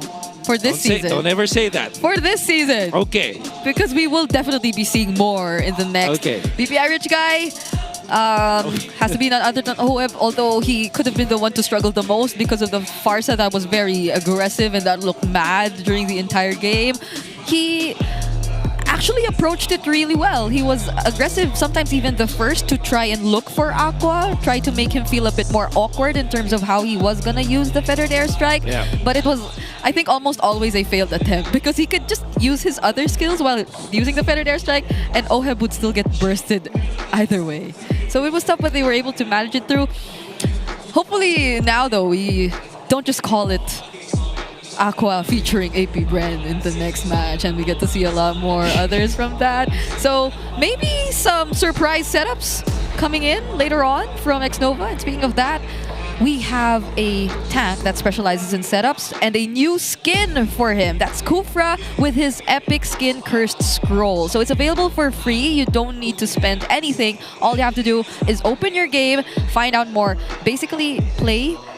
Never forget to claim, and that's the most important part, and you get a free skin. And also, there's another new line that's up for you guys. It's the Aspirants new skins. They're also now available, and you can get them in this themed draw event. You get a lot in this draw. That's right. The first 10 times you draw using diamonds, it's 50% off. Right. Every 10 draws guarantee an epic or higher quality skin. So come and join the draw and witness the power of aspiration together. You know what? I wouldn't mind if this next game was someone featuring the rest of the team. Like, if that's what it takes to have a fun game like this, I will not say no. My aspiration for today is for that to happen again. I don't mind it being Aqua once again. Maybe Sanji's time will be game number 2. Oh, we'll see. Speaking of Sanji, we're now looking for our clear head super fan of the day. As you can see, the cavalry, they're all here, ready to support Team Liquid in their final. Whoa! Is he actually? Look at the mullet on this young man. Okay. Oh, wow. That's some Uomi type of hairstyle. Uomi is jealous. You gotta watch he's out for dying this. of envy. Look at that. Look at that. That bottle of clear is as big as his head. You deserve this. Whoa! Look at that. Whoa! Lil Hey, homie. Lil homie will be 13. Whoa. Lil homie will be 13 years old when he's done with that bottle. Oh my god. Okay, Womi, you gotta up your game. He looks like such a Sigma. You guys can also power up your dandruff-free scalp and supercharge with Clear. If you guys visit us here, who knows, you might be the next Clear Head super fan of the day, and you get a free bottle of Clear. And you get to flex in front of the camera just how dandruff-free your scalp is. That kid was looks maxing. Looks maxing. I don't think he was even mewing, but... Nope. Nah, it's Didn't have to. It's natural. Hey, gosh, I wonder how Uomi's reacting to that. Like, I haven't heard him speak as much, so I guess he's just sad. or he found a new inspo. Maybe. Or does he plan to grow it out that long? Like, I'm not sure. He actually did say. He actually did say that he wants to grow it longer. But I'm sure that after seeing that, he wants to really commit to that bit. Or just give up entirely. Maybe. Also maybe. Because the kid half his age. Beat him. Yeah. And has a better bullet. So maybe season 17, we get to see that version of Uomi. We're not sure if ever he is going to be committing to that. Because, like, how long is it before season 17? Because even for M7, it's still January next year. But for now, there are updates for playoffs. So let's listen to what Odin has to say. What is up, super fans? Break muna tayo sa mga aksyon dyan sa loob ng MPL Arena. This is your very own Odin, and dahil malapit na nga ang playoffs, i-introduce na natin ang mga kaganapan na mangyayari sa susunod na mga araw. We have MPL Philippines Festival Super Fan City. And since Super Fan City, it's all about you. Marami tayong mga kaganapan na inihanda para sa inyo, from show matches and meet and greet na inyong masasaksihan kasama ang ating mga players. Kasama na rin dyan ang finals ng Fancy Players ng Infinix Fancy Klaban. Their champion will receive Infinix GT30, Macro Zero shirts, and syempre, 25,000 MLBB Diamonds. At hindi rin naman uuwing luhaan ang mga nagpakahirap sa ating Infinix Fancy Cluban because their first runner-up will receive Metro Zero tote bags and 10,000 MLBB Diamonds. Meron din tayong prizes for the second and third runners-up na tote bags and 5,000 MLBB Diamonds. At isa pa, buong araw nyo ako makakasama sa Super Fan City because I will be officially hosting together with Caster Ivan. Secure your tickets now at kita-kita tayo dyan sa Super Fan City. Thank you so much, Odin. The Super Fan City sounds really fun. Super exciting. There are, I think, a lot of booths awaiting and activities for the fans who get to join us. But I think it's time that we get back into this series. AP Bren still has some catching up to do. It was still a really great game number 1 though, but they go for red side. Yeah, they are the red side team. What is Sanford doing? Excuse me? He's watching the watch party. 40. Hello? Was he looking for? Is he double checking what Mom Shu about and Dad Shu think of his performance? Yeah, I think that's what he's doing. Oh, 40. Okay. I mean, he's MVP, so. Waz, did you see that? I can't believe it. I can't believe really it. bad. It's a really bad Venus impression. I have to watch my Venus stream now right after this. Can I actually do it now? Oh, I mean, 40 does it. Yeah. And he's about to compete. That was right before the draft started. That was hilarious. Oh, wait. That was breaking the fourth wall. That is not part of my bingo card today. Why did we get to see it? Okay. So both of them have the exact same win-lose. Oh, well, but look at that. That's it. That's aura. That is. That's the definition of aura. Highest level of respect. Highest level of respect. Farsa being banned by TLPH. In blue 3. Show us Aqua, please. I want to see his reaction. Because when was the last time this happened, even? There's so much open because of this. At least this confirms that we actually saw the true movie of game number 1. The true story, the true protagonist of game number 1. Coach Tic Tac confirms the starring role. Yeah. Unbelievable. They let 1-1 through. Oh! Never mind. Okay, not the Arlet. Is the 1-1. Yeah, because they lost the solution. That's right. They lost the potential to shut it down. So they open up with a Yi Okay. Alice and Grok looks really good for AP Bren. I do hope that will be their pick. Please pick up the Alice. Yeah. Right now, AP Bren.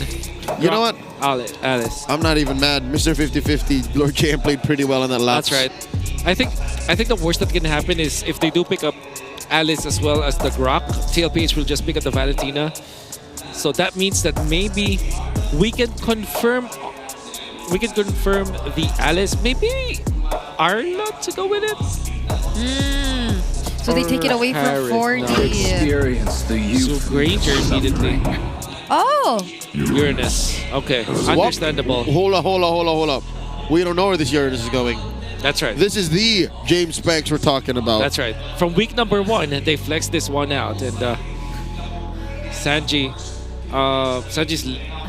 happy. That's so tanky, though. You know, that kind of laugh kind of makes me think maybe they want to bring the Kadita Johnson back. Kadita. Not just kidding. Although this isn't Broken Walls. So is it Broken Walls? It's no, not. It's Expanding It's River. Expanding River. Ah, so, Just the same. If you're a Johnson player, you know how to drive either way. That's right. It's your base. Because it's the same map. It's just that the river. Okay. Yeah. What I do want to see is Arlet and maybe Kalia. There you go. Kalia. Okay. In my dream world. That's not Arlet. That's Lunox. Yeah. So Pretty sure Arla doesn't have pink hair. Yeah. maybe think about where you want to put the Uranus now. Yeah, that's Oh wow, they answered the Uranus like that. Yeah.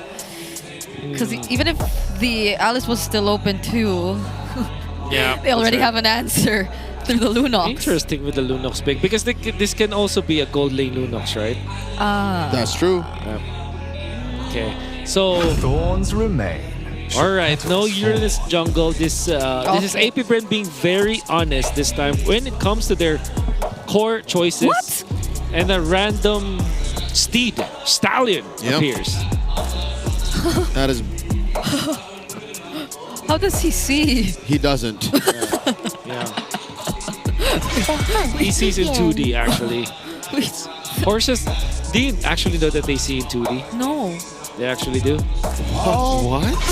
Because of how their eyes are set? That's right. Oh, wow. Yeah, that's right. Oh. So- I need to check that. AP Bren, take out the Ruby. Given the potential of a gold lane fighter since you use a Yusin Shin in the jungle. Ruby, maybe a Bane? No. Bane ban? Bane ban could also be, yep. However, with this Lunox and this Kaleo, you already have your ways to deal with the Uranus. Yeah. That's why TLPH picked it up, actually. I still feel like Alice can work for TLPH. Ah.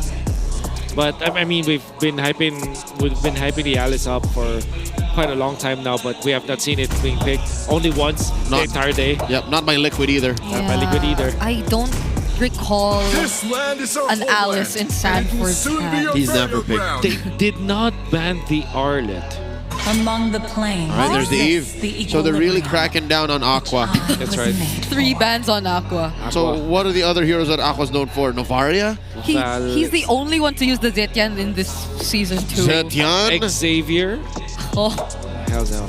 Yeah, these are his season 9 Sicilian, flames. maybe? Vexana.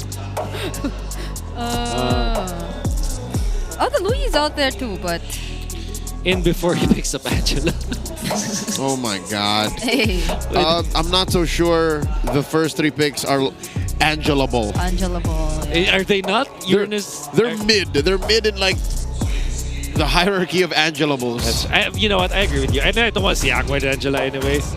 I want it to be like somewhere along the lines of Sicilian, Valentina someone even. who has mechanics. There was Valentina. If you're talking about mechanics. Okay, yeah, Valentina. Okay, that's mechanics. Yeah. All right. Still kind of a There's the, blind. there's the Alice. Oh my god. Debut pick. Wait. Okay. Gold lane. Cho, that's right. So Oheb. Finally, an Alice in Sanford's hands. Okay. And a Cho in Oheb's. Okay. The second time we see a gold lane Cho. Today. Okay. I want to see a suppress hero for AP Bren. Like a Franco. Kaja. Is Kaja even... You know what? Maybe... Yeah, Kaja's better. What are you stealing as the Valentina here? Kalea ultimate. But you still gotta be within range. Yeah. That's right. You are safe now, highly summoned. Whoa! That's the jawhead. Okay, that's... It's not suppressed, but it's hard locked It's a pick off. Yeah. Ooh. So, I feel like a suppress hero is good versus Alice in general. Because it means that even when the Alice can pop the ultimate, at least he will not. I mean the passive. At least you have ways to lock him down. It's also great versus Isojin because Isojin hates that kind of CC quality. However, with this jawhead, I don't know if there's a massive combo with it. Yeah. But you do have anti-armor. You reduce the armor of your opponents, which means that the Granger and the Lancelot can work at a certain point. Yeah, I was supposed to say the Jawhead Valentina together feels so long ago. But at the same time, maybe that's not the full picture that we have to look at. Like, there might be a different plan that AP Bren has in mind in terms of their execution, but this is their last chance. Welcome to Mobile Legends at Team Liquid Philippines. This is match point for TLPH. Potentially the last game of this season, or the regular season. So what do these surprise picks have in store for us? The first time we're seeing Sanford on an Alice and a gold lane Cho for Oheb. Hey, in principle, this lane is very similar. They play similar. They just want to be in each other's face. The Uranus and the Alice. Oh, Sanji! Put down to a tenth of his health. That's scary. Oh, now I think about it. The reason why the Valentina Jawhead is is picked up by APBR is because of the fact that if TLPH only uses up the Lunox, don't get me wrong, Lunox and Kalea is a very good combo, but it excels in team fights and in the mid game. But when it comes to the actual laning stage, it will give you not much strength in keeping themselves together. That's why Sanji was forced to use the flicker earlier on. So between Kalea plus Lunox versus Johead plus the Valentina, I would favor Johead Valentina, in fact. Yeah, even the Goldie so far, which is a bit like something you would expect, is managed pretty well by APBR. So maybe that's what they're mostly banking on for now. It's just having an overall better start so they don't feel awkward about going for aggressive plays. That's right. Arteezy though, there's a rotation happening down bottom. Shizu feels like he does sense it. At least he's not getting invade as much. But there seems to be a faster rotation coming in overall from APBR. Whoa, here comes Nova. That is the Throne of Ruin spent by 40. Yep. Not much. Again, he knows he can out-sustain even Uranus at this point. Yep. And it's just weird to see a combo of Johead and Uranus because they're not synergizing so well. They don't have the burst from Uranus. It's not even a combo It's or not a even a combo. combo, that's right. It's literally just two dudes. There, it's water and oil essentially. Yeah, they're just scaring each other. A lot of damage. 40 takes the gleam. Coming in underneath. Mount Shocker. Sanford steals a turtle. And Liquid collapse onto Aqua Nova up next on the docket. That went sideways quick for the Hive. Even as the only member from Liquid in the turtle bit, he was able to get the job done. No freaking way. It's still 40 in the gang, dude. That is illegal, honestly. Sanford did not even have the ultimate when that fight happened. Started, I mean. That was just his passive. He did it with a tick. That's it. Unbelievable. Oh no, APBR looking for revenge. 40, Throne of Ruin defensively, plus some recos before he clicks the gleam. Yep. Okay. For all of them Project Next fans, there's a code for all here. Okay. Oh, Shizu. Down bottom, Shizu's in trouble. No way he survives this. No way. Sanji and Noeb take him down. Yeah, he already used the Purify too. Oh man, unfortunately for APBR, that first turtle fight might have sapped away all of the fight in them because now they're looking so passive just because of the fact that they've lost a retry battle that they shouldn't have. Yeah. James Banks, very unfortunate retribution. Maybe, you know what, maybe 2 HP. Yeah. Away from that. And of course, the ticking AoE effect coming out from Sanford, he probably didn't even plan to steal that away from them. He was just happy to be there. He was just happy to be there. Yeah. And come to think, You know what's crazy? If it was just the Molten Essence that actually took it. That's devastating. Oh my god. Would have been worse. That'll make me feel worse if I were APBR. We aren't so sure just yet, but now the turtle will spawn down bottom. At that point, I'd rather not know. Yeah, I'd rather. I'll just assume that, 40 hit it with a basic attack or something. Chalk it up to bad luck. We're down 0-3. APBR need to recover. Yeah. Wait, Aqua stole the Throne of Ruin. This could be good. We'll see. Yeah. We'll see. He just has to channel it, but that is major CC around him. He's going to ravage the rest of TLPH. JP diving into the pit. Sanford zoning out Lord JM. 40 clicks the gleam. Spots Shizo, flushing him out of the brush. Lord JM looking to put some Ionic stacks on the Liquid. And now Liquid answers back. Mount Shocker plus the dive in. Look at Oeb in the back line. He gets hit. Oh my lord, the Tsunami Slam. Down goes Jimmy James. Aqua up next. 2 for none. Liquid take everything. Oh my god, that's JP finding the right mark onto the back lines. Yeah. And X-Nova, unfortunately, just when he decided to commit the unstoppable force, it was on 40. He was sent somewhere else. And more importantly, Throne of Ruin makes you CC immune while channeling it. And then you see Aqua copying that ultimate as well. Unfortunately, also does not look good because even when he's in front of the members of TLPH, channeling that ultimate and then eventually catching 3 members of TLPH, there wasn't any follow-up. Whoa, 2v1. 40 gets ejected underneath that tier 1 up top. Mount Shocker 40, Can he getting even some tie it? sustain. Oh, he feels himself. He knows. Ionic edge me, sir. Lord JM obliges, and then he just gleams out. Oh my god. Hey, you gotta pay attention to your other lanes too if you're AP Bren. And Alice is unkillable at this point. They don't have the damage profile to take him down. For sure. Oh my goodness, look at him. He didn't recall, right? He just stayed there. Yep. Waited for the minions, and now he's back. Oh! In comes X-Nova, punished by a tsunami slam. That man really tried. Yeah. And that is JP with the tsunami slam to end it all. It's looking bleak now for AP Bren. Unlike in game number 1 when they had a fair chance at 6 minutes without any kills, without any significant amount of farm, without the confidence. Oh! It's so difficult. Shocker catches 2. Tsunami slam, the answer by Aqua. Stays alive. Shizo blasts away at Daddy JP. What? Away at the dragon on a James Panks. Oheb dashes out of there. They can't even brawl at this point. They can't even brawl. All the fights are becoming so one-sided. This is 7-0 for Team Liquid.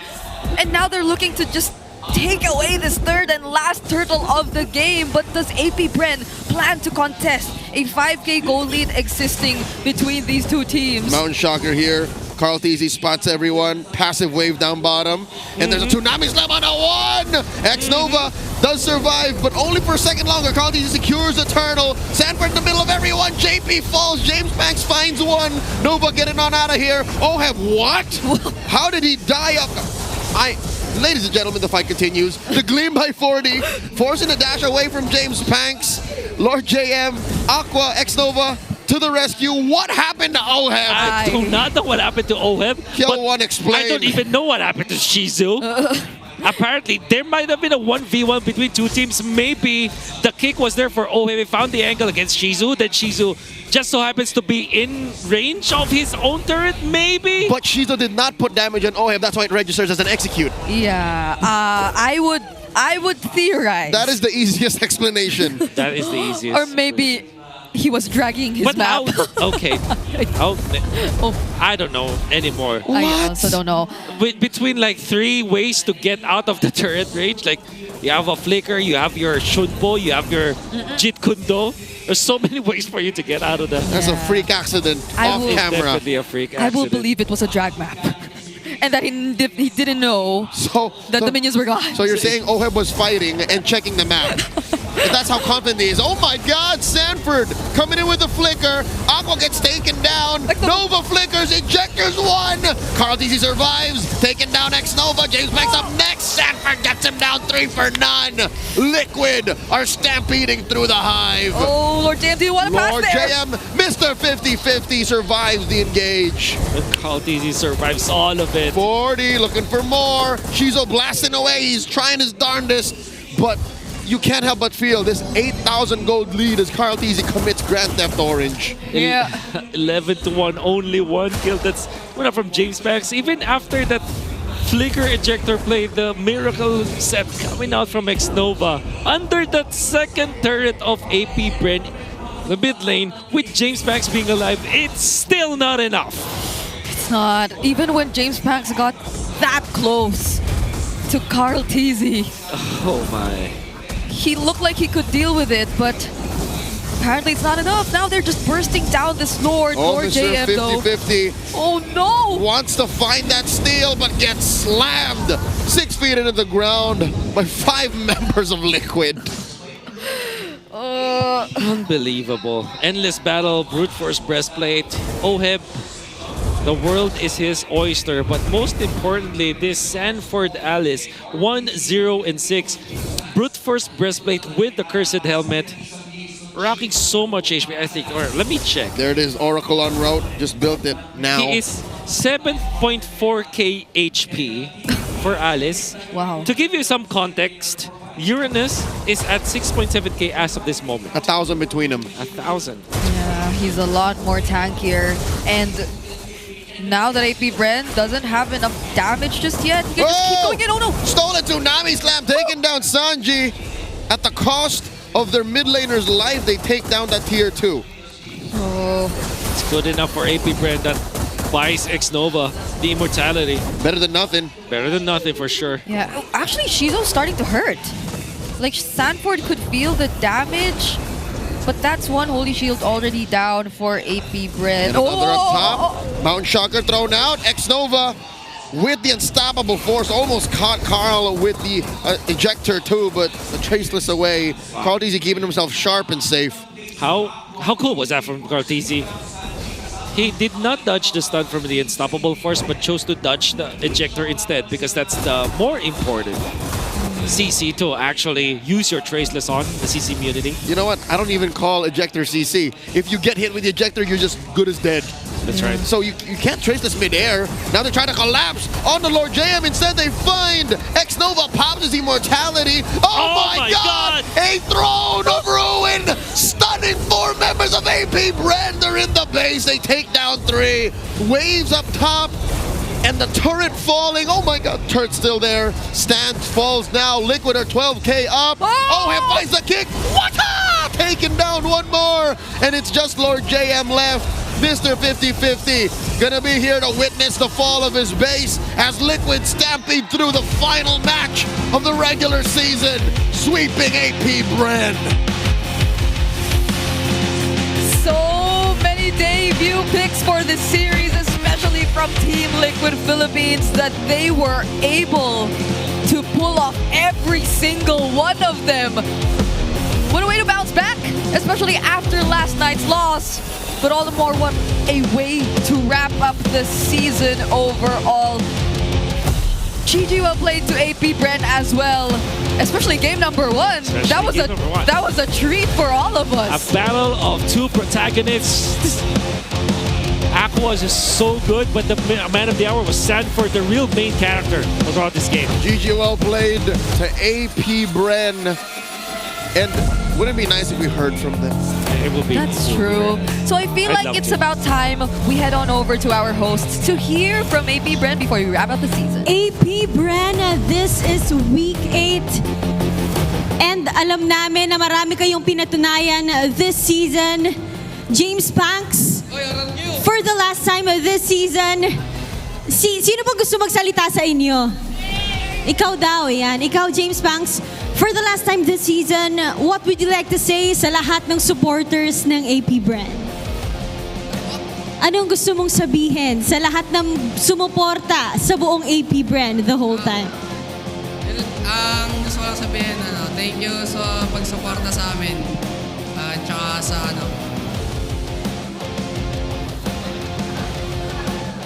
thank you sa lahat ng masusuporta sa amin. Yun lang. A still solid season para sa inyo. May we see you come back stronger. Once more, MPL Arena, please give it up for AP Bren. You may now right at the center para pasalamatan ang lahat ng inyong mga fans as it still is a season and you're hearing the chants, making sure that the rest of the bees hear it. Hans, sa seryeng ito ay makakasama natin with a sweep our winners of this match. None other than Team Liquid Philippines! Carl, bakit parang nangkigigil yung mukha mo ngayon Oo nga, ina-aperan kita kanina. Ayaw mo kong aperan. Hindi, pero legit, like, totally different. Tama si Odin, totally different aura ang meron kayo for today specifically. Ano bang nangyari? Was it because of yesterday? Ano po kasi, medyo malungkot kami sa di kami nakapag-upper bracket kasi talagang goal namin yun. Pero kanina lang parang nung nag-huddle kami, parang doon lang kami nakapag-reset kaya medyo mainit yung aura kanina. Pero pagdating naman sa stage, naka-reset na lahat. Carl, alam natin na before yung nakalaban ng Team Falcons kahapon, nung tinanong kita kung sino ang gusto mo makapasok, sinabi mo noon na Team Falcons ang gusto mo makapasok ng playoffs. And nangyari na yung nangyari kahapon. Sa play-ins, kayo ang magtatapat muli ng Team Falcons. How do you feel about that? Very confident po based sa match namin kahapon. Tsaka tingin ko naman makapag-readyan namin silang sobra. Would you say, Carl TZ, na ang Team Falcons ang iyong best rival? Out of all of the players, the teams na naging kompetensya nyo, would you say that Team Falcons is the one na lagi nyo nakakaharap and the best rival out of them? Siguro in terms of mga team fights, macro and macros, sila yung number 1. Pero tingin ko talaga na best rival namin yung Blacklist talaga eh. Pero yung Falcon din, pag kami naglalaban din, laging cinema eh. Laging cinema. Absolute cinema. They've done it before. Hands up sa lahat ng mga nanonood lagi ng laro nyo against Team Falcons. And Carl TZ, ano ba yung meron sa inyo ng Team Falcons? Kasi lagi natin nakikita na mataas yung level ng mga laban nyo lagi. What's with Team Falcons and Team Liquid Philippines? Siguro po sa playstyle po medyo similar po. Tsaka yung coach din kasi doon galing sa amin. Kaya siguro nagkakontrahan eh. Basang-basa na kayo. Medyo familiar. I wanna talk to Sanford this time. Sanford, way before week number 1, nagpunong braso tayo. Tapos tinanong kita kung ano sa tingin mo, saan mo nakikita yung team nyo right after the regular season. You said 1 or 2. Unfortunately, you're at 3.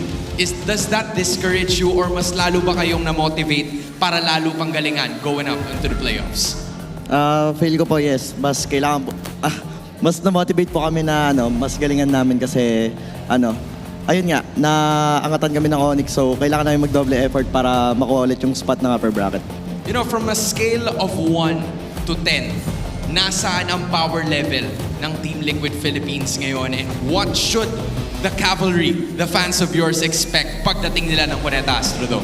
Well, ngayon feel ko number 3 kasi yun yung standings eh. Pero may chance pa naman magbago yan. Nakadepende na sa amin yan.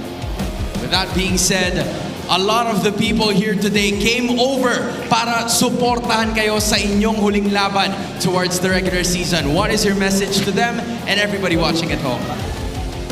Thank you sa lahat ng sumusuporta. Sorry, di namin nakuha yung upper bracket pero abangan nyo sa playoffs, mas gagalingan namin. Still a solid showing, a sweep from your winners, Team Liquid Philippines! A solid effort coming in from the cavalry, knowing how it's done, Odin. This is how you end the regular season. We could see how hopeful they are na kaya pa nilang bumawi pagdating ng play-ins sa ating Cuneta Astrodome. With that being said, makikita natin sila at ang 5 pang mga playoff contenders. But as of now, you're gonna have to look at our casters. All right, so it sees like the reset for Team Liquid took overnight. But it was very effective as seen in the sweep that they were able to achieve up against APBR. Congratulations to them, and as Sanford says, we'll expect more from them in the playoffs. But let's look back at who the MVP is. Okay, gotta give it to Daddy JP. Yep, good snacks with a tsunami slam. I was just gonna go back and say this out because I've been thinking about it. TLPH were kind of sad that they didn't get to the playoffs, to the upper bracket. Right. It kind of feels like if other teams would fight tooth and nail just to get into the playoffs, for them, they have to get to the upper bracket. I think that's the level of standard that they're holding themselves into. And they've showed us through this game that is actually how you play it. Yeah, right. That's true. So TLPH started this particular game guns a-blazing. It's mainly because of Mr. Sanford again. This time with the Alice, and then eventually in the mid-game, it will be Mr. JP who will get the counter plays like this one in order for them to close out the game. If I may argue, I think all of them played excellently. I agree. To the point that JP's, again, setups and assists are what really made him get the MVP performance. Barring the one moment we didn't see, Oheb die to a turret in an attempt to assassinate Shizo. Yeah. Everything was almost flawless. That's right. Yeah. Especially because like Carl TZ surviving the right moment, them kicking the Lord James Uranus, the right moment again. There will be an exchange for Sanji, but apart from that, there will be no opening from APBR, I mean. Yeah, because this is just how aggressive they played it. Look at that. No purifies, all flickers. God. And these flickers were used so well. That flicker from Sanford last minute, the flickers from Sanji just to throw out the damage, and even this flicker from Oheb. Like, how often do you see that you get to catch a Lancelot and that he doesn't get to immune himself with the Thorn Rose. Right? Is the caliber of gameplay that you can see from TLPH. We talked about their mechanics and how the set of skills that they have individually brought them as the MSC champions, and now they have overcome APBR. Okay, so earlier today we saw a gold lane show. It had Master Assassin. This time OHEB decides to choose Wilderness Blessing. And weren't we expanding rivers? So he's doubling down on it. That was such a fast rotating show. To be fair, It was everywhere. if you move faster up against the Granger, you essentially dodge all of the spells from the Granger, so that's already good. But at the same time, I think OHEB is approaching this game as Carl TZ is the carry. I'm here to just win my lane matchup and then eventually connect with the team. Yeah, and I think we got to see a lot of the connection from them, and that clearly was lacking on AP Brent's side. Like, hero synergies aside, I don't think they were able to chain a lot of their skills or setups overall. Yeah.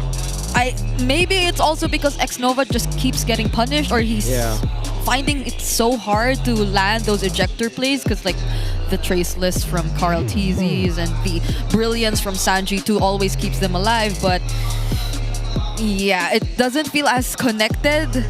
It doesn't feel like they get to brawl together compared to game number 1. Okay. Whoa. Whoa. 924? This could be a peak for post-Project Next. We don't see GPMs go this high anymore. I agree. I think the last time the highest I saw was 920. 920 flat. That was before Project Next, or This was Project Next. After Project Next. The highest pre-Project Next was like 985 on OHEB. So Carl TZ is definitely on something now. It just shows how clean this game was. Yeah. We're beating records, honestly. I think even earlier, King Kong, he hit another record at level 15. To get the GPM and the XPM, I mean. What was that, 9 and 10? Probably, yeah. Somewhere along those Hans lines. mentioned something like 9 minutes, 10 seconds or 15 seconds. Yeah. That's crazy if you think about it. The more you think about it, it gets crazier. But of course, Mr. Carl TZ, very clean with the Yi Shin. There were so many attempts coming out from AB Brent to knock him down, but Carl TZ holds his ground and relies on his mechanics, utilizing the crowd control immunity from the Traceless, just the right amount of timing, just the proper target selection, giving a lot of W's for the team. Yeah, and I mean, even if Yi Shin, some may argue, has more losses than wins overall in the season, maybe especially because of post-Project Next, Team Liquid Philippines is a team that does not care about that because of the level of mastery that you get to see from Carl TZ whenever he gets his hands on the likes of the Yi Shin, and even when he introduced the Akai, that was a debut pick alongside the Alice and the Cho Gold lane that they showed us for now. But I wonder how Wolf feels about the keys to victory post-match. So let's head on over to the Howl. At kahit pa hindi na nagmamatter masyado para sa dalawang teams natin ang laban na yon, pinakitaan pa rin na tayo ng magandang closer sa ating regular season, especially that game number 1. However, TLPH pa rin ang nanaig sa ating series at dahil yan dun sa pag-contest nila dun sa Harit ni Shizu. It's funny because after saying this, in the keys to victory, nakita natin sa pares na games na hindi na binigyan ng chance ng TLPH magkaroon ng komportable na parte itong si Shizu sa ating laban. That's gonna be the Harith banned out by TLPH themselves. And they also have to focus on winning their lane-to-lane matchups. Eventually, ito rin naman ang ginawa na side ng TLPH. OHEB winning against his matchup. Makakuha tayo ng solo kill. Sanford just out-manning the members of APBR. And kahit pa gino siya doon sa may top lane, kinaya pa rin niya na hawakan yung sarili niya at manalo doon sa lane na yun. Even in the mid lane, there's a big battle between Sanji as well as Mr. Aqua. Game number 1, Aqua came up on top. But game number 2, yung mid duo ng side ng TLPH. Hindi na talaga pinahinga at pinagalaw ang mga membro dito ng APBR. And most importantly, Carl TZ, the GOAT himself, hindi nagbigay ng tsansa at all. Kumuha ng Akai laban sa Fredrin, nanalo doon sa game number 1. Kumuha ng Yisun Shin first pick this time at ginamit niya kanyang mga kampe para eventually manalo ng mga turtle fights. This really a good mark of a team na nag-champion na talaga. Yung experience, dinala nila sa laban na to at pinigyan tayo ng napakagandang laban sa huling match ng ating regular season. Pero ano nyo, ang pinaka-interesting dito is, ano kaya yung boses na maririnig natin? Anong klaseng comms ba kapag ikaw ay nasa spot, nothing to lose, nothing to win? Abangan natin yan sa ating mic check. 2 seconds. Meron tingnan pa, Kyle? Meron. Tara, ulti na ako. Yeah, ulti ka na. Ako sa Lance. Lance lang din. Lance ako. Sabot ko Lance. Dito. Lance, ligaw! Yeah, nice. Lance ko. Huli. Akin nga sa mid, pre. Ako. Hala. Pinyuri. Ako. Ay, Joy, figure pa. Bot ka. Boy ako. Doon ka. Akin nga. Ay, Lance, ito. Nice heal. Wala nang Yuri. Kasi pa mo. Walang Yuri. Sipa na. Patay ito. Huli na. Di mo sinasabi, Chi. Wala, tol. Hindi na pa sana huli na. Ito. To join. Tingnan, join. Sige. Saan ko pa yan? Hindi ko matatagan, ha? Walang picker, eh. Tara. Wala, kita kayo skill mo, tol, eh. Purify ba to yung Yura? Ayun, pre. Sabi na yun. Kaya ko, pre. Mamatay ka sa Nice. I can't believe we were screaming at the throne of ruin play. Yes, Wolf and I literally simultaneously harmonized and oh my god, and Sanford was just quiet the whole time. Up until the very end. If I pulled something off like that, I would literally be dancing. Well, that's why he's the main character. I guess he's really just that locked in, and the reset was very effective. And by the way, guys, don't forget you can showcase your esports skills and passion for gaming by organizing your own local tournaments through eProject Esports for everyone. Participants in this program will be provided with special access to tournament modes, in-game items, diamonds, and more. Visit the MPLPH website for more information on how to apply. Yeah, honestly, one of the biggest bonuses about having tournament mode is you get to try all the skins. So when there are new releases, you get to try them. That's true. Aside from, of course, organizing your own events. And also, you can be featured as the next MPLPH Super Fan of the Month. So it's a month-long thing. All you have to do is join the MPL Philippines official group. Don't get confused. It has to be an official group. And engage with the community and keep all those interactions positive. I post in this group on a daily basis. Share any MPL-related news and updates in the group for your chance to be named as the MPL Philippines Super Fan of the Month. Yep. This is so far, like, the group has been very active. Some have been really keen on statistics. Yeah, it's where I check for post-game. Instead of like scrubbing, I just check there and it's always... Sometimes their stats are much faster than us. Sometimes their stories are much faster than us. And we know we cannot see everything, but because of that group, we have at least close to everything when it comes to MLB. Super fans strong together.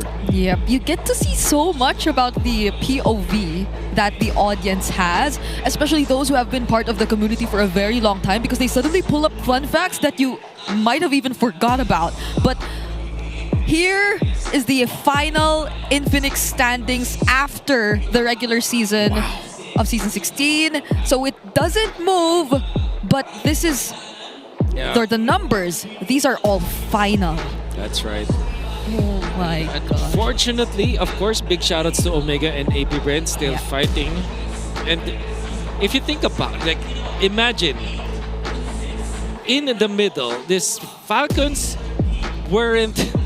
They literally just have one game ahead of Omega. Literally just one. And this is why we keep saying it's been such a competitive regular season. Because even the eliminated teams, one of them has the same match points as the 6th and last team to qualify, and the other is just 1 point below them. But -4, 5, 6. okay. So a lot of you have been waiting for this. We have all been waiting for this. This is official. This is it. All right. TLPH versus Falcon. And ONIC's reward of getting to the upper bracket is first with having 2 lives, but also being lucky enough to face whoever wins TLPH versus Falcon. This still hurts. Oh my goodness. Hurts for you. We're Yes, happy. yes. I'm okay either way. It's so happy. I can't pretend like that Twisted Minds versus TNC bracket isn't a must-watch either. Because For sure. Aurora, despite all of the flack and all the hate they've been getting since M6, that's still also where dreams come true. From that bracket, it's just 2 best-of-5 wins away to representing the country again. Right. And because of the fact that it's a single elimination bracket in the play-ins, we got the best matched teams, I would say. And I'm not saying this to downplay what Twisted Minds as well as TNC were able to achieve, but the fact that Falcons and the TLPH are going to be facing up against each other, long-time rivals, and then Twisted Minds and TNC where plot twists can happen, weird picks like the Nathan and the Hellcurt could happen. I'm sorry. Measured up against the season's best team. That's right.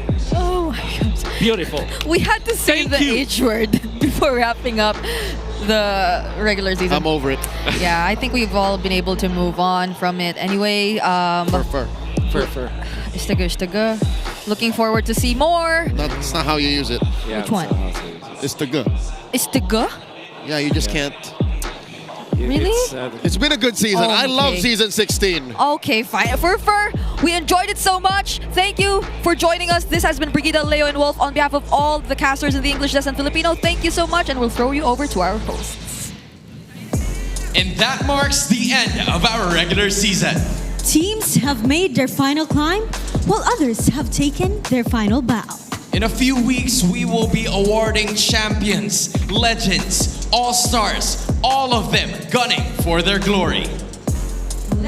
Witness the battle of the strongest in the world of MLBB. Sabay-sabay po natin tunghayan ang MPL Philippines Season 16.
Malakas, Pilipinas, malakas, kahit anong lane, we become the monsters. Malakas, Pilipinas, malakas, face the golden sun and repping for the 3 stars. Look at us to the top, no ifs, no buts, winning any game para to sa PINAS.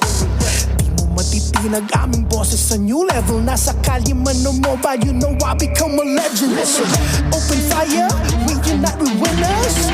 But with pressure, like diamonds are made of. Switching the lane na parang gera, HP racing made a setup. Kakatang buhat ni Hilda, full dome SS parang Laila. Susundan ko ang iyong wakas, kasama pataas, tagumpay natin to dahil tayo'y malakas para sa Pinas. Nasa amin ang alas, hindi to atas, kinikilala sa taas kasi kami ang malakas para sa Pinas. Nasa amin ang alas, hindi to atas, kinikilala sa taas, ganito kami sa Pinas. Yeah.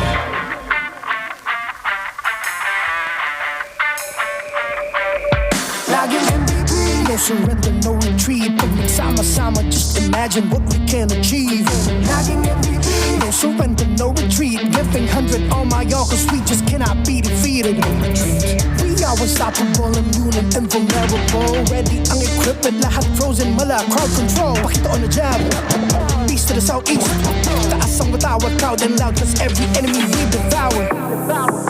Susundan ko man yung wakas, kasama pataas, tagumpay natin to dahil tayo'y malakas para sa Pinas.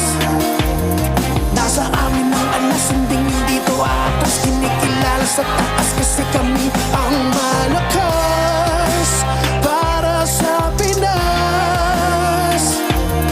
Nasa amin ang alas, hindi dito atas, kinikilala sa taas, ganito kami sa Pinas. Malakas, Pinas malakas, kahit anong malakas, Pilipinas malakas, Face the golden sun and repping for the 3 stars.